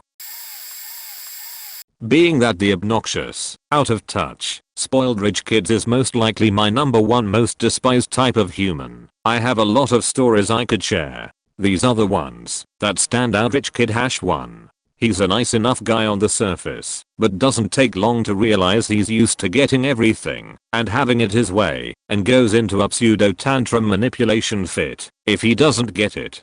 I worked with this guy for a few years at a sales-oriented company, which is funny considering that sort of environment normally attracts people who understand they have to hustle and fight for every dollar.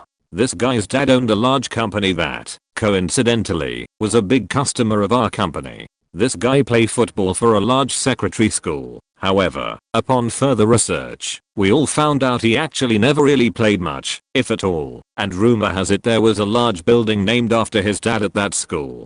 You connect the dots there. The best part of the story is that after around a year or so of his performance being mediocre, he urged his dad to funnel business through him, and over the course of 3 weeks this guy became the number one rep at our company doing multiple deals that essentially looked like money laundering. It went as far as the company having to remove them from the books and this guy being chastised for it after attempting it again later on. It was that bad. Yet he walked around the office, head high, making belittling statements to all the other sales reps about how he is doing better than them. It was pretty ridiculous.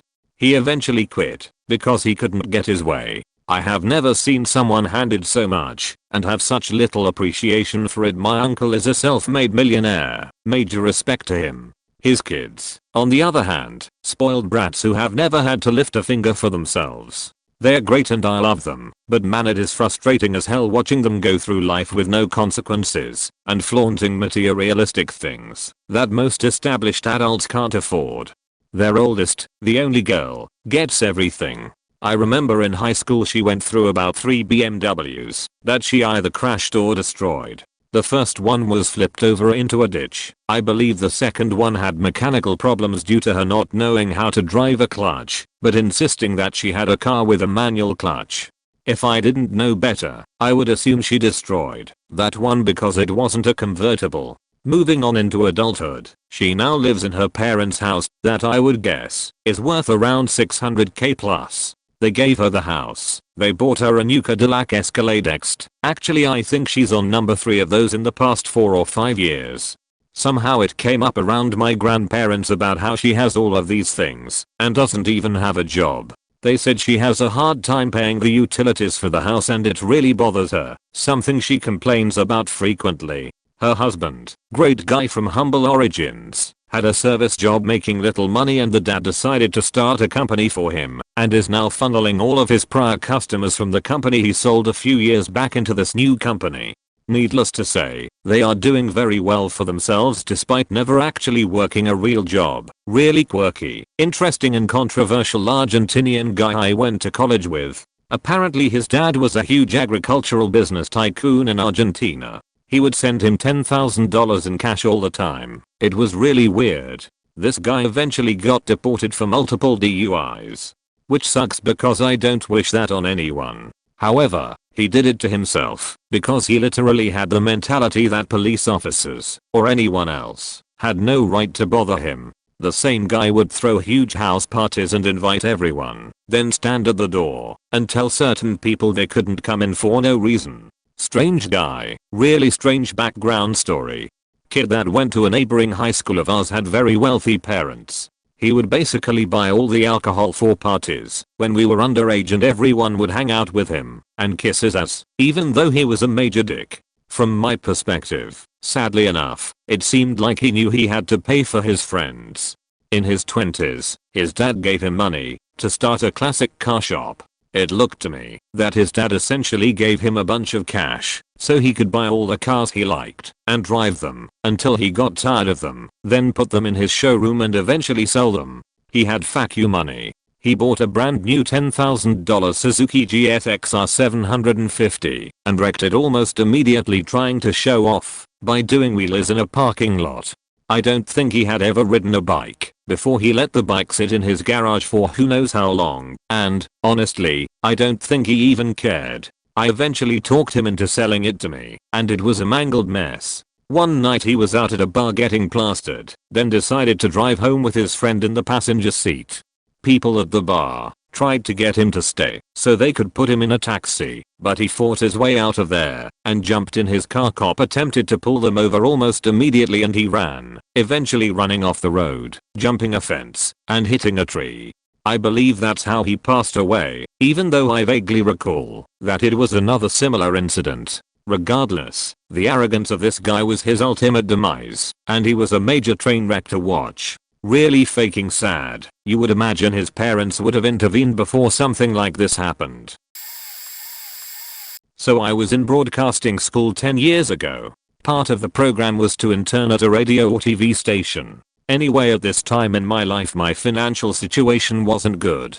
I was barely scraping by, my job wasn't paying enough. So even traveling to school and an internship was making my life stressful. So one of the guys I interned with was named Jay. I was asked to help him out with how some of the systems worked. No problem. Then a couple of producers were talking to us and then bringing up the fact that Jay used to be a rapper. Nothing big, in fact he was hardly known in underground circles in the area. He just did it. Then I asked why he wanted to be in media, and he said, well, my dad offered to pay for schooling and I just picked this school. We went to the same school, different classes. Then he asks where I live, etc., and I tell him about it. The rich kids part comes in here. His parents got him an apartment in the city and they gave him a food check weekly for groceries and whatnot. I asked how he backed his rap career and he said his dad paid for it. All I knew about the dad's job was he was in some kind of banking. But yeah, and the way he said food check was in a tone of your parents don't give you one. Blew my mind that I was skipping meals to pay for a train pass and he just had money given to him. And his parents bought him a new Mac and some other electronic accessories to help him get through school. My cousin would come to visit us when I was a kid. He would come into my room and look grossed out by my toys. He was like, you have a Sega Master System? Have you not heard of Genesis yet? Or Super Nintendo? When I finally got a Genesis, he told me he'd sell me some of his games for one-half price. He had multiple copies of every game for multiple consoles that were in different houses around the country.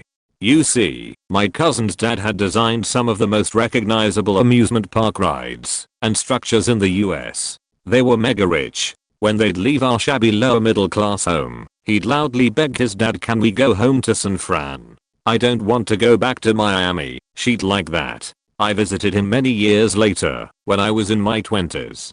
He was living alone in a 6000 SQ/FT home in the Hollywood Hills. He didn't remember me really, as it had been years and we'd just connected again and exchanged info at a family reunion. I was so shocked about the condition of his McMansion. Holes in the walls, broken toilets, TV boxes laying around, and a pile of smashed TVs in the backyard. The dude was so coked up the whole time, kept giving me chores and tasks to do. He didn't seem to have a job, and my grandma confirmed with me that he's never worked a day in his life. Anyways, he just disappeared one morning, so I just left and drove the 12-hour drive home. Lol. The last I heard, he had died in his early 30s going 100+ miles per hour on his sports bike on the freeway. I went to school in this upper middle class community. The median income according to Wikipedia is over $80K, but I know a couple families who are making a bit over $1 mil annually. There's also a well-known news reporter from there who got into a fiery debate with Trump. We weren't all that rich. My mom just moved there so she could finish school and rented an apartment. I don't live there anymore. We just bought a house in a cheaper part right outside of the town. Anyways, the amount of stories I have is incredible, but I'll share this one because it's the most recent. I'm a volunteer firefighter, and one day this guy who's in my department was telling me his son, who I went to high school with, wanted a brand new BMW that cost nearly 50k. So he said no and started laughing. But the thing is that the reason why I thought that he was laughing and the reason he was laughing were different things. He gave his son his old Cadillac as in a 2017 one, and he totaled it by hitting a utility pole. So I thought that he was thinking, you're 17, you don't need a $50,000 brand new car, especially since you just wrecked your old car. His reason was that his son is a senior and is going away for college next year. He's not allowed to have a car on campus, so he would be buying such a costly car that would be staying at home most of the time. I thought it was weird, but whatever. Then the dad went and bought him like a $30,000 car, as if that makes a difference. Then after getting it, the kid came up to me complaining how his dad was an asshole and should rot in hell. I was kind of friends with this kid in high school and had no idea he was like this, and I'm embarrassed to say I'm associated with him. As if you want me to feel compassion for you with my $4,000 Honda. Mostly just a lot of kids during my freshman year being absolutely ignorant of many of the basic day-to-day things you need to do to exist that were handled by their parents or paid help. While there were plenty who were really cringy with it, when does the laundry person come by, there were a lot of kids that never really got the memo and slowly slid into pretty rough situations because they were so well prepared. 18 and 19-year-old kids that had never done the dishes or cleaned up a spill before. Kids that had no idea you need to wash your sheets with some degree of regularity. Kids that have never packed a suitcase or planned a trip before. Hell, I encountered a girl that had never flown on a commercial airliner and had no idea what going through general TSA security was like because she's only ever flown on a private plane. And then, when all these realities start hitting them, they crumble. Ever walked into a dorm room full of dishes and dirty laundry that haven't been touched since orientation because the occupant doesn't even know how to start cleaning a mess they made? It's not really crazy so much as it's just sad. Late November/early December at a white bread college campus can be a really interesting time.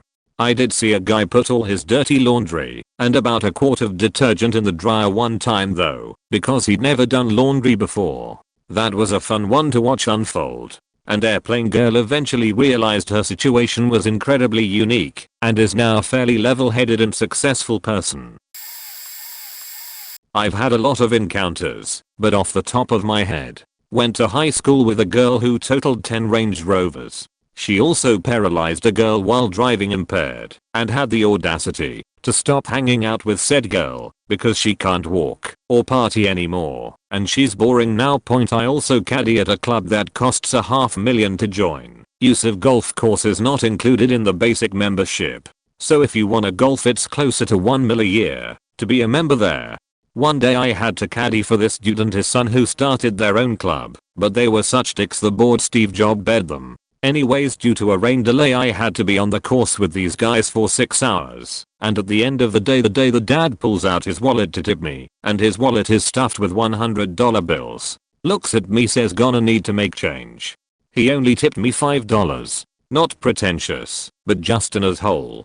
Kid in my high school only wore Guxy products and would throw a beach fit if you bumped into him because you'd damage his Guxy. Anyways, him and his sister took a private jet to New York for New Year's Eve. His sister wanted a fancy dress for the evening, and when they got to New York she went and bought herself a $20k dress. Tried to return it the next day and was appalled that the store wouldn't take the dress back. Tried to get her parents to sue blah blah blah. Her and her brother's punishment for spending over $50k in a weekend was a week without their Audi, and she had to wear the same dress to prom. Literally heard her bitch about how shitty her parents treated her because $50k is nothing. Like I could spend that in an hour. I don't understand why they care. Even poor people can spend that kind of money. My high school years were all spent at a charter school. TLDR on charter schools is that students wore uniforms, had to maintain a higher average to pass than what they'd need to pass at a public school, and no remedial level courses were offered. If you couldn't pass the single stream of courses offered at my school, you wouldn't be allowed to return for the following year. There were some fairly wealthy students at my school, but the one with rich kid syndrome was Jack. He was generally a pretty nice guy, but you could count on Jack to upstage anyone with his wealth. He always had the nicest shoes, watches, sports equipment, you name it. When he turned 16, he always had the nicest vehicles too. His 16th birthday gift was an Audi A3. It was gently used, maybe 2 years old, but Jack constantly reminded everyone that it had a turbocharger. He'd boast that he could get it over 100 km/h in less than a block, a fact which he regularly demonstrated by going 0-100 km/h plus the playground zone adjacent to the school at the end of the day. Of course, you'll eventually be caught if you gain a reputation for driving more than 3 times the legal speed limit, 30 km/h, in a playground zone, and Jack was caught one day near the end of the school year. Jack probably should have had his license suspended when he was clocked by a cop doing at least double the speed limit less than a block away from school, but his family lawyered up, fought the ticket, and Jack kept his car after his court case ended. He acted like a badass for fighting the man, and he kept driving away from school every day at the same reckless speed. Luckily, nobody was killed. Like all his new toys, expensive watches and accessories, Jack's Audi A3 became boring to him the next school year, so he raised the stakes. Jack's dad got a brand new Dodge Ram 2500 with a Hemi V8. It was a beautiful truck, and Jack wanted it. One night when his parents were out, Jack took the truck, got some friends, and went on the highway for a joyride. He was clocked at 190 km/h by a cop in a 100 km/h zone and picked up the highest level of speeding ticket, currently $650-$2,000 and a potential license suspension. Not sure what it was in my high school days, again less than a year. After narrowly managing to keep his license from his first offense, Jack's family lawyered up for him again, but his license was suspended. Jack whined constantly about how unfair it was that he lost his license and how he had to get rides all the time from his parents. He was clearly too good to use public transit. He completely missed the bigger picture about how his driving habits could easily have killed people. I doubt he had to pay a penny for lawyer fees, fines, or steeply increased insurance premiums, so his chief concern was getting his license back. Eventually, in grade 12, Jack did get his license back, but not his Audi A3. His punishment was that his family bought him a less powerful BMW sedan, once again gently used, and not very old, sans turbocharger. I don't recall seeing Jack speeding in the playground zone again, so maybe in a twisted way he did learn a lesson, but he still had a far nicer car than anyone else I ever knew in high school, even after regularly endangering the public and having his license suspended. TLDR, the rich kid in school always had a nice car to drive, even though he was regularly seen speeding to levels of reckless excess. His punishment for losing his license was that, when he got his license reinstated, his parents bought him a less powerful car than the Audi A3W/Turbo that he had as his first vehicle. He still managed to bitch and complain about how unfair it all was. I know a girl who just thinks her parents will just buy her everything, and she doesn't have to work for it. She's been like this her whole life. The problem is, as she has gotten older, 34, now she doesn't understand she has to put forth any effort to attract a male. She hasn't had a boyfriend since college, so about 12 to 13 years since, but has wanted to get married this whole time. She literally just thinks her parents will buy her a husband. Not like a Russian mail order husband, but her parents keep buying her nicer cars, houses and even a horse. We'll get to that later, to hopefully attract a man. She's so lazy she doesn't even think she has to flirt with men or just go out in public to even be seen by anyone to even possibly be hit on. She barely leaves the house. She works from home. Daddy basically got her the job. She orders all her food from Uber Eats delivery. Daddy pays. And everything else like home supplies through Amazon. Also daddy pays. So about 3 years ago, when she actually went out in public for once, she met a guy at a bar who lives in California. She was living in Iowa at the time. They had a one stand, they exchanged numbers and that was about it. In her crazy mind, this guy was now her boyfriend and future husband. She up and moved to the Phoenix area because it was the closest place she could find a job that was anywhere near him. He lives in a remote ski town in California that's still about 800 miles away from Phoenix. But in her mind it was right next door. Her parents bought her a brand new home, new car, helped her find a job and she just thought he would pack up his things and just move in with her in Phoenix. Keep in mind though, this whole time she's barely in any communication with this guy at all. Maybe a few texts here and there every few weeks, but they aren't in a relationship at all. She just made up she was dating him.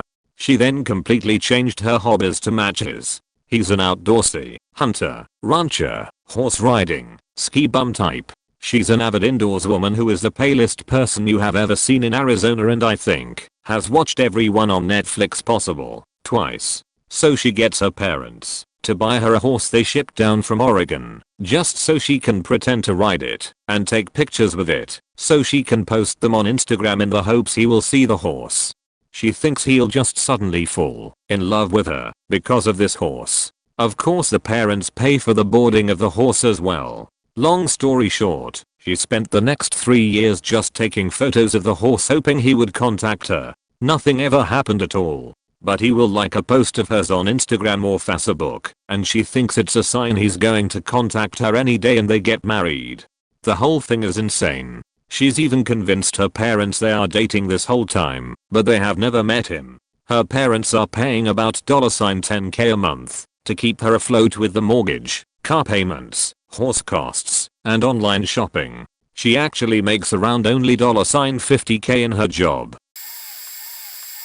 I used to work as a live-in nanny. After working for a tech family in SF, a family with political ties in DC and a few developers in Scottsdale, as the Florida billionaires win every time. It was anything specific that was RKSI shit was just the lifestyle. During my interviewing stage I was flown out, transported around by a driver in black car, and put up in a hotel.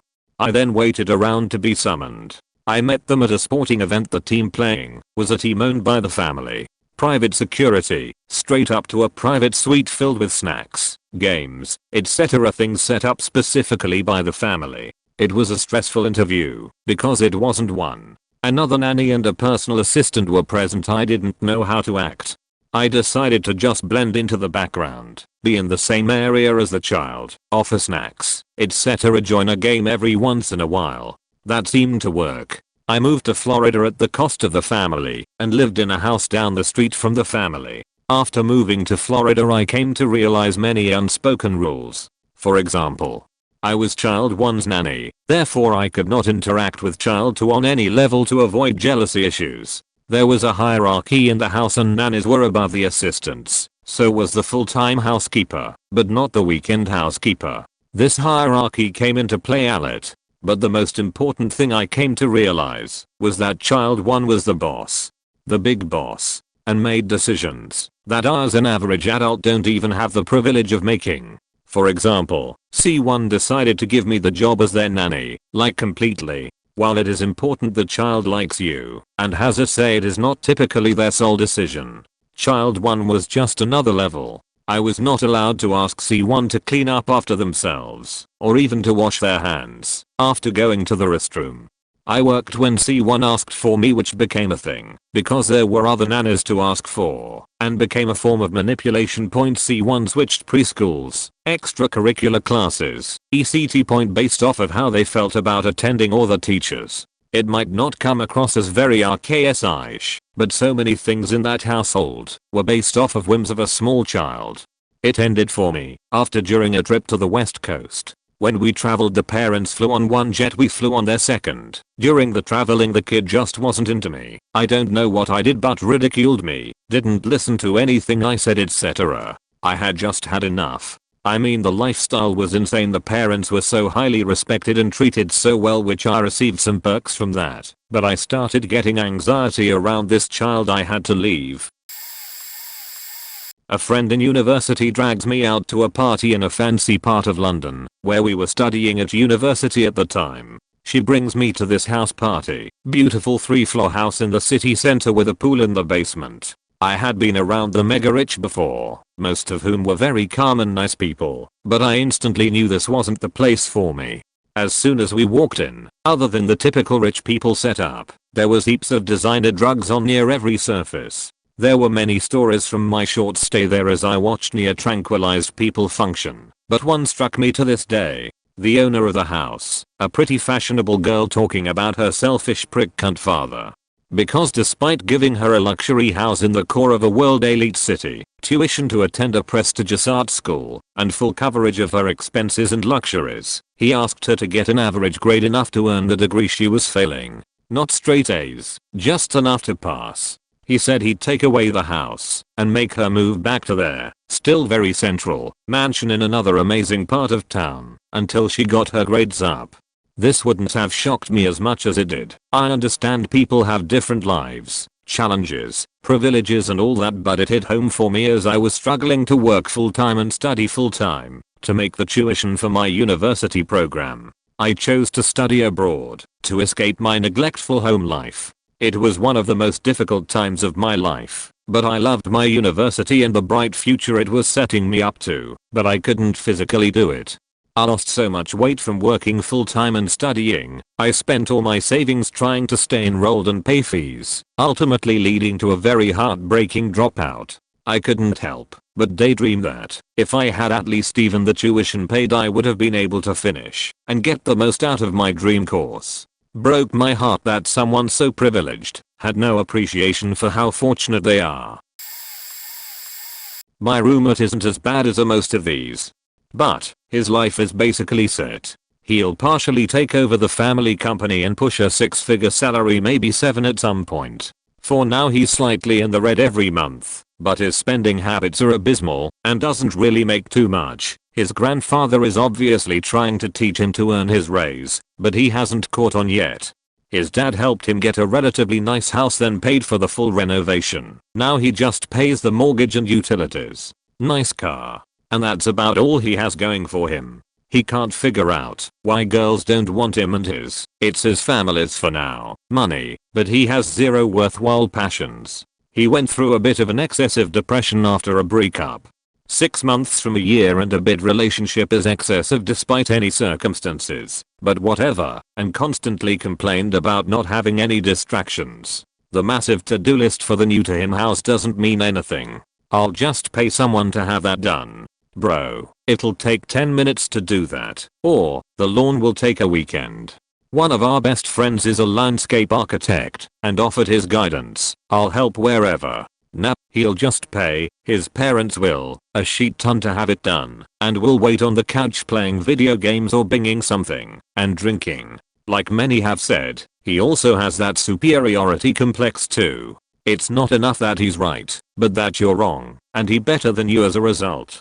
Even if you are in agreement or he's wrong. I guess the biggest issue is that he's a self-proclaimed asshole with only his money, and is incapable of self-reflection. So he can't figure out why his life is so meaningless. Sounds pretty depressing to me. Never striving for improvement, waiting for happiness to be given to him. Almost 30, I doubt he'll ever change.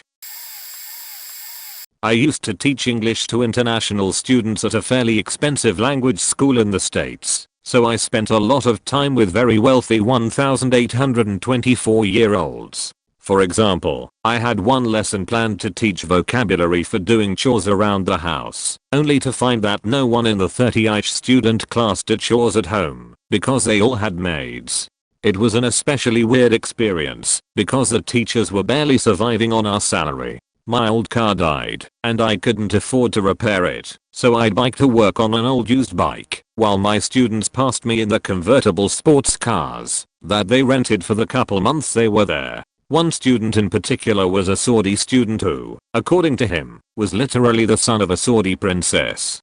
He had wealth that I had not imagined existed. He stayed in a nice hotel instead of finding an apartment, just because he liked it there. He ate at nice restaurants every day. He once asked me, when you go to the shopping, do you think about the price of things? Like what? Yes. That's the only thing I think about. So that means he doesn't think about the price of stuff when he buys it? What's that even like?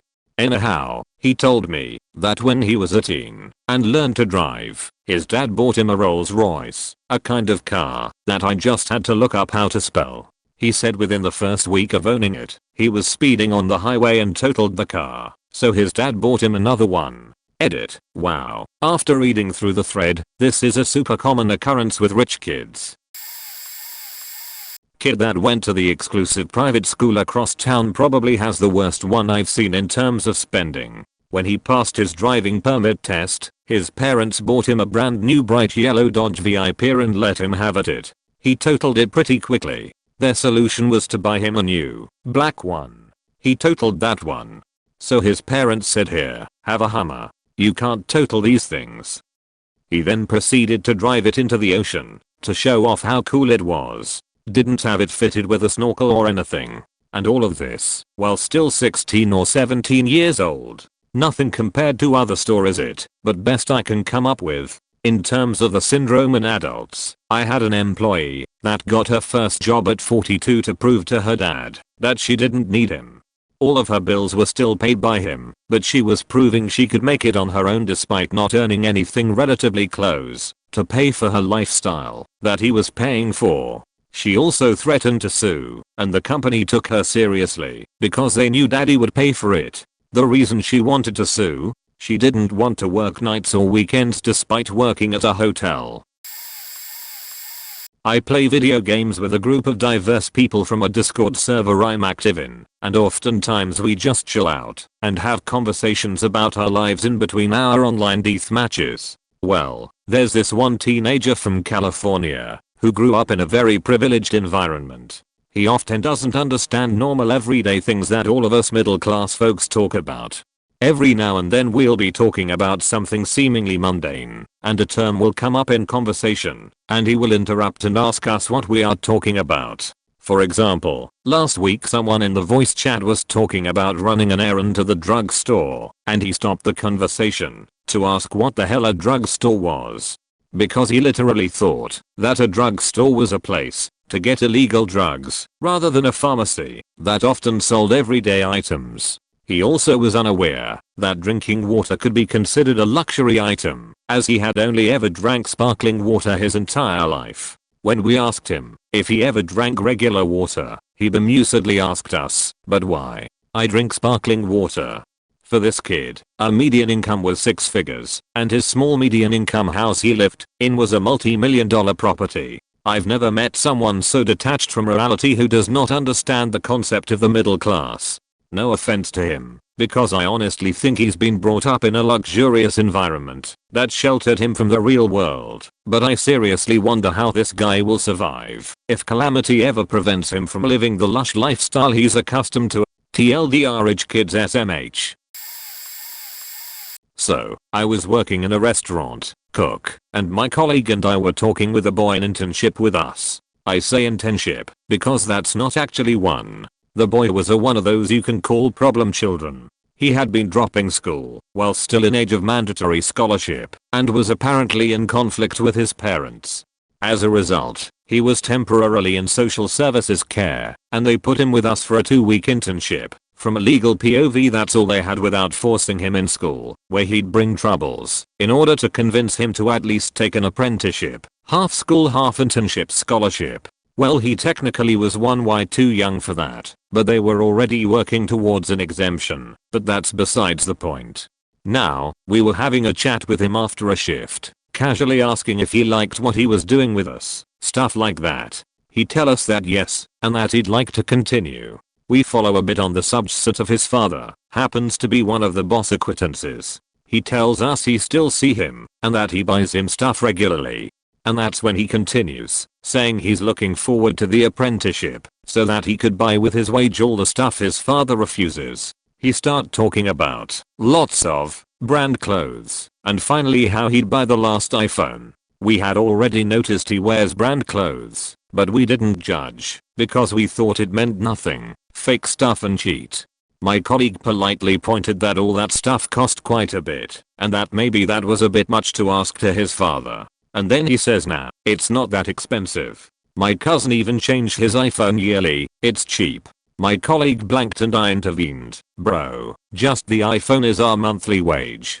He didn't seem much fazed by that. We don't know if he didn't believe us, refused to believe us, or was too embarrassed to say a word about that. We changed subjects. But it was that moment we realized that all his problems, his conflicts with his father and the mindset that school is useless, all came from one single thing. He was completely spoiled by money.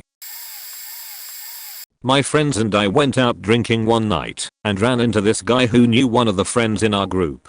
I had met him before, and he always seemed like the typical rich boy douche type. He comes up to me and asks how the married life is treating me. I had been married for maybe 3 to 4 months because he was going to law school to be a divorce lawyer. I just said good and tried to ignore the douche canoe. The bar is packed and we are waiting for drinks, and douchebag attorney at law makes a comment about how service industry people are lazy. They're either degenerates or alcoholics. I've been a server/bartender for 10 plus years, and many of my friends have also worked in the industry.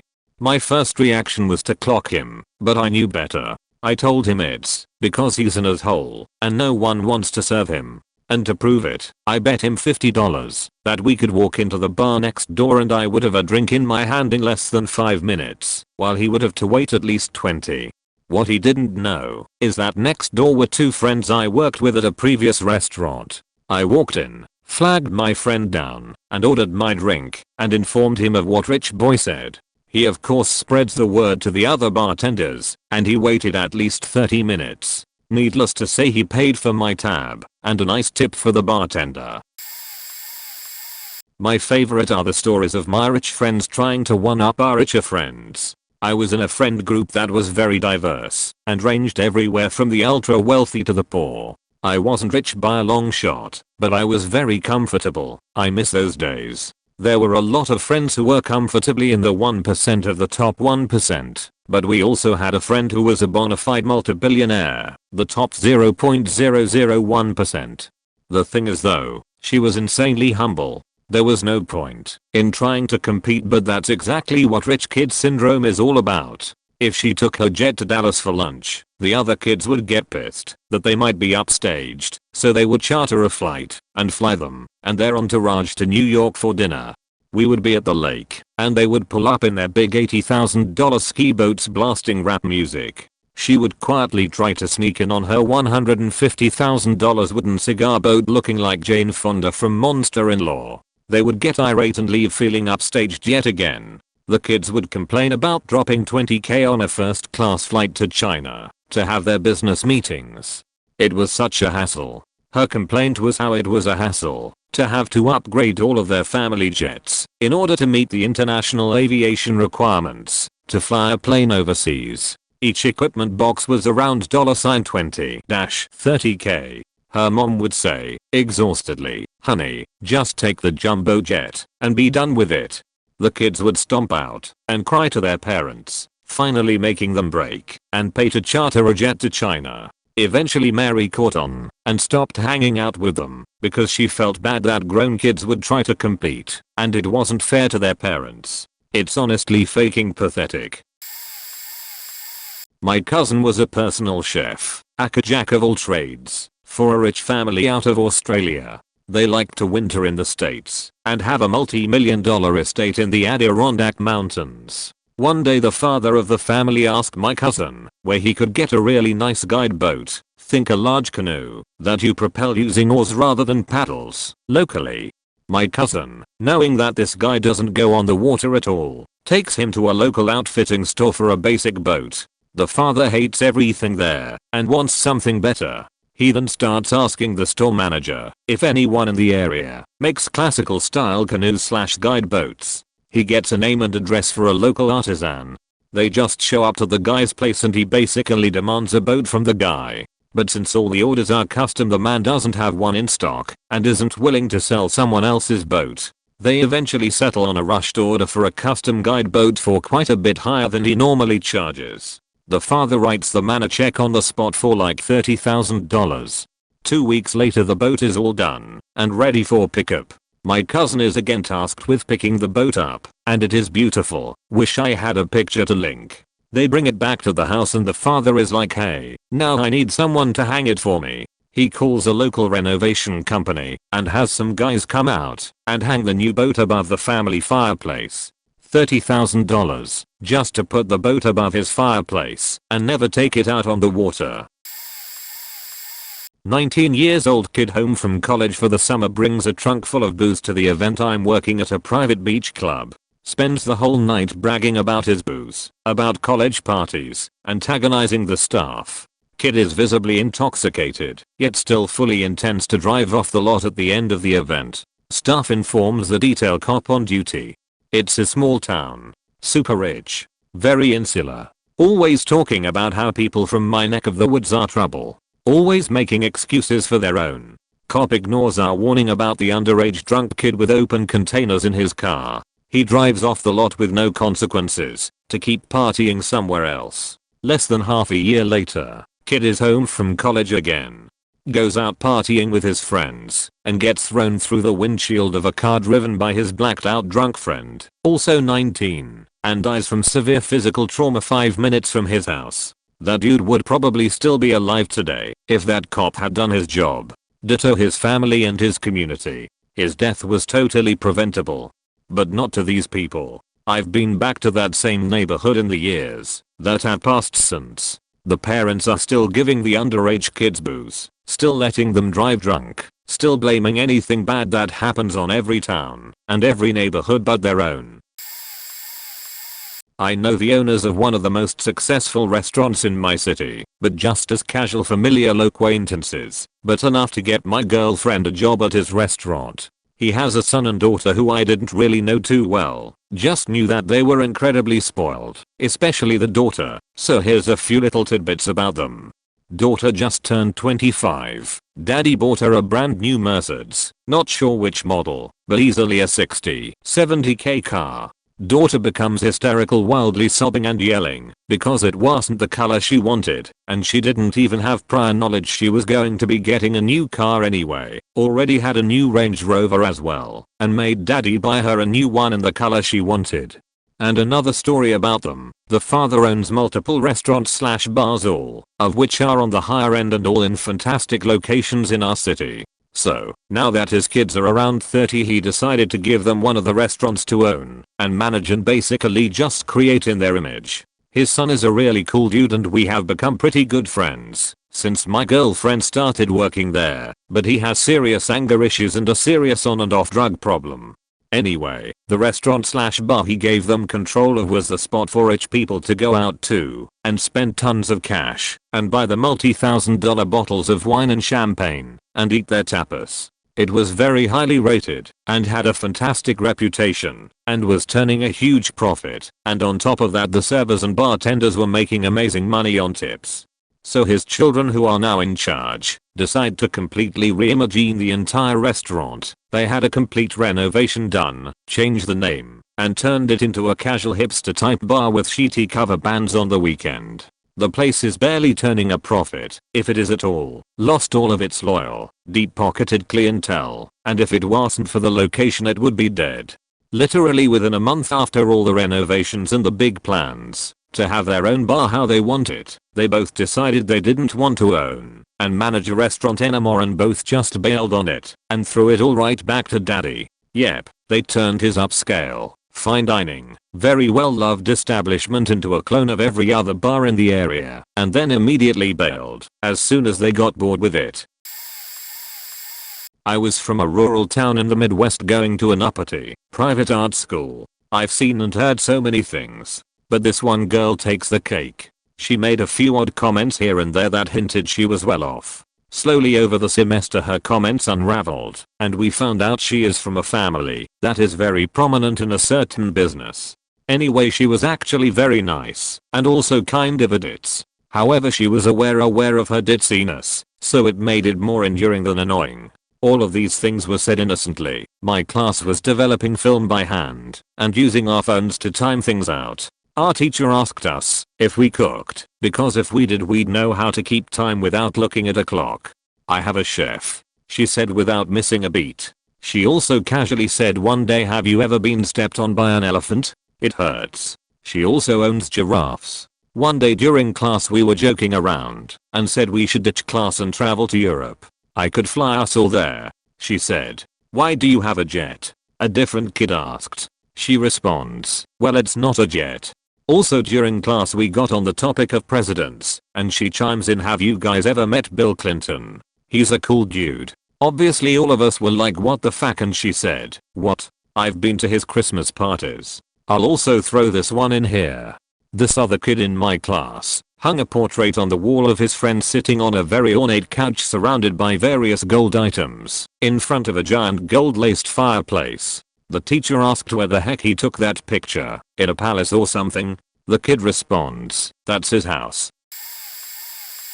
I moved to Tampa, Florida from the Chicago burbs in 2016 for a sort of digital marketing, paid internship with some business owners I have met through some mutual friends. After being there for a few months it was getting a bit lonely, so I had 2 friends visit from the Midwest one week. I wanted to show them a good time, so we all got dressed up and went out for a nice steak dinner. My business owner pals joined us with their wives and girlfriends. We had to wait for our table for a bit since we were early, so we all killed time at the bar and got pretty drunk. By the time we were seated there were about 8 of us who were being handed drink after drink while our food was being prepared. Through the conversations my rich friend's wife mentioned Miami being fun, to which my female friend from Indiana said she'd never been. Neither had I or my male friend who was also visiting. Next thing I know one of the business owners is on the phone with a party bus company. It's close to 11 PM at this point and is booking a ride to Miami for the next morning. Everyone is really excited to go, so we finish up dinner and head back to sleep. We meet up at their office around 7 AM and the party bus is waiting there. But the only people who showed up was me, my 2 friends, the guy who booked the bus, and his new ads manager who looked pretty young. So the 5 of us ride in this party bus all the way from Tampa to Miami, fully stocked with booze and just get hammered on the way down. When we finally get there we pull up to the Fontainebleau and stumble inside with our bags. Turns out he also booked 2 suites cause we were expecting more people. So my friends and I had our own master suite on the 20-something floor with an oceanside view, while he and his ad manager took the other. Turns out Live nightclub is attached to the hotel, and that he also reserved a VIP table next to the DJ stage for us that night. When we got dressed up and went they wouldn't let the ads girl in cause she was only 19. So he slipped the doorman a $100 bill and they finally let us all in. Was such an insane night. That is a bit foggy still, but was the time of mine and my friend's life, being that we were all brought up by the poor or average income in small Indiana/Michigan towns. The next day we got food and took the party bus all the way back to Tampa. Only this time we all slept the entire ride back. The ad girl mentioned later that DJ Khaled was at the table near us, but I can't confirm it. Though it wouldn't surprise me being that the entire night costed this guy around $12K. This happened like 6 to 7 years ago when I was 8 to 9. I'm 16. I moved in Germany and didn't really knew the language. I was with my family who moved there too. My brother, mother, father and cousin with her 2 children and husband. We were at a sea. It wasn't that big. I can swim in around 20 minutes to the other side. And there was a water slide which was really crowded. There was also a 10-ish-year-old girl who thought she was better than us the normal folk. Every time she got to the line she pushed herself in a beachy way through anyone, and even the older kids didn't do anything. I couldn't speak German good enough and was also shy due to bullies in school, so I just shut my mouth. This decision I regret so hard because today I always stand up for myself and don't let anyone do shit with me. I don't get bullied anymore. Since 8th grade, kinda in the 6th grade the other children made fun of me because I weighed a lot more back then. I'm not fat anymore because I quit sweets, drink only water, and do sport for 2 years. Yet there still are some people who are trying to bully me, but I defend myself and they kinda gave up. Anyways, the bullying was really bad and hate some people with all my heart and wish their death, but it didn't have any negative consequences on me. I'm very extroverted and have a large enough friend base. ATM. I'm in 9th grade. Sorta crazy. I was friends with this incredibly rich guy through all of middle school up to college. I had an idea when we first met that he was rich, but I didn't know by how much. He invited me one time to go buy some video games and picked me up. to go to our favorite video game store. He just walked in and then basically bought every new release for PS2 and Xbox. A bunch of time he was like, hey, I don't know what the hell this is, but the cover looks cool. Probably spent $1,000 casually right then and there. But he was pretty chill about it and would always lend me the games he didn't end up playing, or if he thought a game was super cool and wanted me to experience it so he could gush about it to me. He was super into Metal Gear Solid and wanted me to try Metal Gear Acid. I was like, I'd play it, but I don't have a PSP. Next week he bought me a PSP with the game and would be like, did you do this mission yet / get these cards yet? The thing is, he was actually hiding his wealth at the time.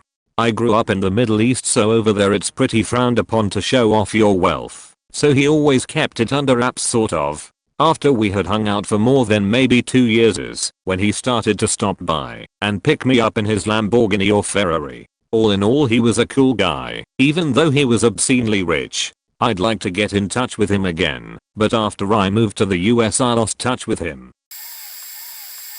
My family isn't poor, but we are not rich either. I was very fortunate that my parents started a college fund before I was born and added to it with my grandparents throughout my childhood. So when I finally got to college, I was able to work and earn enough to pay my expenses and graduate with no debt at a college. That is definitely not in the cheap range.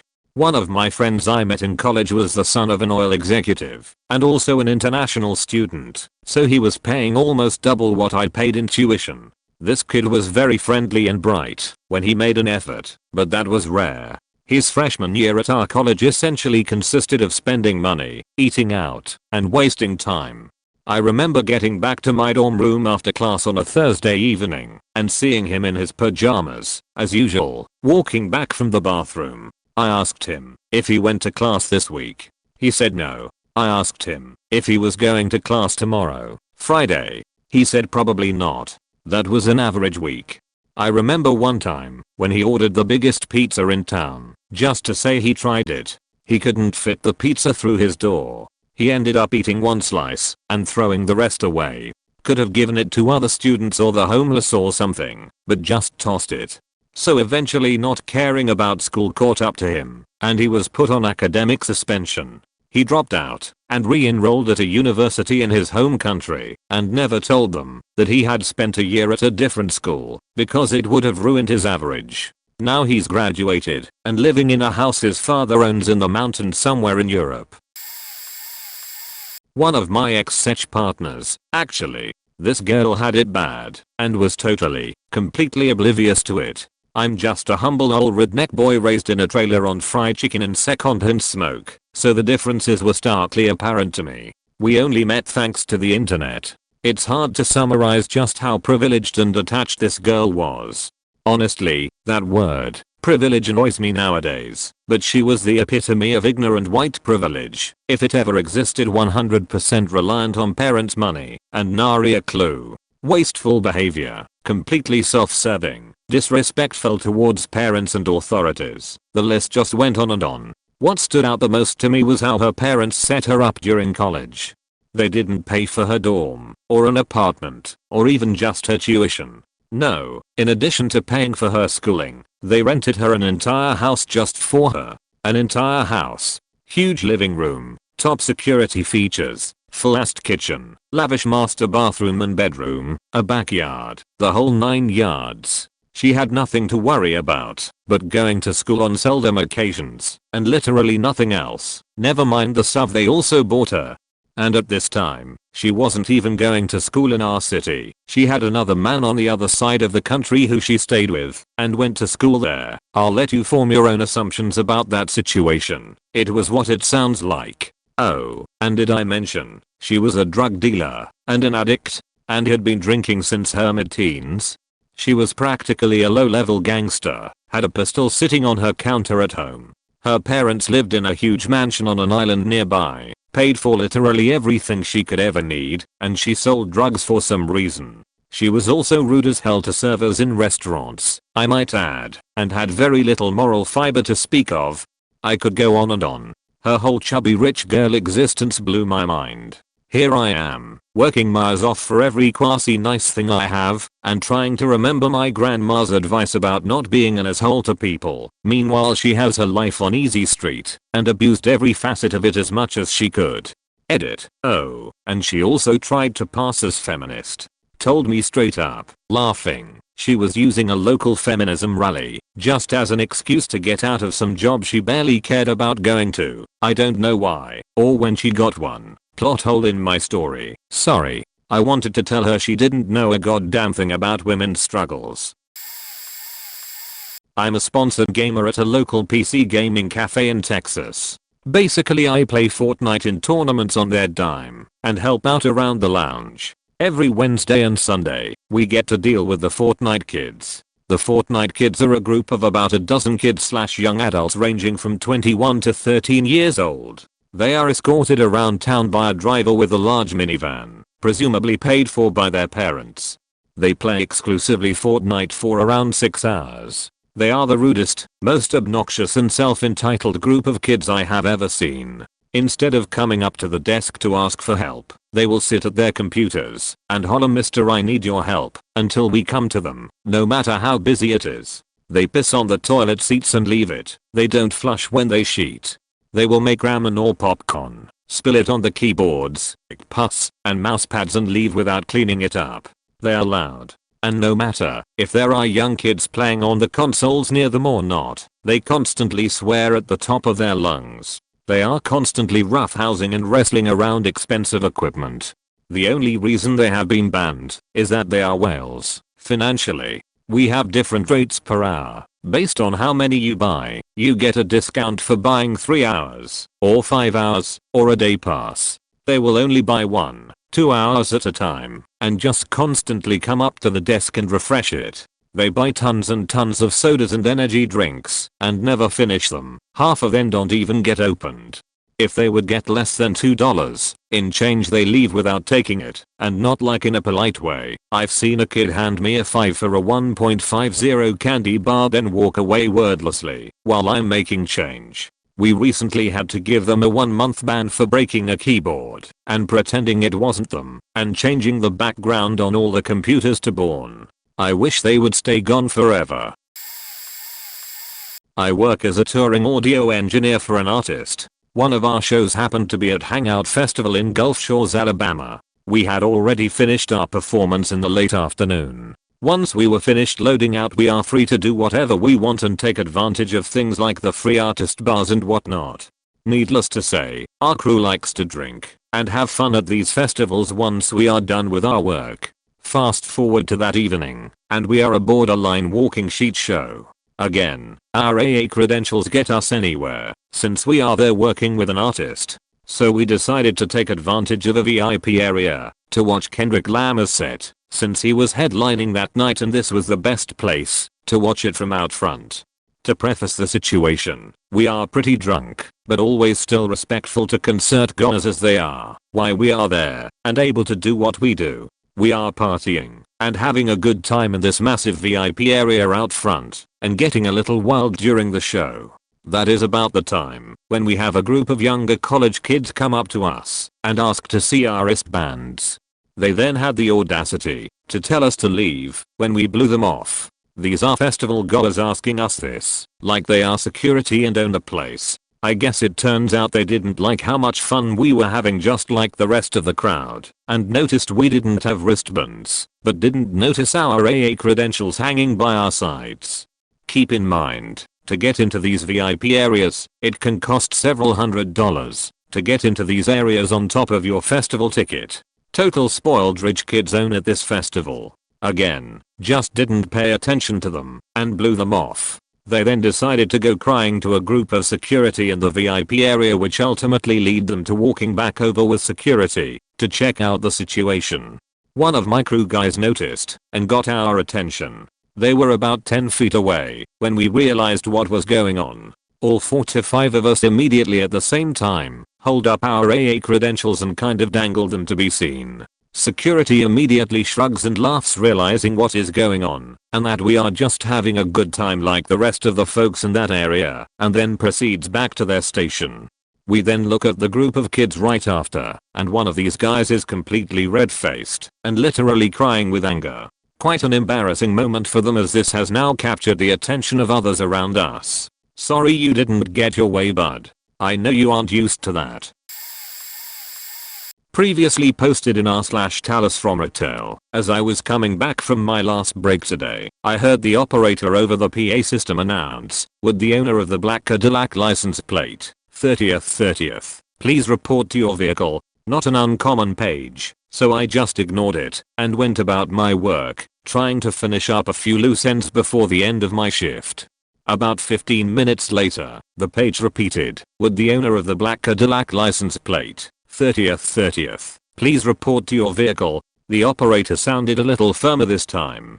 It wasn't a question. It was something the owner needed to do immediately. I figured there was an issue they were trying to bring to the owner's attention. A flat tire, headlights on, something simple.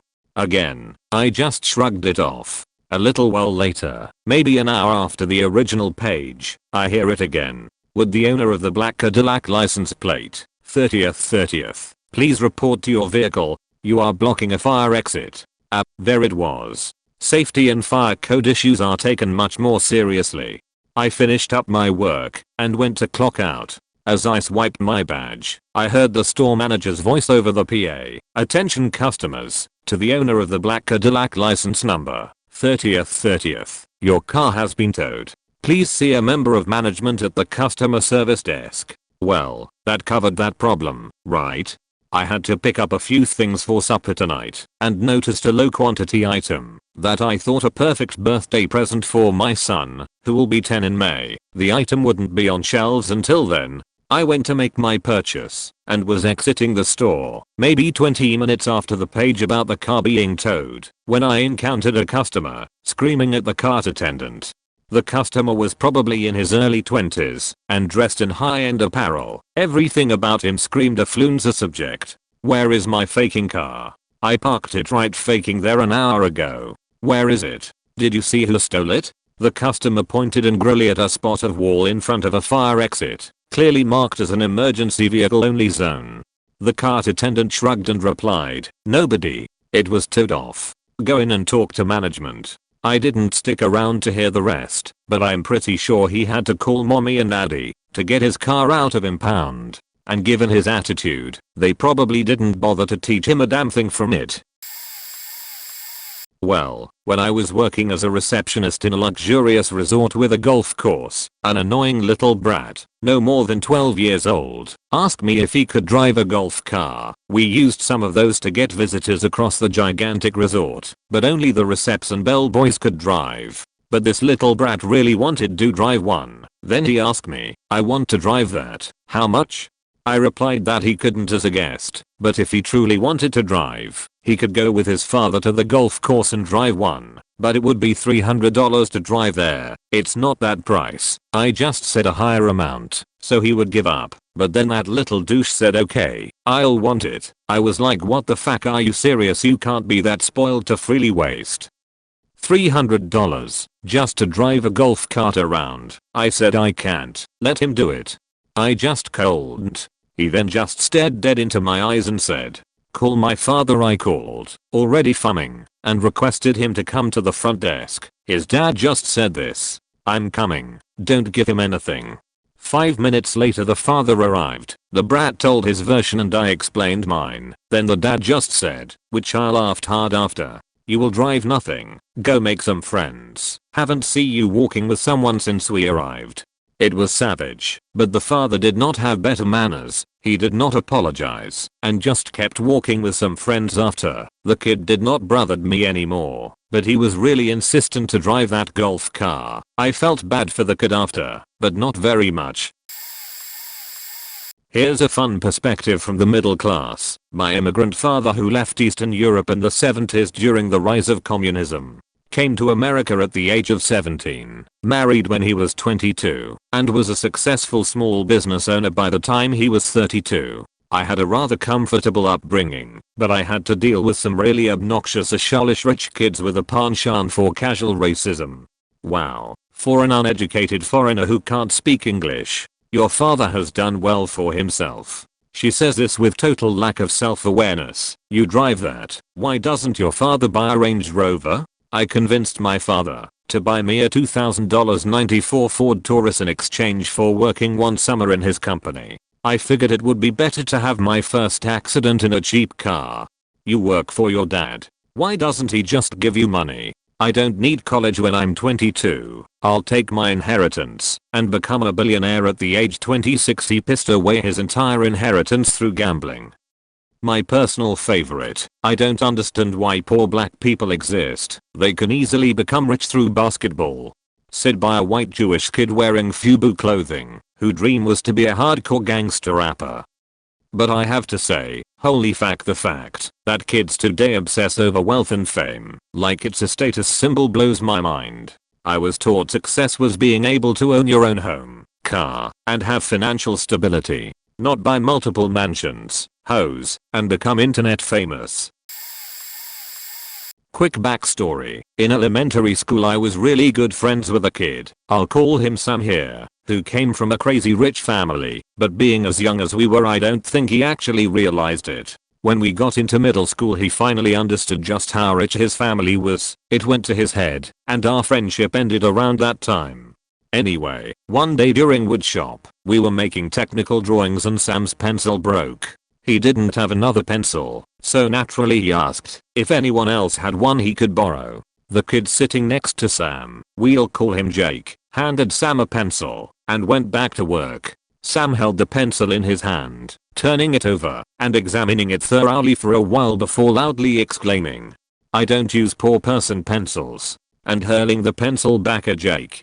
Jake was pretty thick-skinned, so he just made some joke back and kept on working himself. Our teacher was out of the room for some reason, so Sam never got in trouble, and that was sort of the end of the situation. Sam did shit like this all the time though, and he spent the next week in that class trying to convince me that my life was terrible and that he was better than me because his family had more money than mine. One of my favorite quotes from that time was, "You know you'd love to have my life. You'd switch places with me in a heartbeat if you could." He's cooled down and is now much nicer, but I haven't spoken to him in years, and he definitely ruined a lot of his own friendships trying to make himself feel superior to everyone else. This one feels a little more down to earth because it's me, but maybe it isn't. I'm from a pretty affluent county and most kids I went to high school with go to college. My parents paid for my college completely. My own money that I made working over the summers basically went to eating out and personal spending throughout the year, but other than that it was all paid for. Up through the first year or so of college I'd hear friends talking about financial aid and I legitimately believed it was the school just giving them money because their parents' income was below a certain amount. Took me a solid year to learn that it was just a gigantic amount of loans, and that most people that went to college had to deal with that. I honestly never thought we were rich growing up compared to other people in my county, but at that moment I realized how truly lucky I was. I applied for financial aid for my first semester of grad school before I started working for my advisor, and that was the first time I interacted with student loans. Later that year my sibling was worried about grad school because she was concerned about taking on student loans for it. And I had to explain to her that like 95% of the people that go to college have to take on debt, and the fact that she's doing it for grad school only is incredibly fortunate. I was incredibly fortunate that my parents paid for my college. My siblings and I all pursued graduate degrees in fields we were passionate about, partly because we didn't need to worry about paying off student debt immediately after undergrad. Oh geez. Boarding school. The high school senior whose dad landed a chopper on the lower soccer field to catch his son's football game. I think they confided in me because they thought I was rich, but in actuality I just dressed in my dad's Sims hand-me-downs for his government work and was there on lucky stock money my mom made in the market. Big city private school. This G/what? That was a mutual friend I knew in school but hung out with occasionally after college because my friend did. His father-in-law owned a cabin in the Blue Ridge that was basically an estate that clearly had slaves' quarters and such. Like Savannah in the mid-northeast. He ate my sandwich out of my hand once, which no one's ever done before as I'm a big guy and people don't do that. took something like 6+ years to finish college because of his learning disability and ended up in London for some tawny firm. That was the moment I understood the haves and have-nots and what tangible privilege looks like. Not just some liberal browbeating about race, class, or his younger brother that wouldn't take the metro with us because it was dirty and because he never had used anything besides taxis. Or his friend, a lumbering man-child, came over and snatched the controller out of my hand whilst playing Xbox. Not that bad on the outset, but a lot of little examples of entitlement. They behaved like your shitty childhood friend, only they were out of college. Their dad was a prominent lawyer and self-made man whose mother remarried an even richer man. Like wealthy old money. They went from privileged to spoiled rotten do-nothing cunts. As another former friend said, all I have to do is show up. But that relationship ended because his racism and classism was tiring. His parents were both successful doctors, mother was a good self-made woman that never had time for him, and his dad was a bipolar narcissist that sued his treatment facility. His apple didn't fall too far from his dad's tree. I remember him obsessed with getting his half-brother taken out of his parents' will. He lived at home in his 30s and his poor stepdad just wanted to be left alone with his mother. He was apparently a cranky man, understandably. Said former friend would brag his net worth was $250,000, but was too whatever to buy a house and move out. A girl I dated's father founded a wildly successful treatment facility for celebs and grew up in Hawaii. I found her exotic and fell in love immediately. But her mother was some kind of new age, self-absorbed hippie baby boomer piece of shit that was an emotional vampire. Said girl reminded me a lot of the eldest Kardashian, just monotone voice, cold, like a human drained of their life force in the vampire movies, The Walking Dead. And she knew it to some degree, which is heartbreaking to imagine what could have been. Nothing was ever good enough, especially herself. I grew up lucky enough to be raised overseas thanks to government work, but she would look down her nose when I said I hadn't traveled certain places like Jazz Fest in New Orleans despite the grand plus it costs for tickets and lodging. Like any 20-something has that kind of cash. I will say this, she was the most well put together woman I've ever dated. Taste and style for days. Women would stop her on the street to compliment her whenever we went out. Never too little, never too much. Now she's a stylist and ended up on the front page of YouTube as I'm browsing one day. That was weird. Her dad seemed a good guy but her mother, the one that pushed him to start the treatment center, was horrible in the most passive/aggressive way. In those cases it was one parent born into wealth marrying someone that worked their ass off and bred neglected kids. I mean, it's a cliche to hear the folksy refrain we didn't have much, but we had each other, but it's true. What if you had everything but each other wasn't much? Rich people just use money in place of love, but it's true. Also it's used to control. Toe the line or you won't get your money. There's two kinds of rich parent mistakes I've seen. Hardworking parents that spoil their kids in guilt money, or old money parents that lord their inheritance over their child to ensure good behavior. I've seen both. My friend's fiancée is the latter, and she's the most uptight drag I've ever hung out with. Terrified of being judged and just can't seem to have fun, I guess. I certainly learned that inherited wealth is a premium paid to idleness. And we applaud billionaires for only leaving their kids enough to do something, but not to do nothing. What, 20 mil is plenty enough to live off interest and do fuck all. It's fuck you money, as my friend said. From experience and research I found that wealth and narcissism are empirically connected. This is all the same guy. He was absolutely shocked our homes did not have more than 2 bathrooms. Just absolutely shocked. How could we live in such conditions? His mother came to his college dorm to talk to his dorm mates, to be nicer to him. He was annoying and pretentious as fuck. He was in film school and tagged along to a senior shoot, as in a senior's film project. These are expensive. And ruined the night when he lost his frat pledge pin and interrupted the scene to ask everyone if they had seen it. He also took a shower at the location without asking anyone. Booms, by the way, will catch the sounds of even the quietest pipes, never mind those in an old house. He very quickly gained a bad rep, and he was only a few weeks into the school year. You can bet he touted that pledge pin everywhere and would bring it up in every convo. He ended up not getting into the frat. A classmate of mine made dinner reservations for him and his parents during orientation. This guy of course met my classmate, was offhandedly told about the dinner, then he called the restaurant and changed the dinner time so that he and his parents could join. Then he told my classmate about the change. I wish I was kidding about this. I know my classmate was astounded and just went along with it to not start the school year badly, which makes sense. We are fresh out of high school and never had to deal with someone like this pig. What do we know? He's probably bragged about his wealth, but I thankfully did not see much of him and tuned out the majority of the garbage he spewed. I did remember he was for McCain. That is until McCain dared to have a woman for his VP. Also, his sister was super hot, which was surprising because he looked like the ugly twin of Seth from Superbad.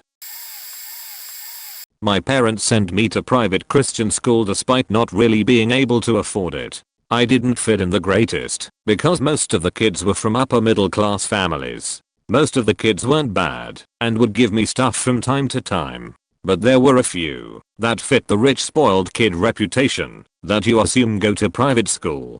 There was this one girl who took the cake. Her dad was a lawyer and the most prominent lawyer in town. She got everything she ever wanted. She came into class her first day literally strutting. Anytime lawyer was mentioned she would mention that what her dad was. When I was about 9 she invited me over to her house. It was a huge house on a hill overlooking one of the most beautiful areas in our town.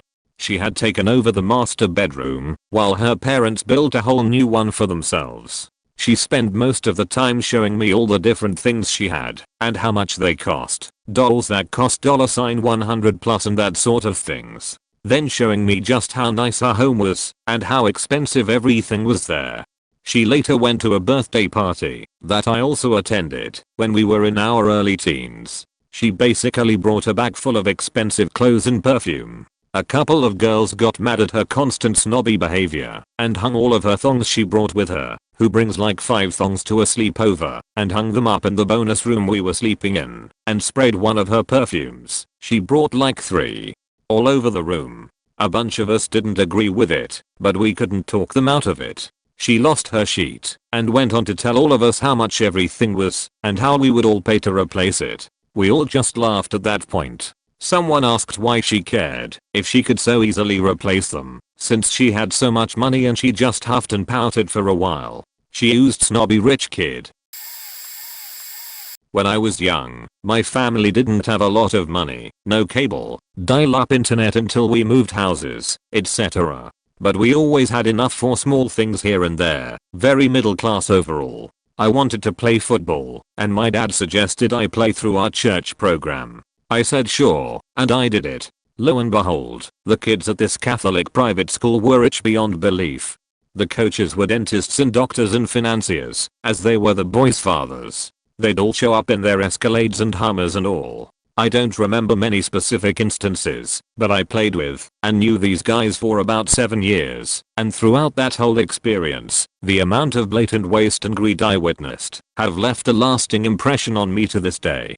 Anger over the wrong game console, clothing brand, etc. was the most common. A few of them might bitch about it for a whole practice. When I moved, my dad switched jobs and started to earn better money, so we could now afford the things I had missed out on when I was young. I don't think it's just, but I started to get that when you asked for something very specifically and your parents got it wrong, your feelings might be hurt, like you weren't being listened to, and if that was your whole life, you might start to get bitter.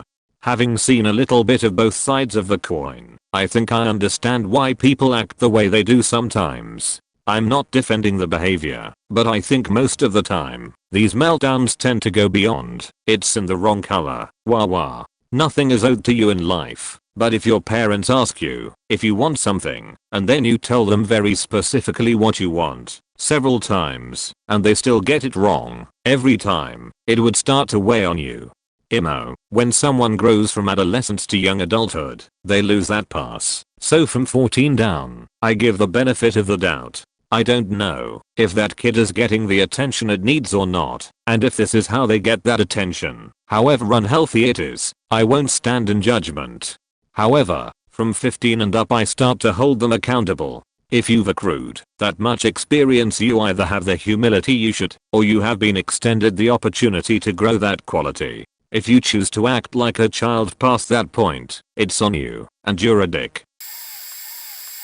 I used to teach the very wealthy. My favorite was a young teenager from the Middle East. It was his first time in the States, and up until then, he had a very sheltered existence. Apparently he grew up with an army of servants who did everything for him. In any event, he took immense joy in learning how to do his own laundry and cooking his own food. Well, microwaving it, but you get the picture.